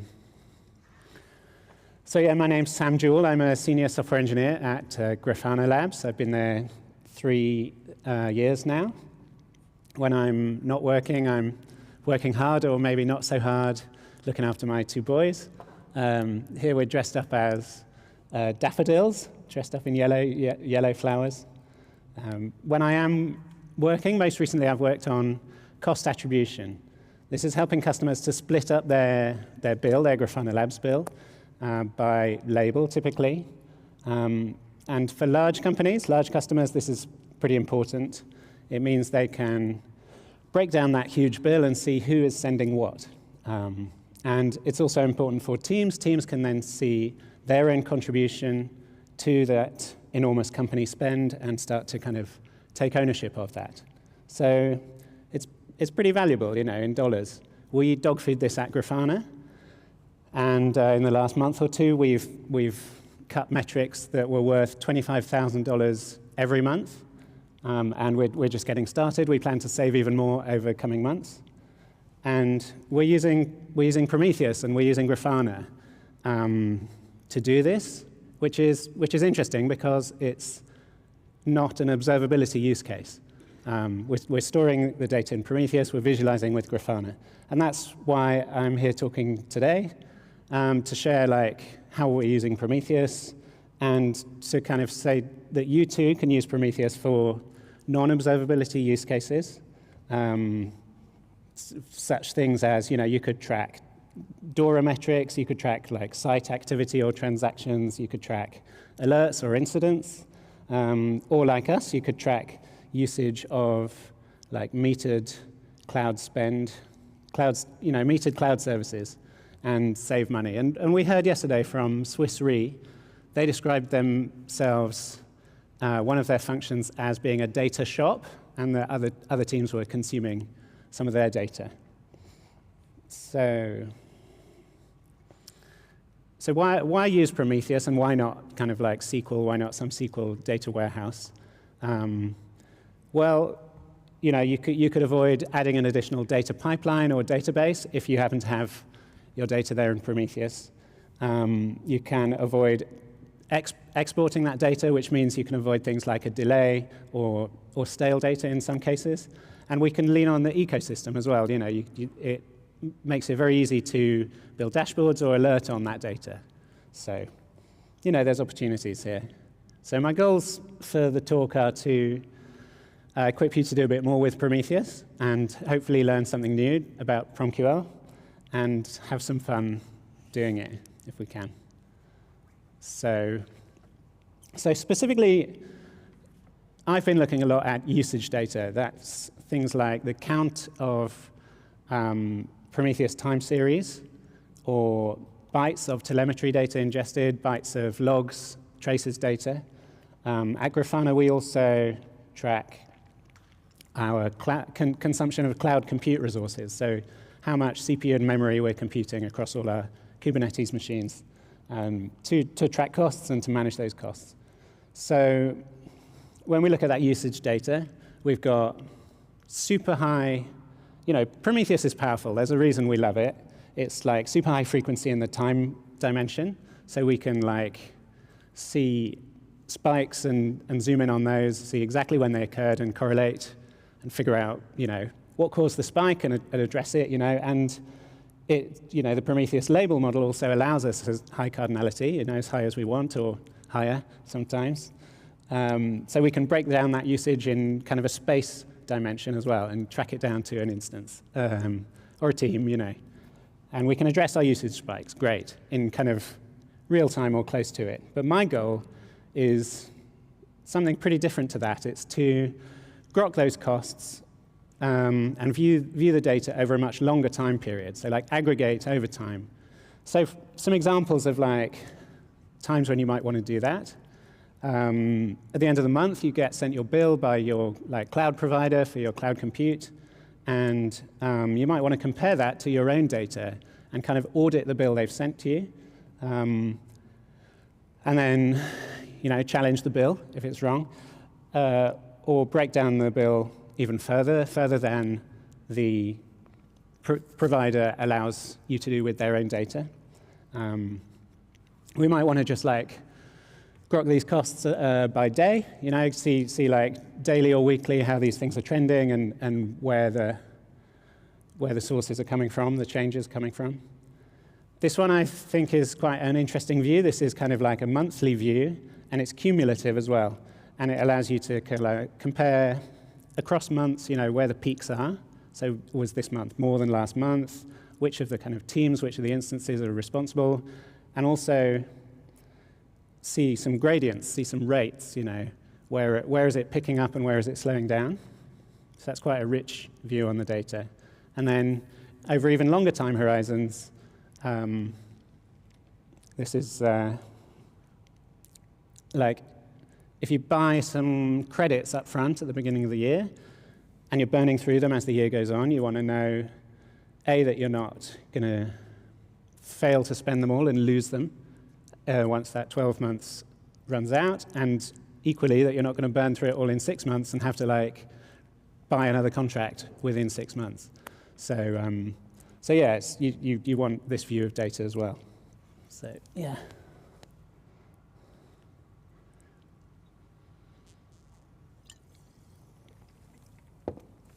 All right, so let's start writing some PromQL. Let's start trying to build some of these visualizations. So we'll start with this daily one.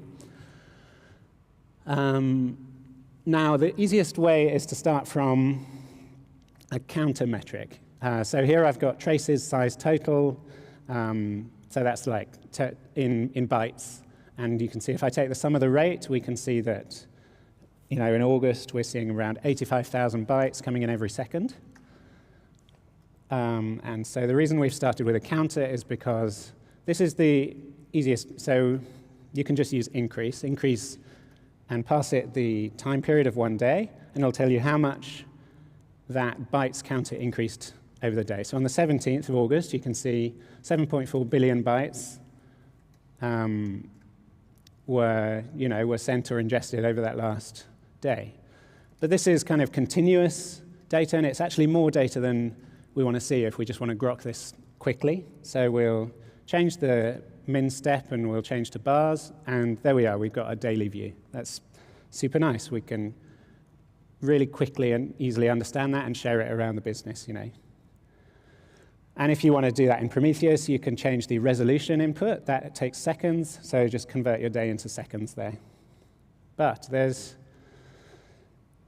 something not quite right here. On the 16th of August, if you hover, you can see that bar is the exact time for that data point is midnight in the morning.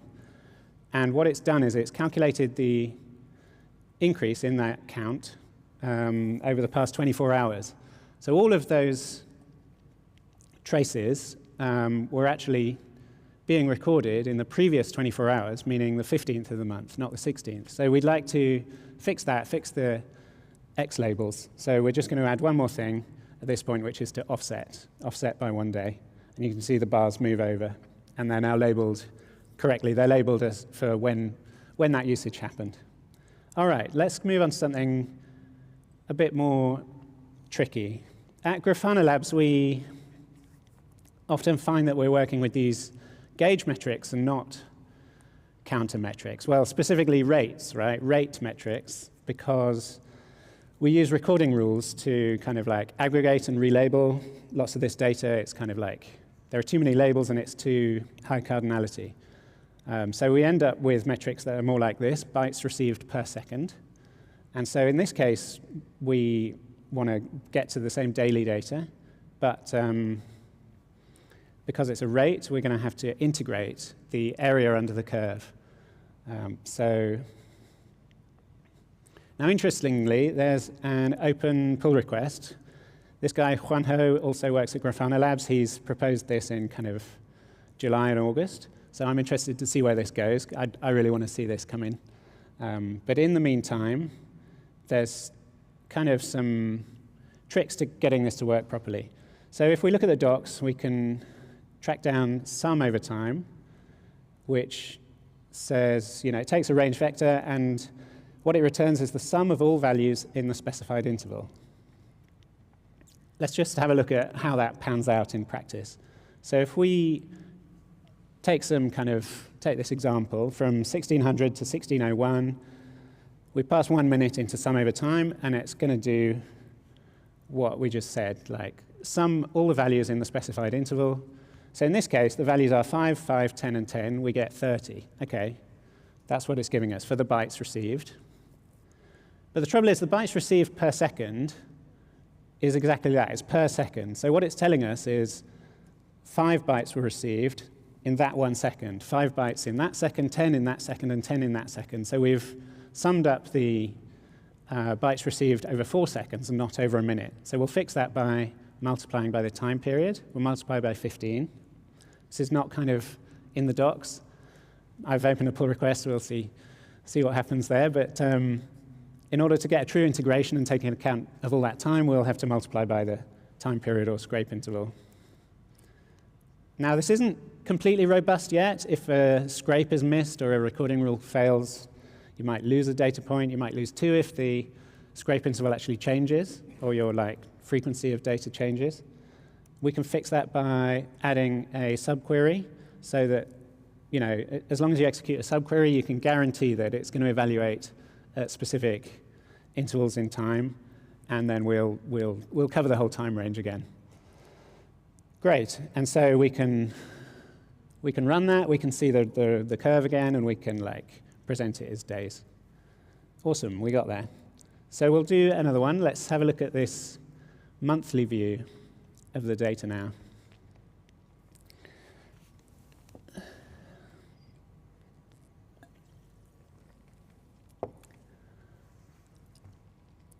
So you'd hope that you could just kind of pull out where you had inserted 1 day and stick in 1 month.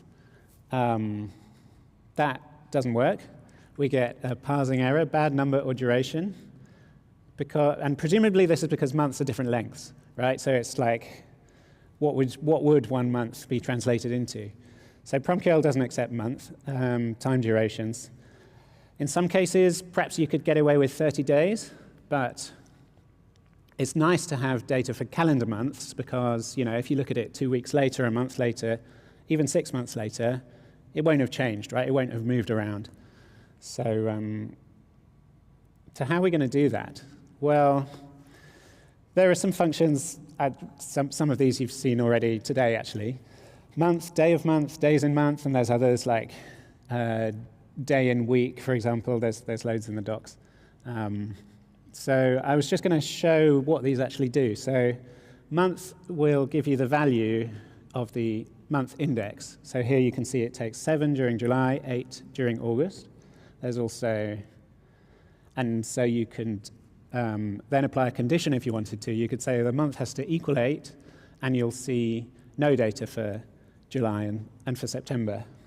So this might have some potential for us. There's also, I thought I'd quickly show day of month that climbs from a value of 1 on the 1st to 31 on the 31st. Again, you could apply a condition and use that to maybe lift data just at the start of the month or just at the end of the month, for example. But yeah, so I'm interested to try and isolate August data to begin with. And I've got this kind of like synthetic metric here. And what I'd really like to do is kind of take the intersection of this synthetic metric with my actual usage metric and use this synthetic metric as a filter, basically. So intersection would be the AND set operator, but AND doesn't allow for like the selective matching of labels. So it doesn't allow you to use like on or ignore keywords or this group right or left. People have talked about joins earlier today as well. So what we're going to try and do instead is to try multiplying these together. If we're going to multiply them, we want to scale this.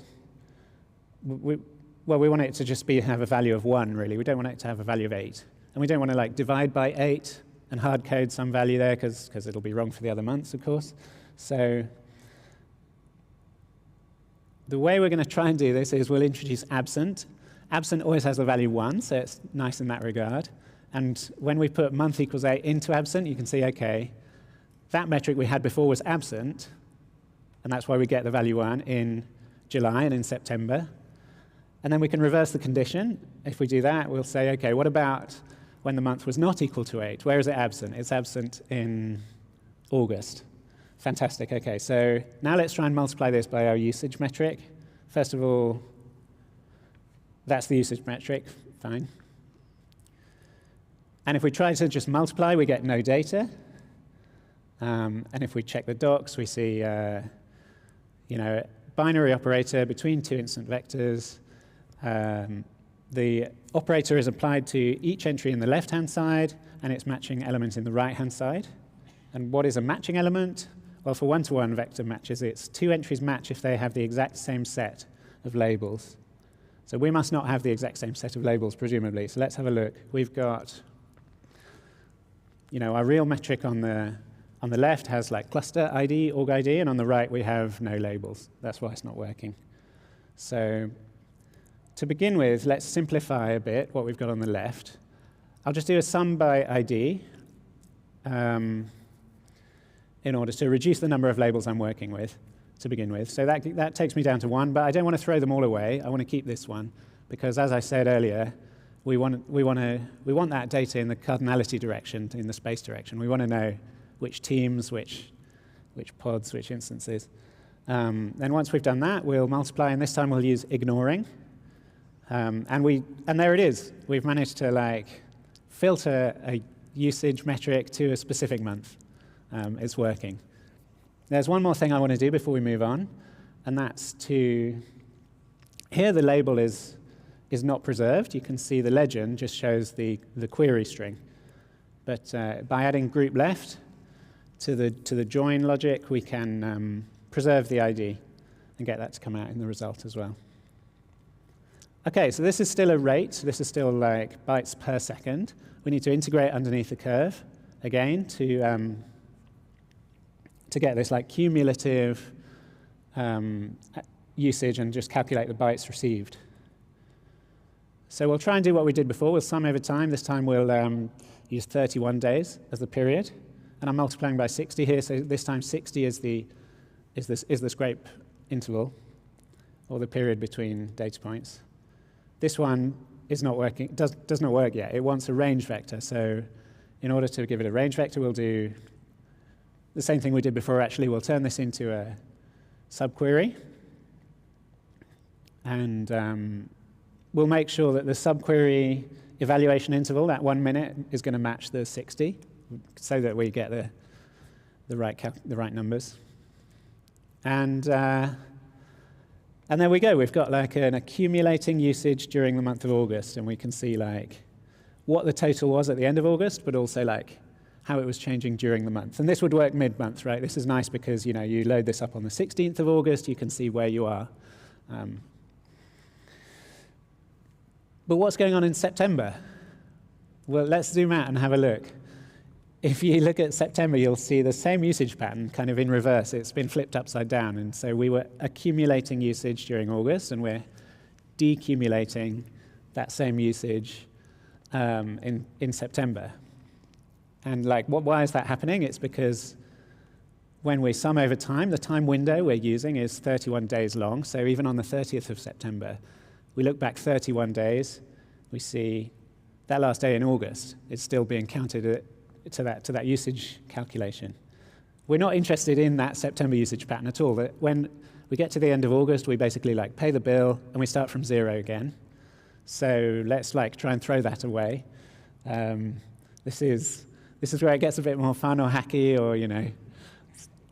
But let's push forwards.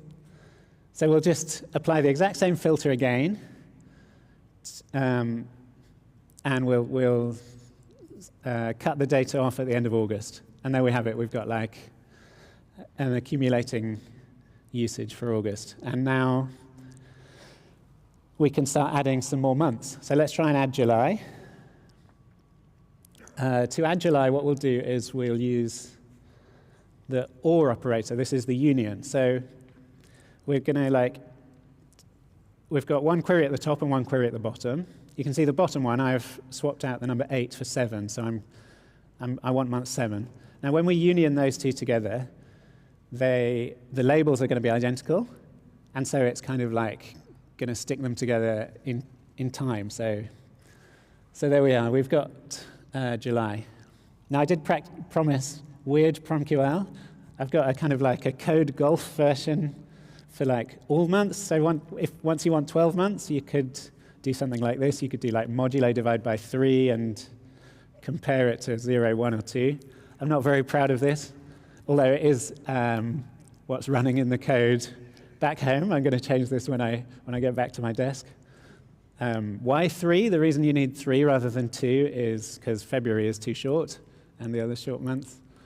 I'm slightly more happy with this one. I think this is slightly more predictable and possible to reason about. So copy it 12 times over.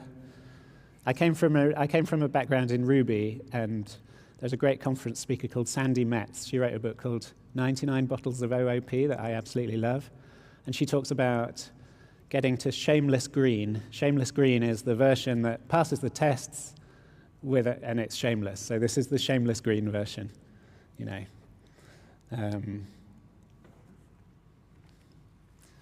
Anyway, it works. There you can see June has appeared and September has appeared, and that's fantastic. And so just to like put the icing on the cake, this is scoped to a single ID. Here, ID bar. If we like unscope from a single ID and choose an org ID instead, now we can see that rich view of the data we saw before. So yeah, this is like super interesting and potentially like really valuable. How am I doing for time? Oh, I can see. I've got like a little demo, I think. So you can see that this isn't just a picture, but actually works. If you give me 1 second. Ugh. Can't control the...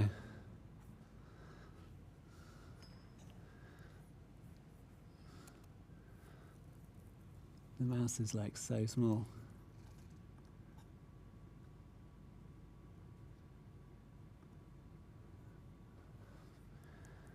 All right. I was just going to like zoom out a bit and interact a little bit, and you could see that it actually works, you know. and we can like show and hide and focus on a single team and like share that URL with our colleagues and tell them to spend less money, you know, or just work harder.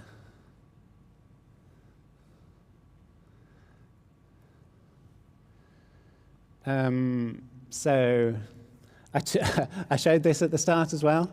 Unfortunately, I haven't really got time now to cover this one, so I thought I would say, you know, this could be your homework task if you want to go away and have a go, or you can like reach out to me afterwards if you want to. Anyway, so that's it. I hope I've kind of equipped you to do a little bit more with Prometheus and maybe taught you something new about PromQL, and that we've like had a bit of fun doing it.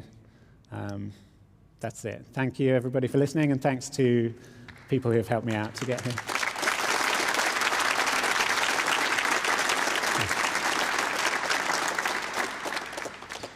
That wasn't too weird after all, or was it? Okay, questions?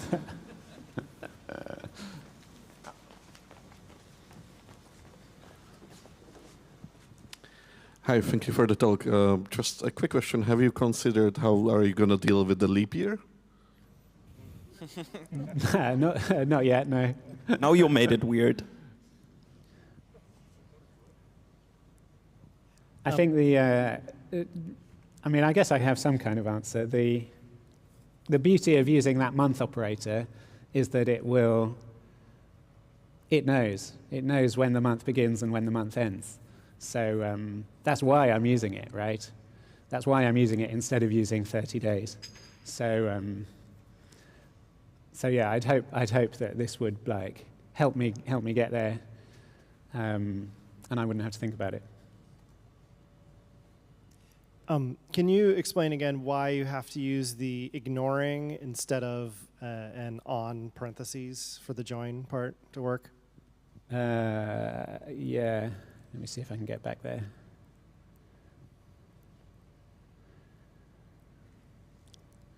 It might be that I could have used on and then empty brackets.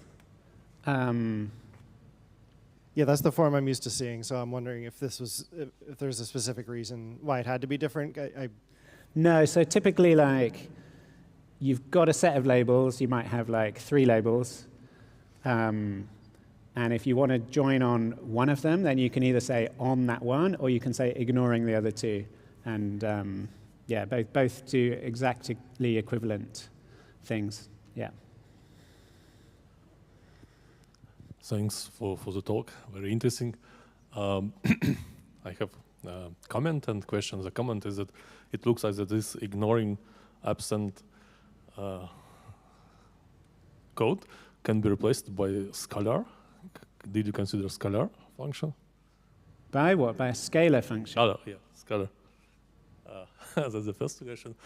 That's just comment. And the question is, did you consider time zone? Because as I know, month function doesn't returns result on UTC time zone. I recommend you adding time zone support in this query. That's a really good question, yeah.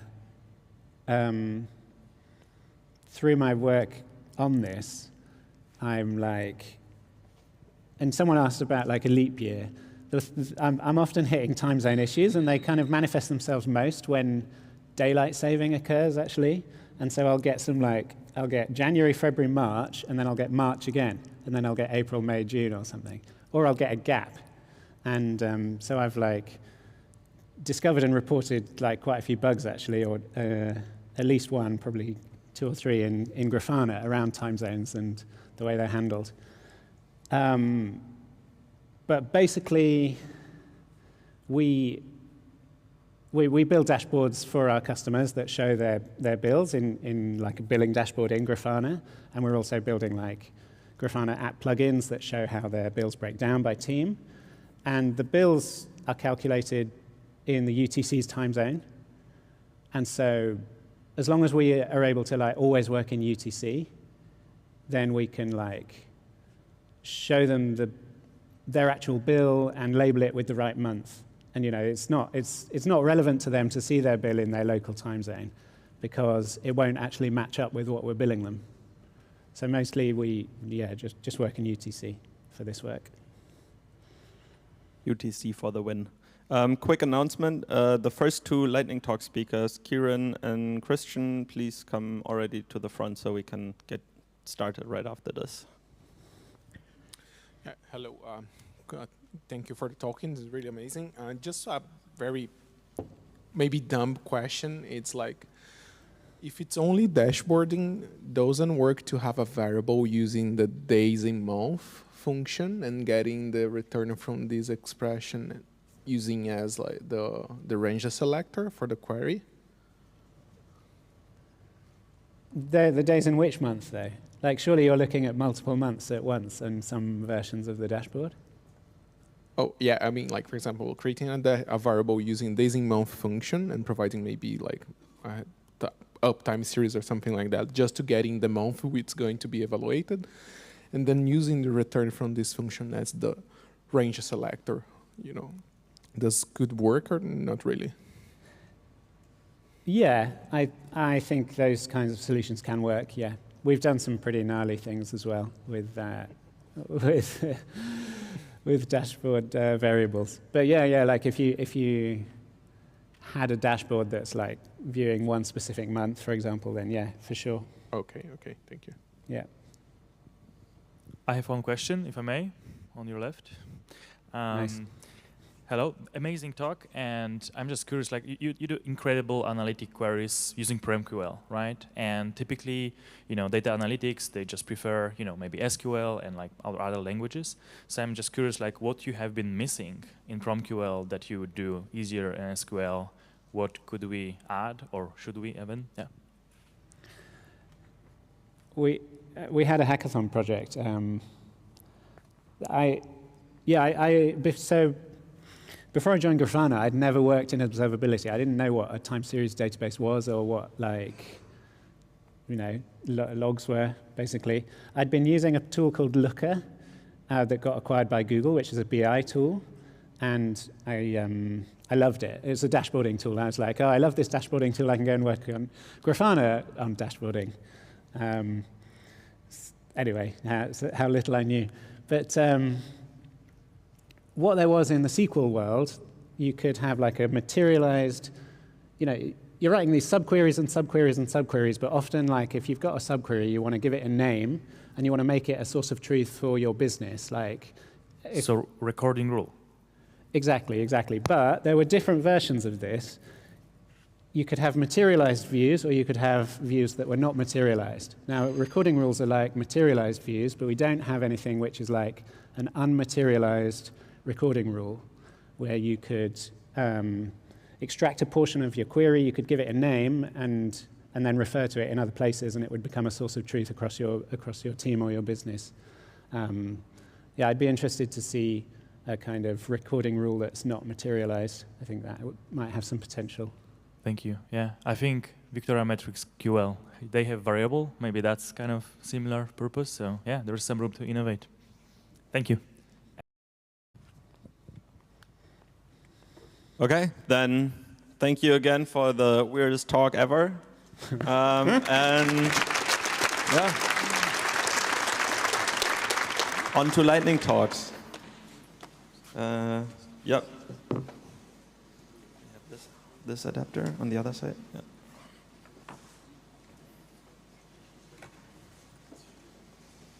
Nope. Side.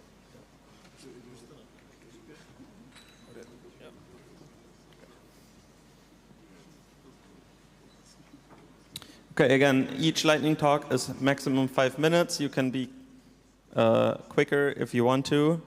And the spreadsheet is sorted, the order is correct, so take a look or I'll let you know. So after the next speaker, Ben can already get started, Ben Kochi, to speak. We're still missing the picture.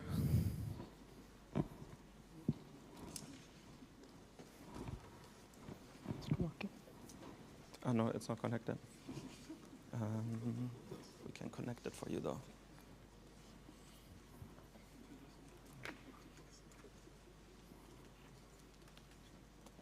Okay, I think we need to find the USB, got it. the other USB side for the clicker. Sorry. I can use the. Yeah, you can. You just use the keyboard, the space. Okay, take it away. Yeah. Hello, everyone.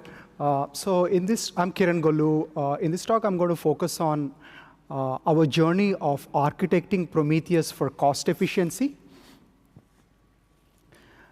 If you look at the state of art today,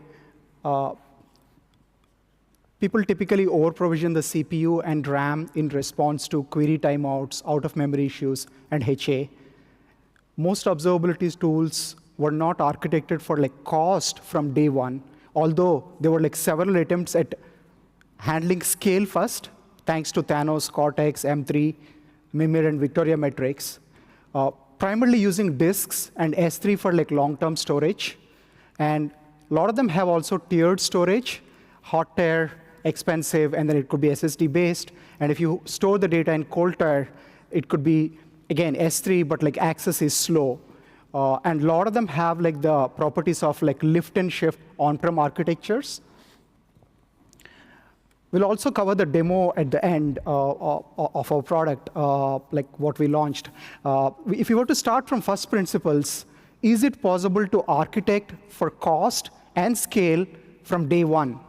So that was the question that we asked ourselves. And also, is it possible to get 10x more efficiency in storage, compute, and network? And also, is it possible to leverage truly cloud-native primitives, much like what we saw in Snowflake and Databricks worlds in the data warehousing space? And we're also curious about how will this impact the query performance as well.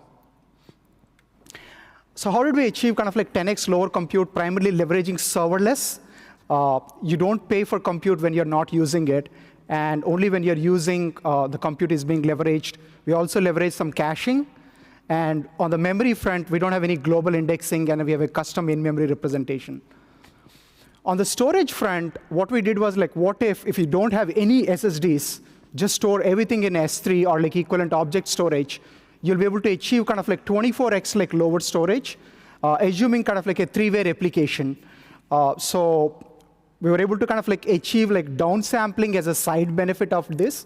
Most observability tools, in fact, metrics, they downsample the data. If you want to get to 30-second granularity or 15-second granularity, you lose that. We're also able to achieve zero networking costs with a AZ-aware architecture, especially if you're hosted on the cloud. When the sender or the open telemetry data goes through an availability zone, you can actually pin the availability zone across sender and receiver and directly write it to S3 so that there are no egress costs at all. Egress costs are down to zero. So that's something that we have leveraged. So where did we land? Is it possible to architect for cost and scale? Absolutely yes. And we were able to achieve some pretty cool performance as well, less than 3 seconds. So serverless and S3 is the way to go. It's truly cloud-native architecture, and we're also able to achieve 5 to 10x cost efficiency and also pretty cool performance. Let me briefly show you what we launched. If you want to play with it, it's available at play.oodle.ai. And let me just show you the screen here. We're ingesting about 14 billion data points per minute and about 15 million time series per hour. Prometheus typically starts to hit some scaling problems, 1 to 2 million.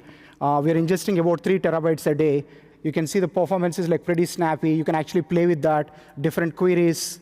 You can see that, and all of this is available live if you want to play with it at play.oodle.ai. We leverage serverless, S3, pure object storage, no disks at all.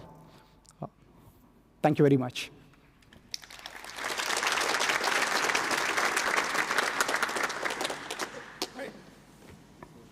Great. Next speaker.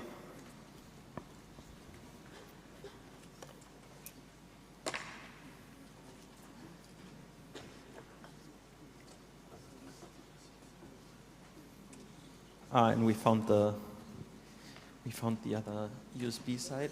We're still at one laptop, so if you want to use the clicker, you going forward can. I cannot.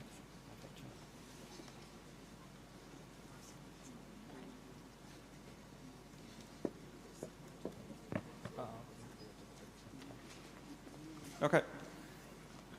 still, you could theoretically use the clicker, and for everybody who uses the adapter for the next speakers, you can still use the clicker now. Just quit. Yeah.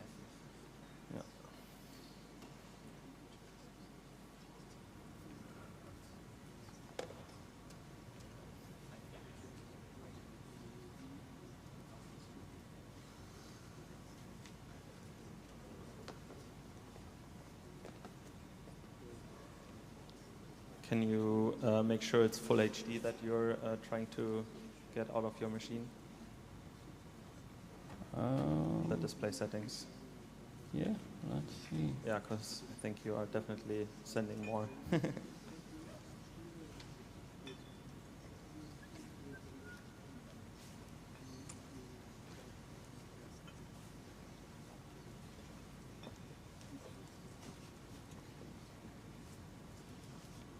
Everything is jumping all over the place.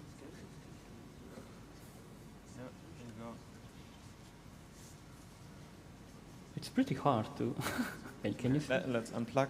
Yeah, maybe. And I don't know if, okay. Okay, I think we need to plug it in, obviously, for it to show up. Okay.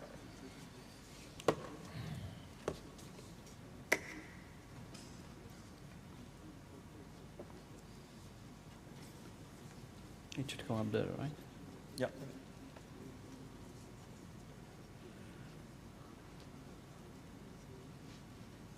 I hope everyone enjoys my lightning talk. You should see what I'm seeing. What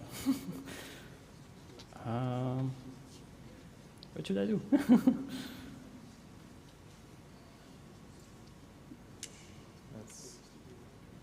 You have to be. Yeah, it's jumping all over the place. Why is this? I haven't seen this with a Mac.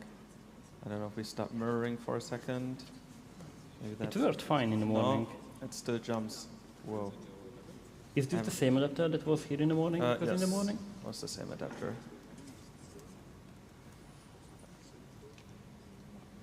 We cannot share. Yeah, let's try another maybe. adapter if that's possible. But I doubt it's the adapter for some reason. Is it the same?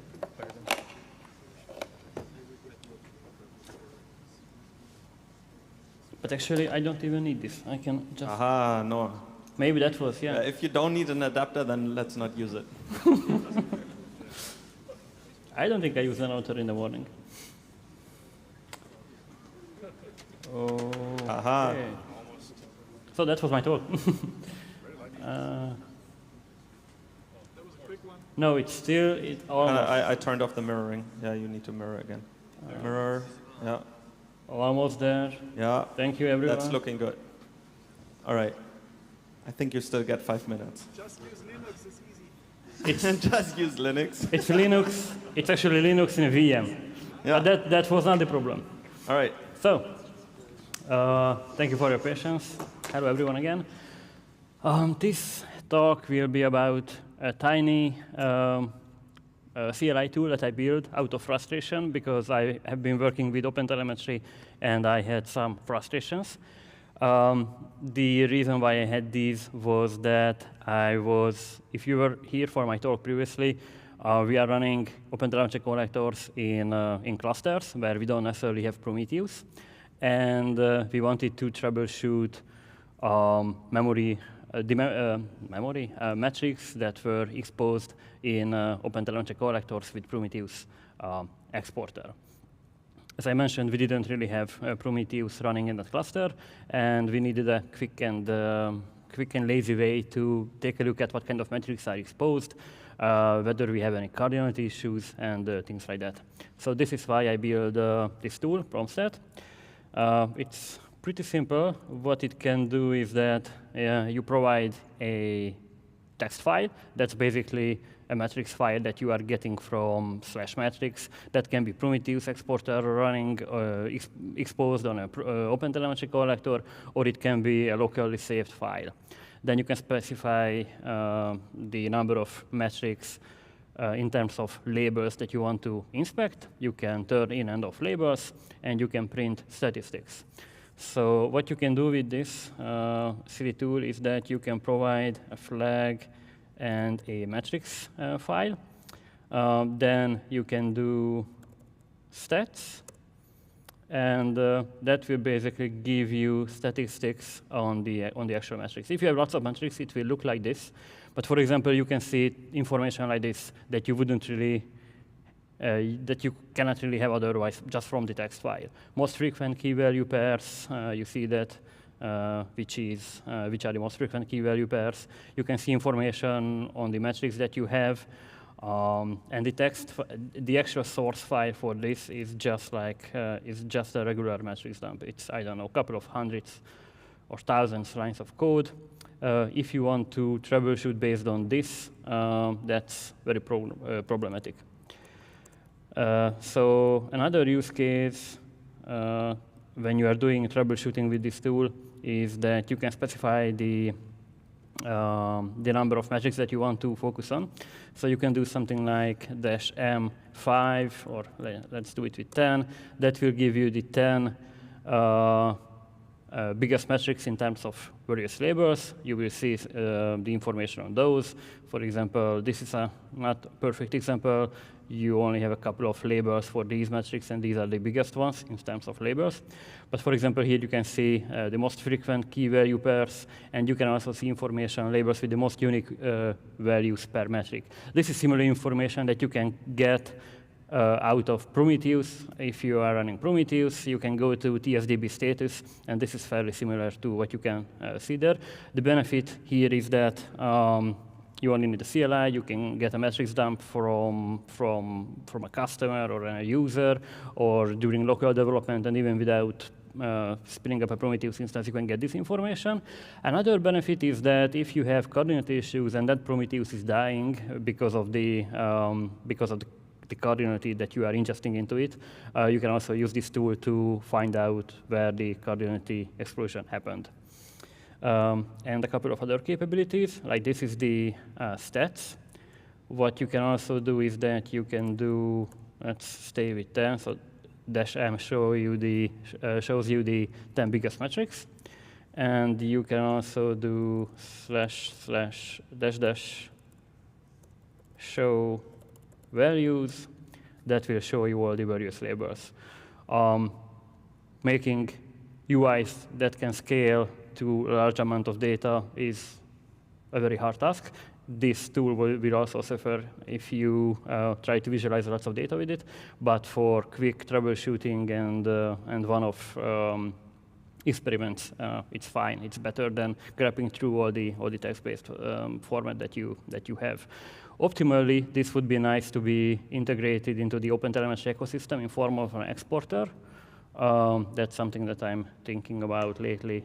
Maybe that can help in the same situation when I was frustrated with the output, with the exporters that you can use nowadays. If anyone is interested in this project, then come and find me after the talk, and I'm happy to show you and share the code with you.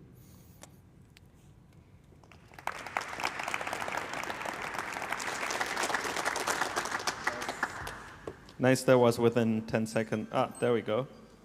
I didn't stop it early enough. Yeah, Ben, you're next. Thanks. So finally, someone with a Linux machine, and that now you have to prove that it instantly works.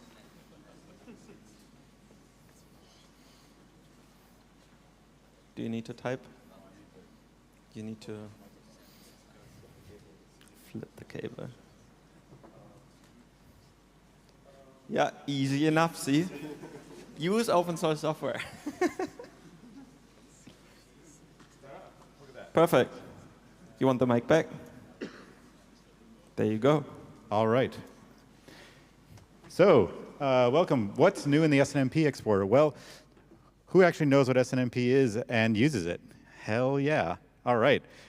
So hi, I'm Ben. I'm a software engineer at my day job. We have all the cloud, and we have no SNMP, so SNMP exporter is entirely a project of my free time. But the best news of this year is we have a new maintainer. Welcome, Basti is one of the new maintainers of the Prometheus SNMP exporter.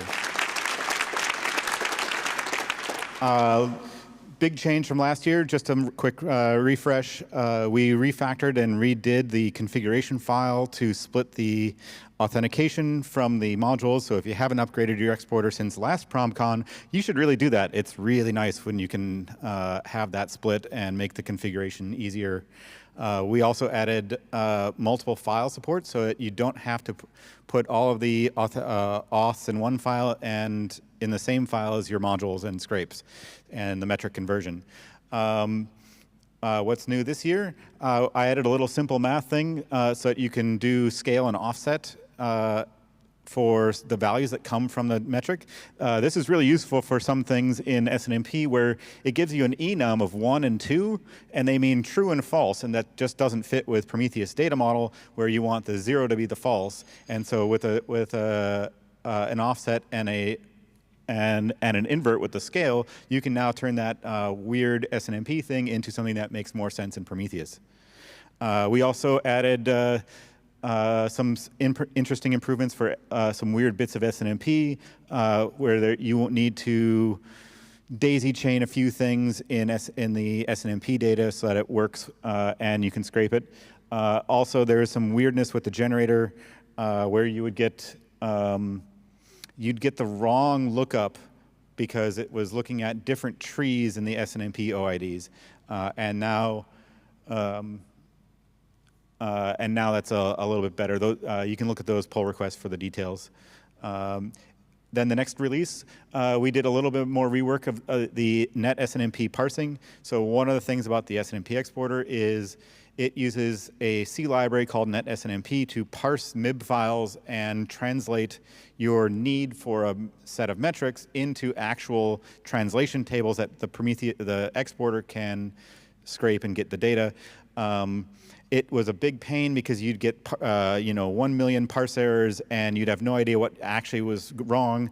90% of the problems with parse errors is actually you're just missing a MIB file in your tree. And so this will now just parse that output from the SNMP C library into something that you can actually use easily, and makes it a lot easier to determine that why you've got a problem with your generator. And then some nice NVARs things for people who want that. I personally don't recommend against NVARs because they show up in pprof, and that's a security risk. So people that think NVARs are more secure, you should really understand what they actually do. And then a really nice thing, packet level debugging. The Go library we use to actually process packets over SNMP, we just needed to add some hooks so that we could get the actual packet data out as debug logging. And so now you don't have to also TCP dump to get the packet level data and inspect why the exporter is not getting the right data or getting weird data into the labels. And what's next? Well, there's a big, interesting bit in the world of SNMP. One of the biggest archives of public MIB files just suddenly vanished. We don't know where it is. We don't know what happened. Nobody seems to know where that site went. It's just the whole site's gone. But several years ago, I created a repo for basically vendoring MIBs and building example configurations. We need the community's help. So if you use SNMP and you've got some good SNMP generator configs, I would love to have them, and we can start building a Prometheus repository of generator configs. And that's it.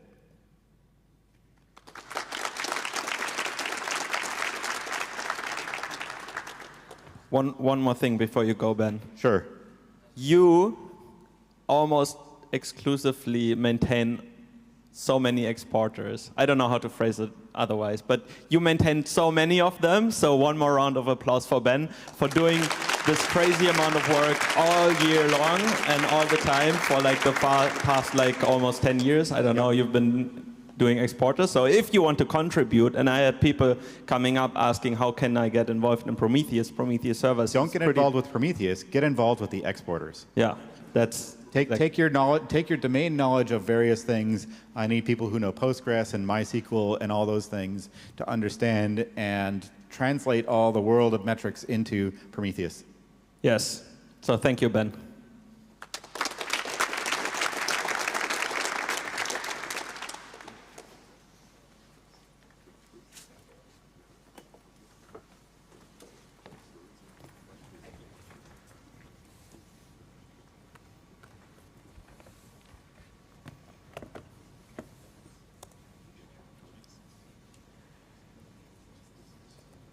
Like this?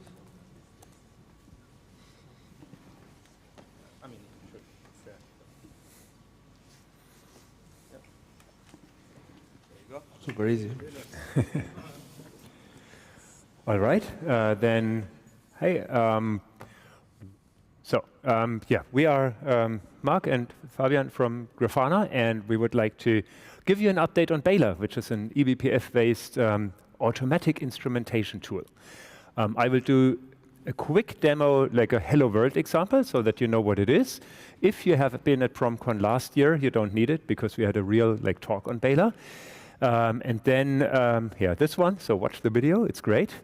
Yeah, and then Mark will do a little, what happened since then, right? So what we have here on this laptop, we have an HTTP service running, and we want to instrument it, get some telemetry data out of it. And with Baylor, in the simplest possible case, you just need 3 steps. So you download Baylor from the GitHub repository here, Grafana/Baylor. It's a binary written in Go.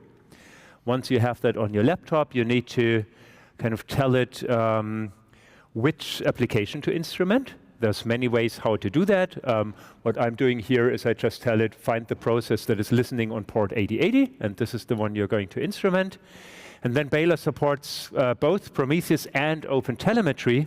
In this case, I'm going to expose Prometheus metrics. So I'm going to say, please expose Prometheus metrics on port 9400.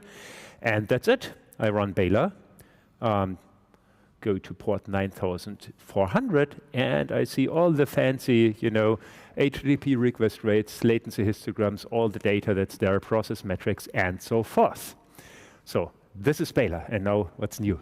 Yeah, so one of the things that we've been working in the past months is expand the capabilities of Baylor, because it initially started as to auto-instrument Go services, but we expanded to instrument any HTTP service, and yeah, it also works out of the box with Kubernetes. And so there is this project in OpenTelemetry. It's called OpenTelemetry Demo, and it's just an example of you can use Docker or Kubernetes, and it deploys many services in different technologies like .NET, Go, Java, almost everything. And they talk each other, the services, gRPC, HTTP. And you deploy this, and it has an OpenTelemetry collector, and it also deploys a Grafana dashboard and Jaeger and all this stuff. And we kind of thought that the idea of doing what we call no-tell demo, because we don't need the OpenTelemetry collector. So we just want to use Baylor to automatically instrument each other without having to deploy any collector. So we have here in a Kubernetes cluster, we deployed the no-tell demo with a Helm.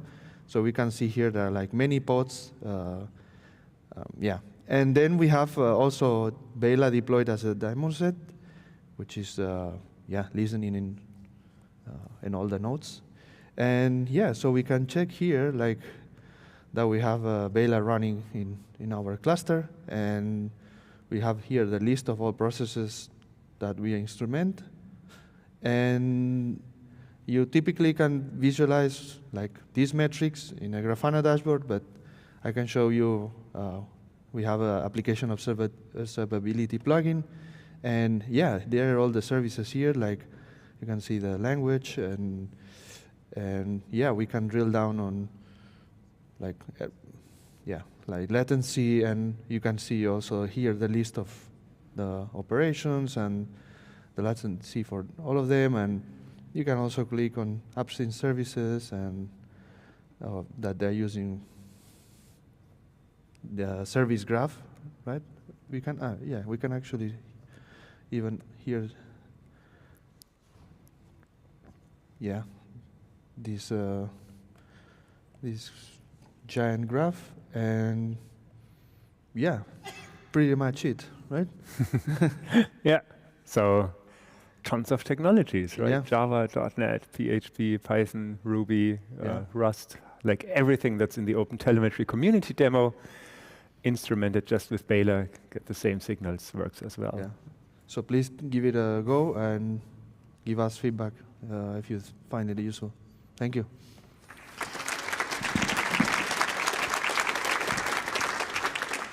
Awesome. Brian's up next, and we have, let me see, Tao1, please come closer to the stage. Yeah, perfect. And then Tom Brack, I can see you, but you can still be back there in like 2 minutes. Pedro is next after Tom, and then Bartek, who's in the front. And we need a microphone. Thank you.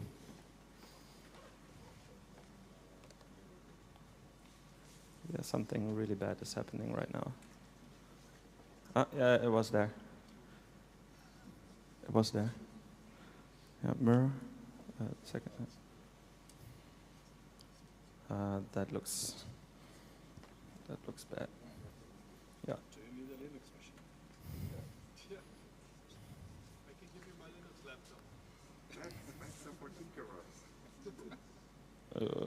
Want to try this one?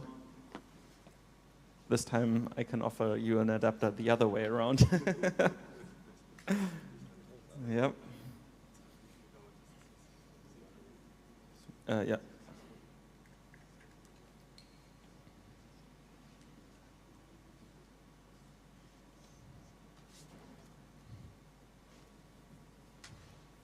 Yeah, quit that. That's the clicker. Okay, that looks way better.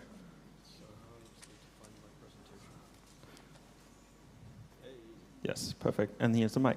Thank you. Hello, hello. So me again, Brian Borum. Yesterday there were a couple of talks covering the idea of interning strings. So I thought, you know, that's a really great idea. I love that idea. So I got in my time machine and I went back to November last year where I did a talk at Observability Day. So this is mostly to sort of update people or tell them where they got to. There is an alternate build of Prometheus where this PR, so this PR was merged in February this year. So my talk in November was a little bit ahead of time. So let's just cover very quickly the labels data structure. Labels identify series, name value pairs, and the sort of original implementation of this in Prometheus is we just have all the strings. And if you have a string like namespace, it appears 1 million times in the memory of Prometheus. So that's not very good. What we should do is put them all in a table, so there's only one copy of that string. It's very much smaller. The design that's inside Prometheus is a little bit different from the one we saw yesterday. We assign numbers to individual strings instead of to pairs of name values. And it's using a not quite variant encoding. It's using an encoding that is either 2 bytes or 3 bytes. Because that made it go a tiny bit faster. So what else can I tell you? So the first version of this was put out March. That's the Docker container tag. So if you put that in your pod definition or Docker run it or whatever, or you can, the binaries are all up there on GitHub. The plus dedupe labels is the build that will get you that version. First version had the heuristic which said we don't need to clear out tables. We'll just keep on adding strings because that'll work quite well. It didn't. This is a friend at, well, it doesn't matter where. Anyway, so after about a week, the memory got too big. So we put out 2.54.0. In fact, I actually only clicked release on this morning, but the image has been on, the thing has been published for a month or so.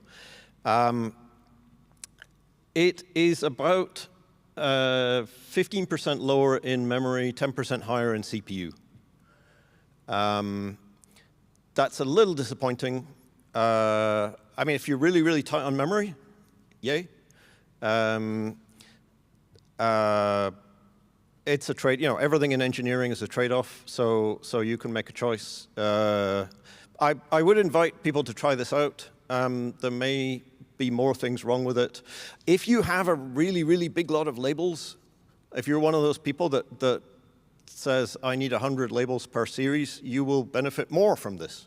So your number will be better than 15%. So yeah, try it out. That's the image, that's the tag. I didn't call it interning because I thought people might not understand what that meant, so I called it dedupe labels. That's it. That's my talk.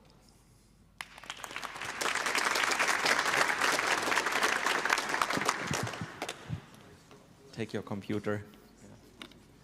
I'll give you back the microphone. Yep.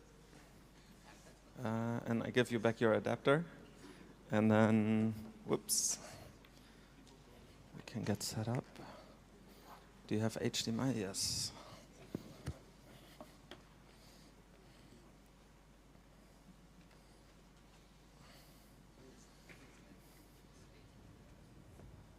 Great. That's looking good. Yep. All right. Ready when you are. Okay, I'm trying to do a full picture. Is it working? Okay. There we go. Cool. Hi, everyone. My name is Tal. I'm a software engineer at Udo.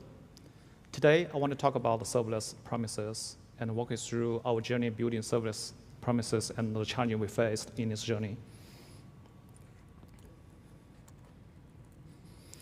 So here's the outline. So we'll briefly touch about on our architecture based on serverless and object store, and our journey and the challenges we faced. Then we'll talk about the benefit from this architecture, and we'll do a quick demo. Our design goal is cost, query performance, and scalability. But in this session, I'm going to focus on the latency, query performance. This is a high level of architecture based on serverless and object store. The query engine invokes thousands of Lambda functions, 2 S3. Each Lambda function will only does at most 2 S3 gets. And each function only scans a small portion of the data in the file, thanks to the columnar data file format that we implement. I want to talk about our experience dealing with the large response payload. In our first iteration, we use the default buffer invocation for Lambda, which has a 6 MB payload limit. Our Lambda function error outs for any high cognitive metrics. So we went about to our second iteration, implementing the Lambda streaming, which is a newer offering from last year. The streaming has 20 megabytes payload limit, which is a soft limit. You can raise this limit. But the problem is the data transfer rate is still capped after 6 megabytes. We went to our third iteration, trying to reduce the payload, trying to maintain under 6 megabytes. So we did a string interning, by the way, so there's a great talk today for string interning and yesterday.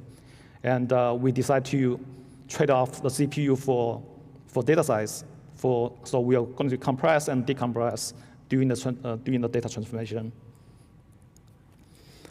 Our current iteration, basically, we are going to put large payload on S3, and we achieve a 2x query performance. So this architecture provides a number of benefits. In cost, in storage, we don't have disk. Every data is processed in S3. Lambda is paid for what you used. Running Lambda in parallel helps us to achieve our P9 latency under 3 seconds. Our storage engine and compute can scale independently and indefinitely. So I want to run a quick demo.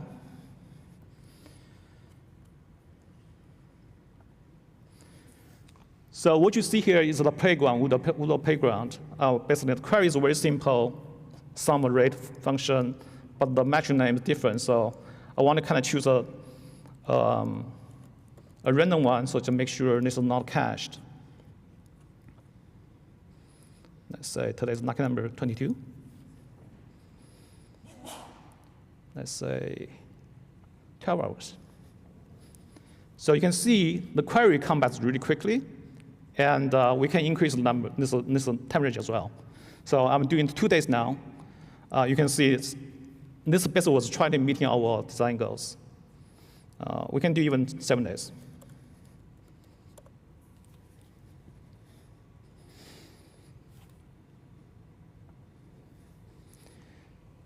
So I want to show you a little bit kind of stats under the hood.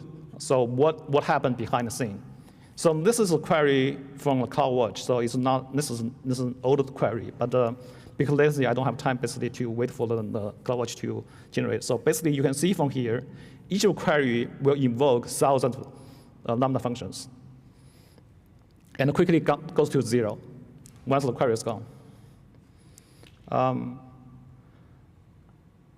What I want to show you again is the kind of real-time this latency I just filed, and then we can look at logs, see what's basically for one single Lambda function, what's the log looks like.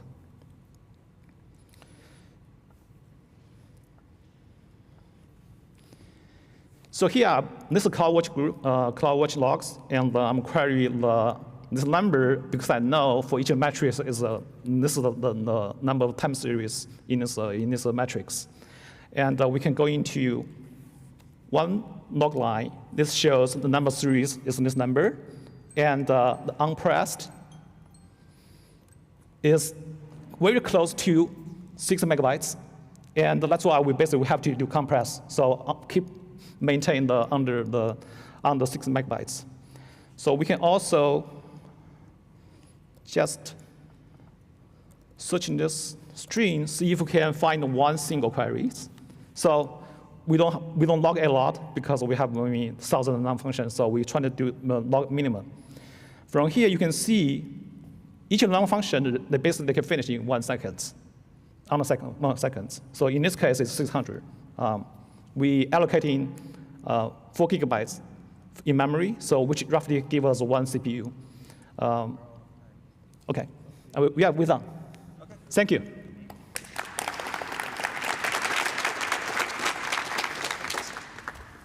I wasn't sure when exactly you were about to be done. All right. Did you take the mic? No, I'll get it.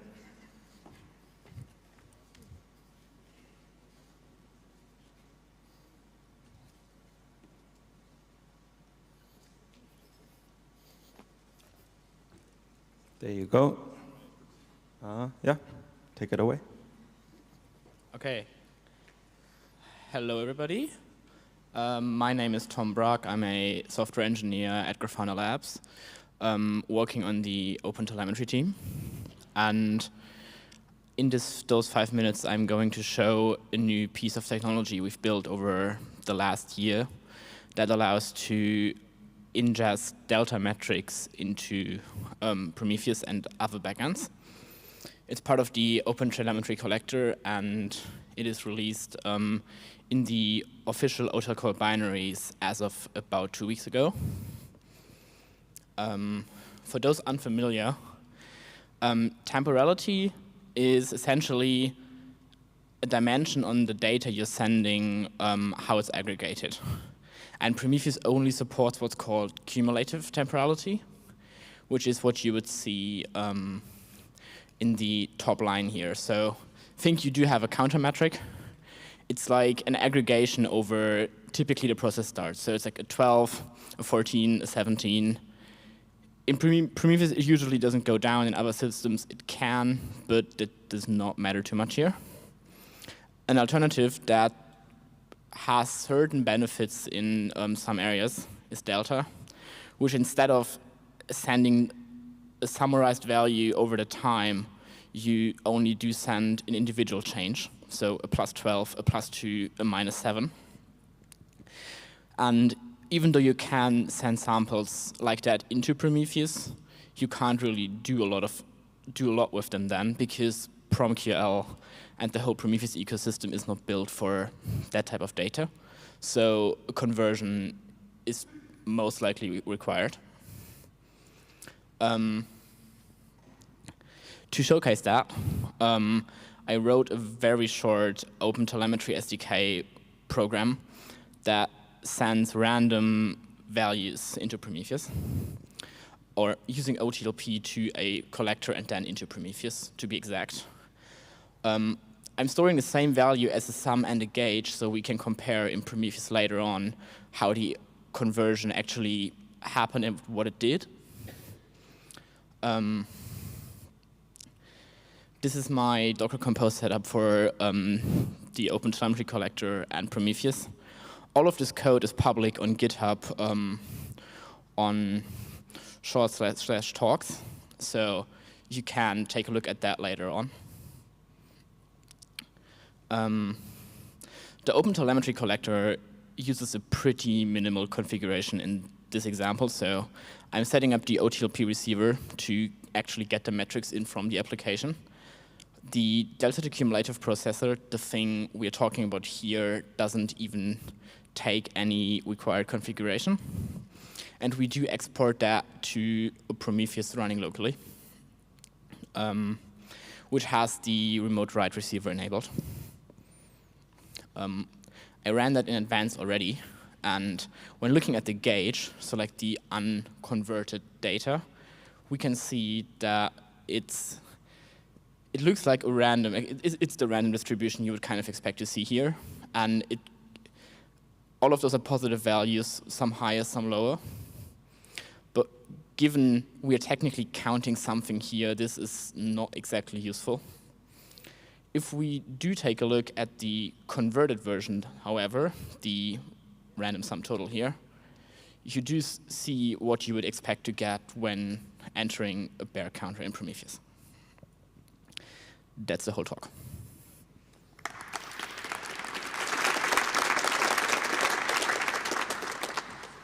Were you able to spot what version of Prometheus Tom was running?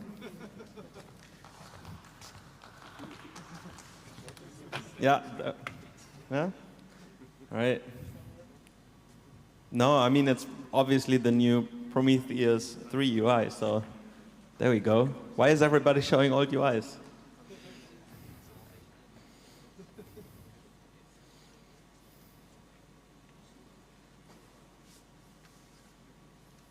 Do you need to mirror? Are you fine like it? All right. So just for a quick talk about how we monitored some of our serverless apps running Google Cloud Run using Prometheus and OpenTelemetry. So what was the problem we had? We had some apps that were running in Cloud Run, and these apps, they actually used statsd for metrics instrumentation.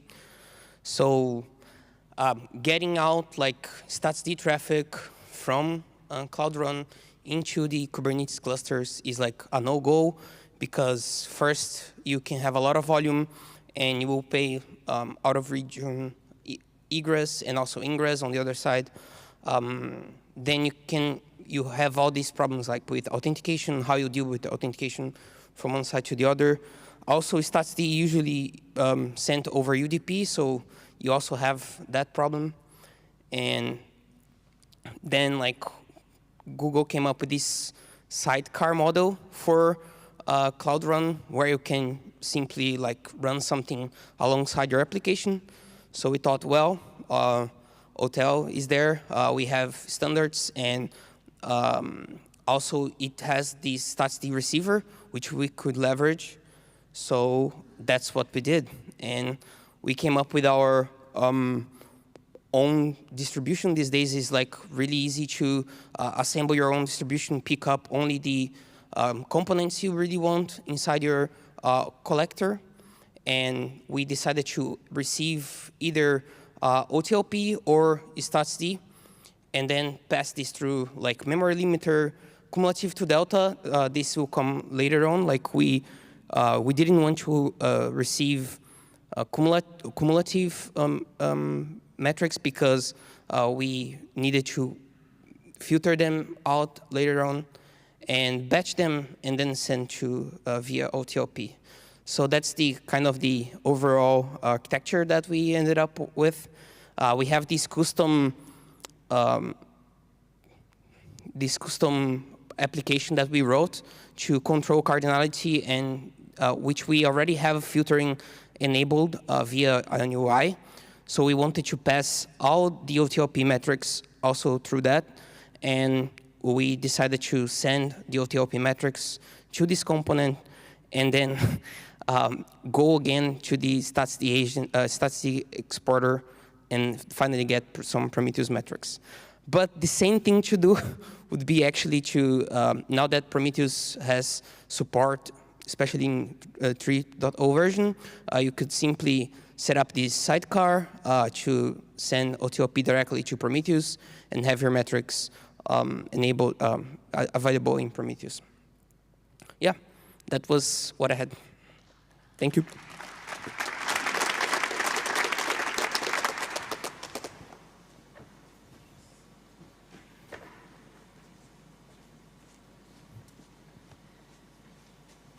I don't even have to do anything anymore. Yeah, we know the drill.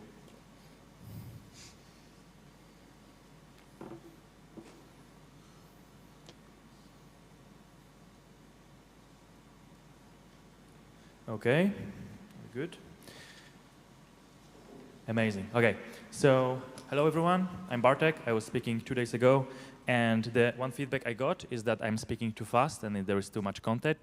This is worse, so stay tuned. I mean, hopefully not. I really try to limit the number of slides. So today I want to really talk about our experience using Prometheus on Google Cloud, especially in the product I maintain. But essentially, it's the time to kind of like inspire each other, celebrate what really worked well in Prometheus and what we could innovate on from the time on. So yeah, I work on Google Cloud Managed Service for Prometheus, and in this context, I'm talking about the collection side of things, where we are running Prometheus servers actually as daemon set with our custom Prometheus operator, which is open source. You can kind of like deploy manifest on any Kubernetes cluster. It just works, and I'm really impressed that this is working so well, and I couldn't recommend this architecture more than daemon set architecture. And we solved kind of like many limitations, and let's share what we learned so far. Yeah, first of all, it was super useful to keep things simple. Like, it was a difficult decision: should we support Prometheus operator CRDs or create our own? And we had to kind of create our own because we cannot support service monitors in architecture where we have daemon sets, and this is due to Kubernetes API scalability. So we only have pod monitorings, but in turn, that works just fine and it's good enough for majority of use cases.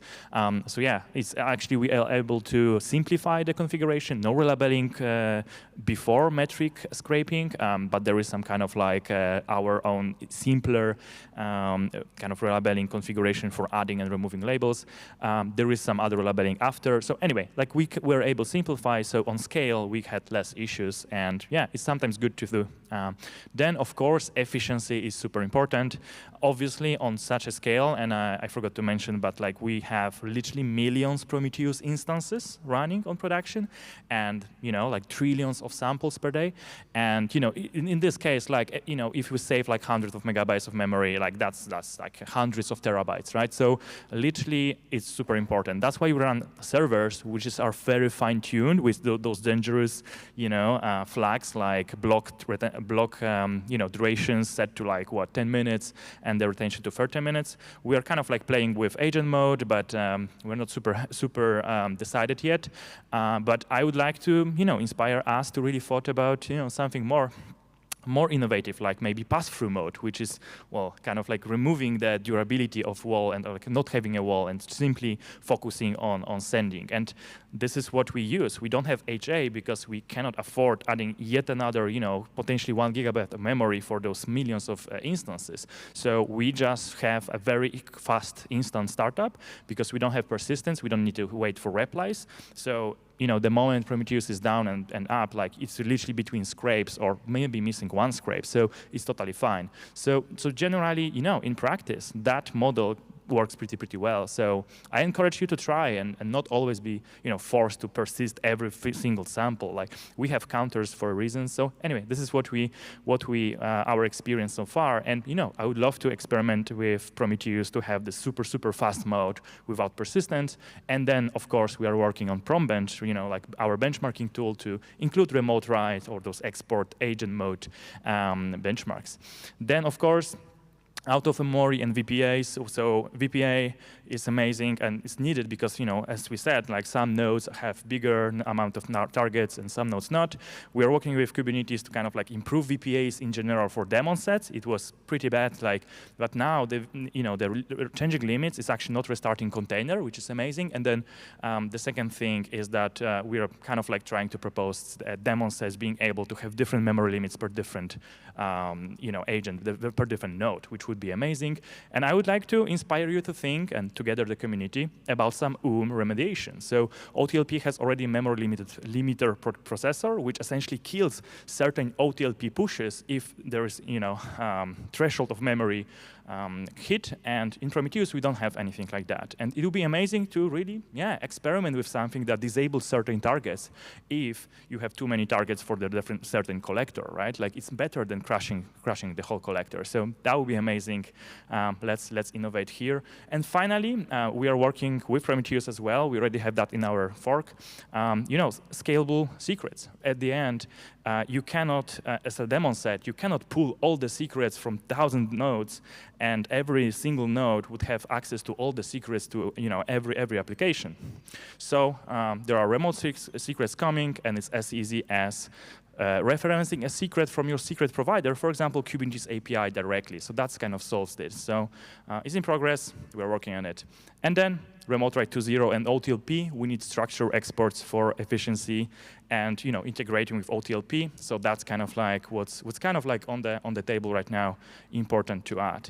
And we are working to actually add OTLP export to Prometheus for those reasons. So to sum up, let's not talk about that. I want to just thank the community. Like all of this, those millions of Prometheus instances on scale with so many various monitoring use cases wouldn't be possible with you, with community. So really amazing work, Prometheus team and community. So yeah, that's it from my side. Thank you.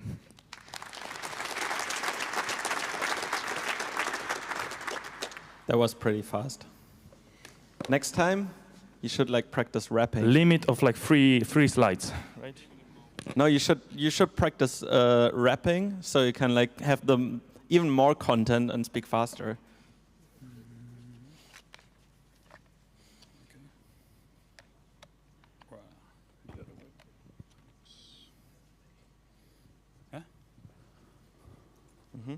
Okay, hi.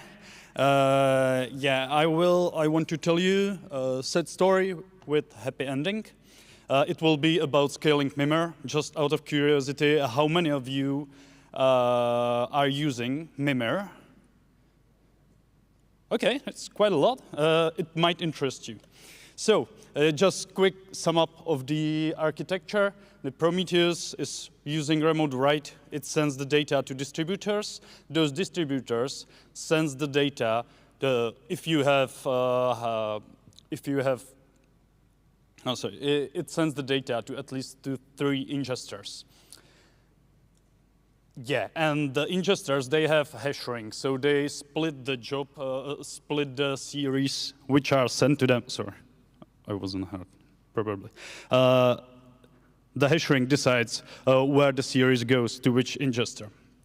Well, as I said yesterday at my talk, we were building our observability platform, and we were busy adding new features, and wasn't that much of a paying attention into running the the cluster because it was functional. In GitHub, in the Mimer JSONet mixin, you will find this number.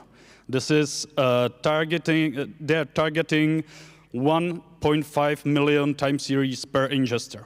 This is just a number. There is alert, which should notify you about capacity planning and that you should, there's playbook that you should scale up the ingester. Okay, so whenever we were adopting more and more users, whenever alert came, we just added more ingesters, right?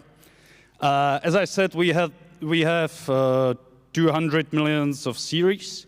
Well, 1.5 million series per ingester, it's something like 130 ingesters, and you need three times this because it's per availability zone. Yeah, 3 replicas, so 3 times the number of ingesters. So 390 ingesters, right? Okay, it was working, but over time, as we scaled, we saw the cluster is getting slower and slower and consumed really lots of resources. So we looked at it and investigated more, created a testing setup, and we find out that if we scale down the ingesters, so actually giving more time series to one ingester, it reduces CPU usage, and quite a lot. Okay, so worth a try in production, right? And these are the numbers from the tests. The first, I did some tests, several tests of scaling down the ingesters in few steps. First is the original state. So you see that was 1.5 million time series, and the number of the CPUs, the used CPU, did not increase when we were scaling down and making bigger the ingesters. The memory raised, that was expected. And startup time, like replaying of write-ahead log, I don't have good data for this, but it hasn't changed that much. Yeah, there's a note. The decrease in CPU was caused by another change in Remon write config. So yeah, I will show you the graphs. This is just backup. So the actual impact on our cluster, this is the number of the instances per data center, per availability zone. Here you can see this is the CPU usage maximum per container, per distributor, and per ingester. The CPU of distributors decreased quite a lot. And the ingesters hasn't changed, but the interesting part is we scaled down to way less instances of ingesters, and the CPU hasn't changed. So it ended up that we went from 3,600 CPUs actively used, we went to 600 CPUs. Also, the memory decreased in a total. And another interesting thing, those are the latencies.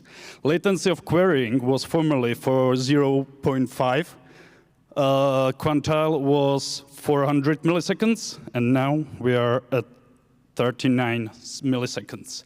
So we saved resources, and the cluster is just great now. I don't have time for more, I suppose.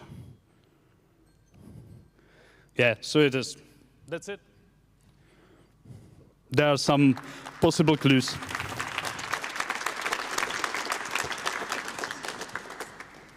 Awesome.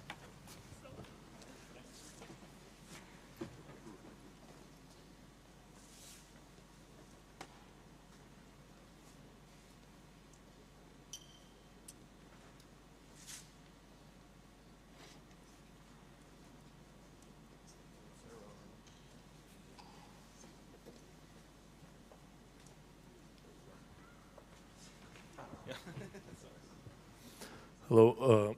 Today I will talk to you about opportunities how to optimize PromQL queries. Let's look at this query. It just divides one metric by another metric, and the first metric contains a filter by instance, and another metric doesn't contain filter by instance.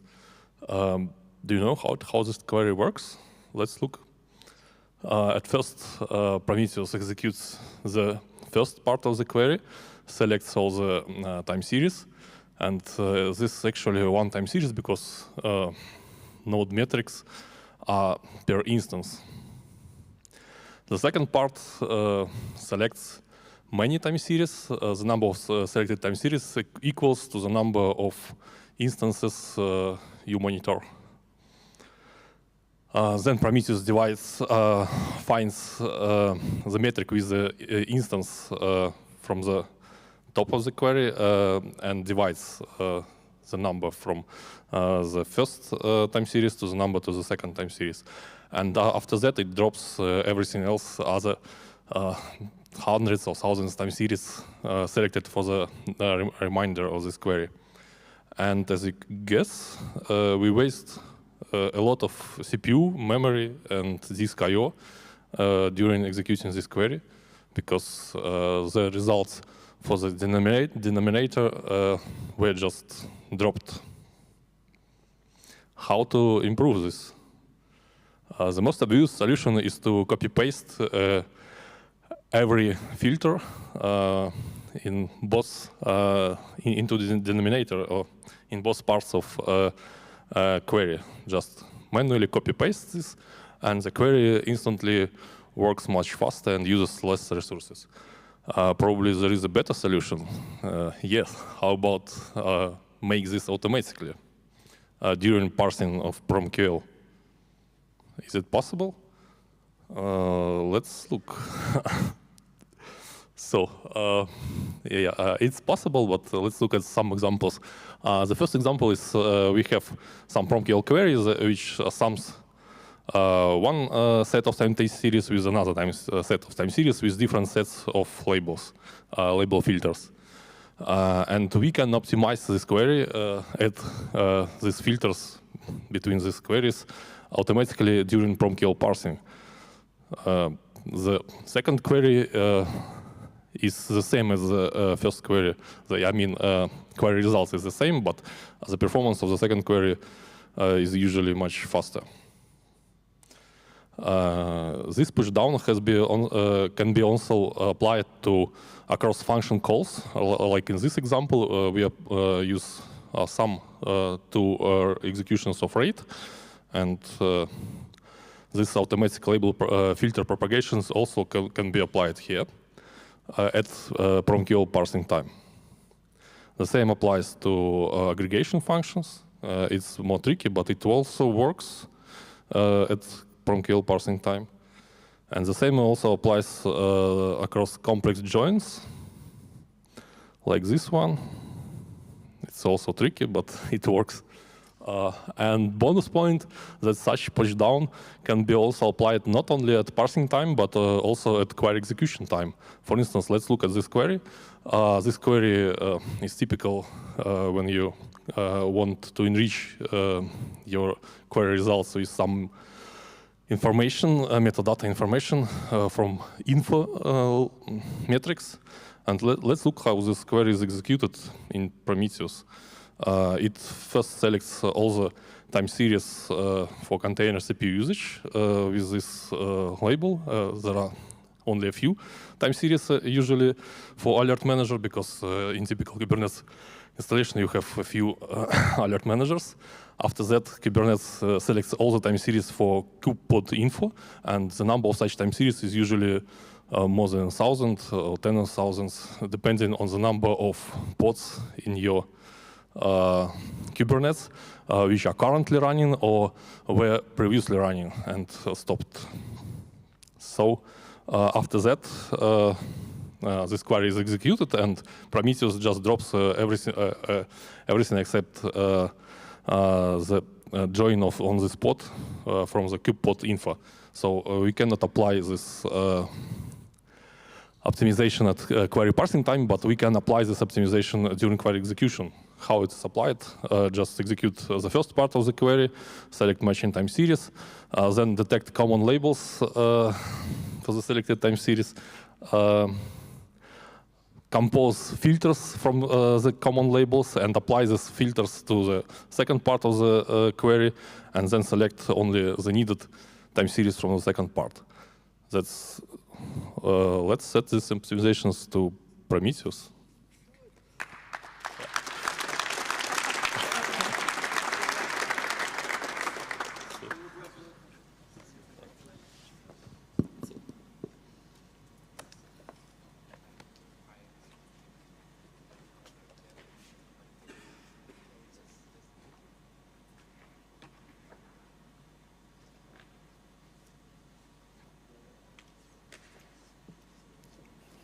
Okay. We are almost done. We're kind of over time.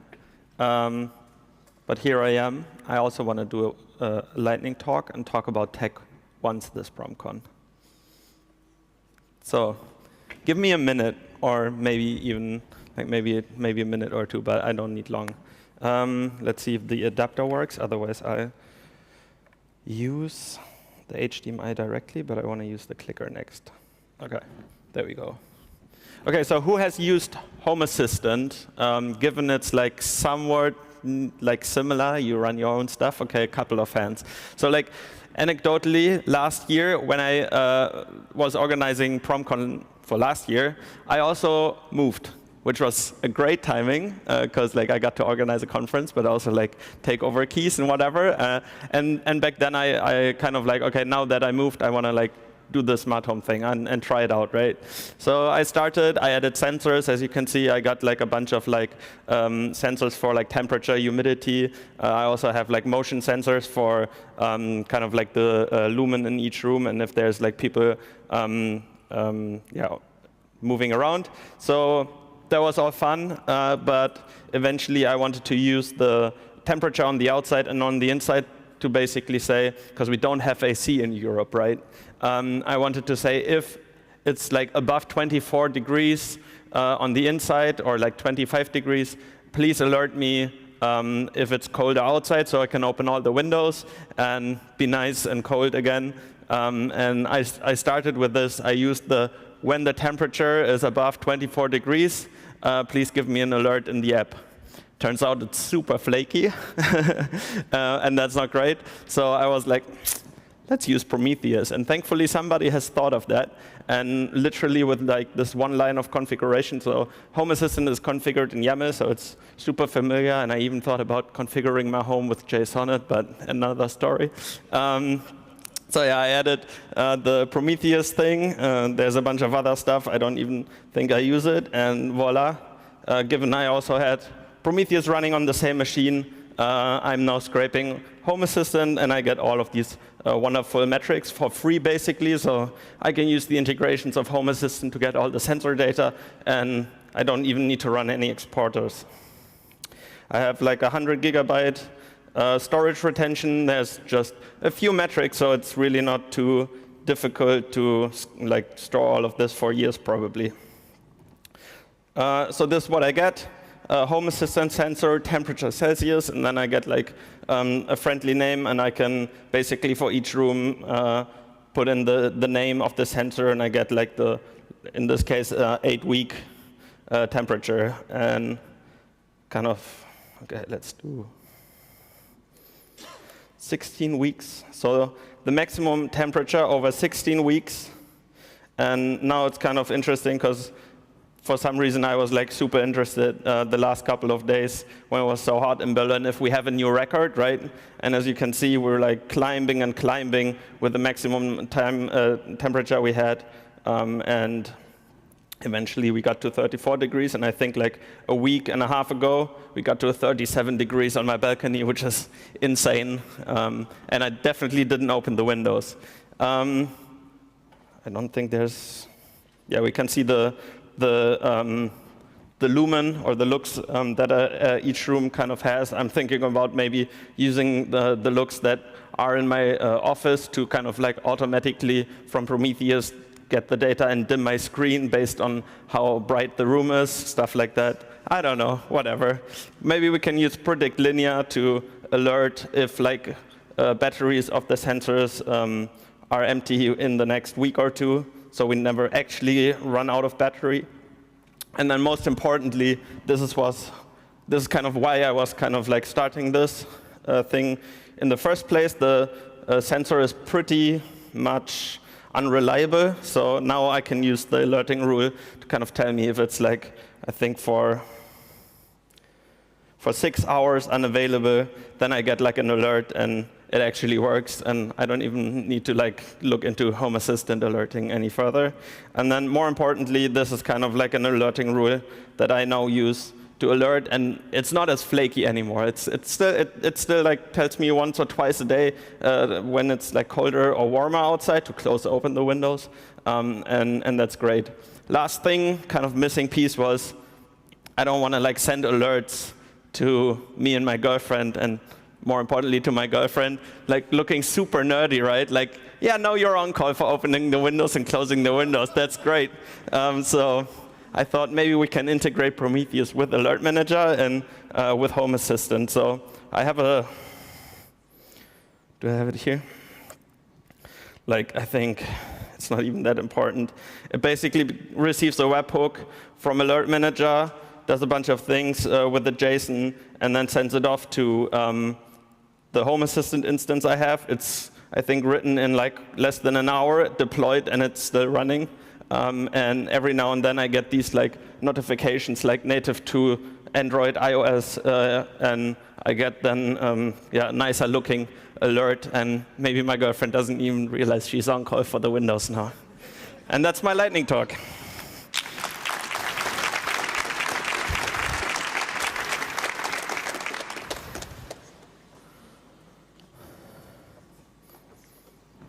You have a mic? Okay. Yep.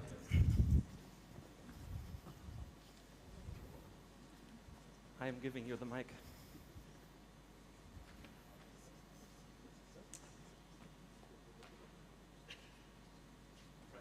Test, test, test. Thank you. As is tradition, I have the last lightning talk, and these are the adoption stats until last year. Because basically, as Grafana, we have a little bit of a unique viewpoint into the stats, and so this is obviously business relevant, and so it's secret, blah blah blah blah blah. But just for Prometheus, we make it public once a year. So I'm going to share this in a second, and afterwards, I'm also going to share you or going to tell you a story around this number. So the current number of installed instances 942,000 as of today, or as of yesterday. So we're going to hit the million of the ones where we actually have decent reporting by next year, which is great. The thing which is not quite as great is if you sit down and do the math on this, or if you graph it with something, you will see a slight decline, and that has been ongoing for the last 2 years. You can also see an effect where like, for example, this conference, you see that we had 19 talks, 8 of them are from Grafana, and we would have had more if we wouldn't cut off for equality reasons, similar for FOSDEM, for KubeCon, for other things where there are artificial cutoffs. Of course, a single company invests a lot of money and time and resources into this ecosystem. Not all the companies which extract value from it do. So it would be really, really awesome to take back the upward slope and don't have the first derivative of the line look sad. So this is a little bit of a call to action for people to actually also try and contribute. Maybe once we have a new governance which makes it easier to join, maybe join the project. Again, also makes it easier for you to defend towards your employer why you are doing this whole thing. If you are a company which is investing into the whole thing, or you have certain improvement theories for things like storage or querying, also upstream them and work with upstream to actually get stuff upstreamed. Put more investment into this ecosystem. We are in this phase where we become boring and where we are infrastructure, and I don't want this to be boring. I want us to have a really large number. We're hitting the million next year, no problem, but I want to have an even bigger number. And that's my closing thought for here. Thank you.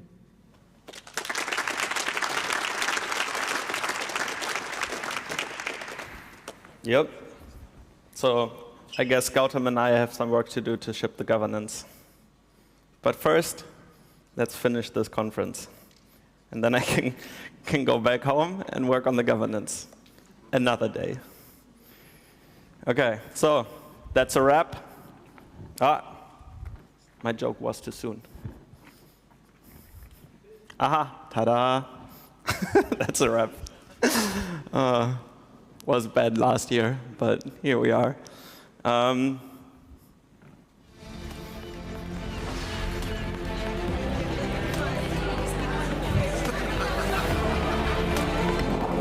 So welcome to PromCon 2024. Enjoy.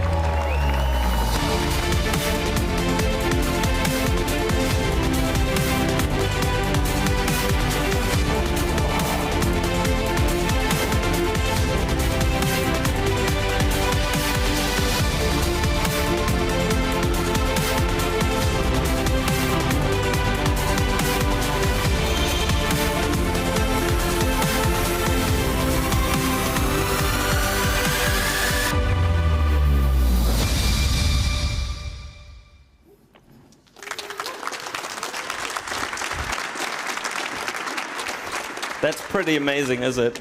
Yeah, so super stoked by this video. I'm sure it's going to go public. I mean, now we live streamed it, but I'm sure it gets posted in the next couple of hours or days. And yeah, it's been a pleasure working with the video people. They came in and out of nowhere pulled this one.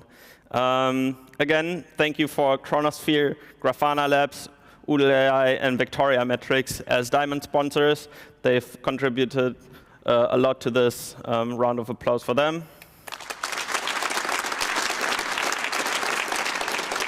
And then to Red Hat, Reddit, Last9, Hudson River Trading Company, and I guess we organized. So another round of applause.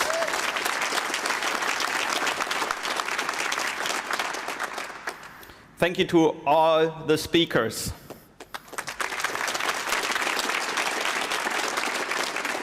If any of the speakers don't have the speaker gift, so the nice bottle, please find us, and we might have missed the opportunity to hand one over to you.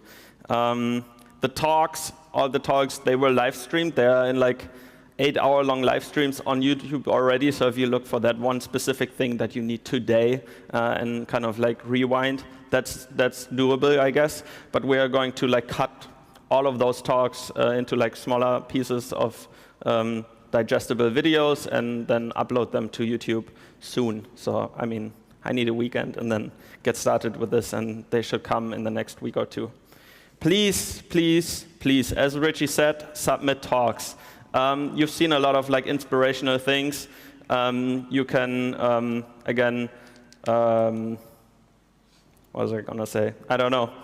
Please just submit talks. And yeah, exactly. So it's great that one company is submitting so much content, but we need more content. And if you are unsure what to submit, please feel free to reach out to Prometheus maintainers or people who are working closely with the ecosystem, get reviews. I always write rough drafts of my talks and always send them out to at least like a handful of people, and it always comes out way better, and then I submit. So that's always super nice. So yeah, please submit talks. I guess we'll see for PromCon, but even other conferences, if there's kind of Prometheus or observability related talks, it's the same there, right? As Richie said, for FOSDEM, we have the same kind of thing going where we need more talks from all the companies.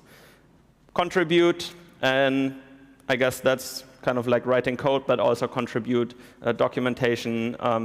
In any case, kind of like see where you can help. This kind of lives from what the community contributes. So big thank you to Ja. She's outside, so you need to clap a bit louder so she can hear us.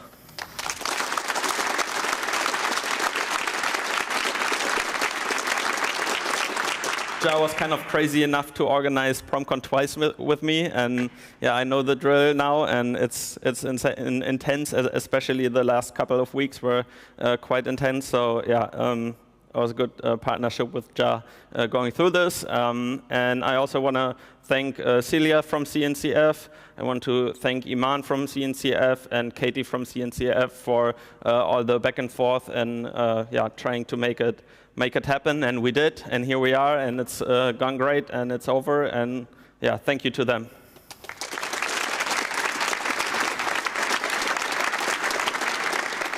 Thank you to Prometheus team and all the maintainers for everything, I guess. Like, we wouldn't be here otherwise anyway. But yeah, thank you to them, I guess. Thank you to Basti, who is doing the live stream in the back for the last 2 days. Congrats on becoming a maintainer of a Prometheus thing again, so that's great. Thank you to Audio Machinery and the video and lighting folks for doing all of the audio-video stuff. That's also been great.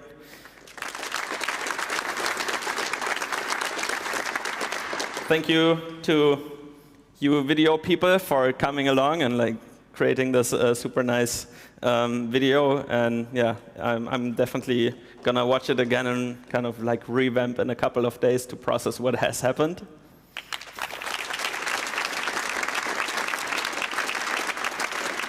Thank you to Tempodrome for the venue. I think it was great being here. And most importantly, thank you for attending, for being here, for all the insightful conversations we had. And yeah, it was amazing having you. And with that, see you soon. We don't know when and where the next PromCon is happening. We hope it's going to happen again. But until then, see you at other conferences. And yeah, that's it. Bye-bye.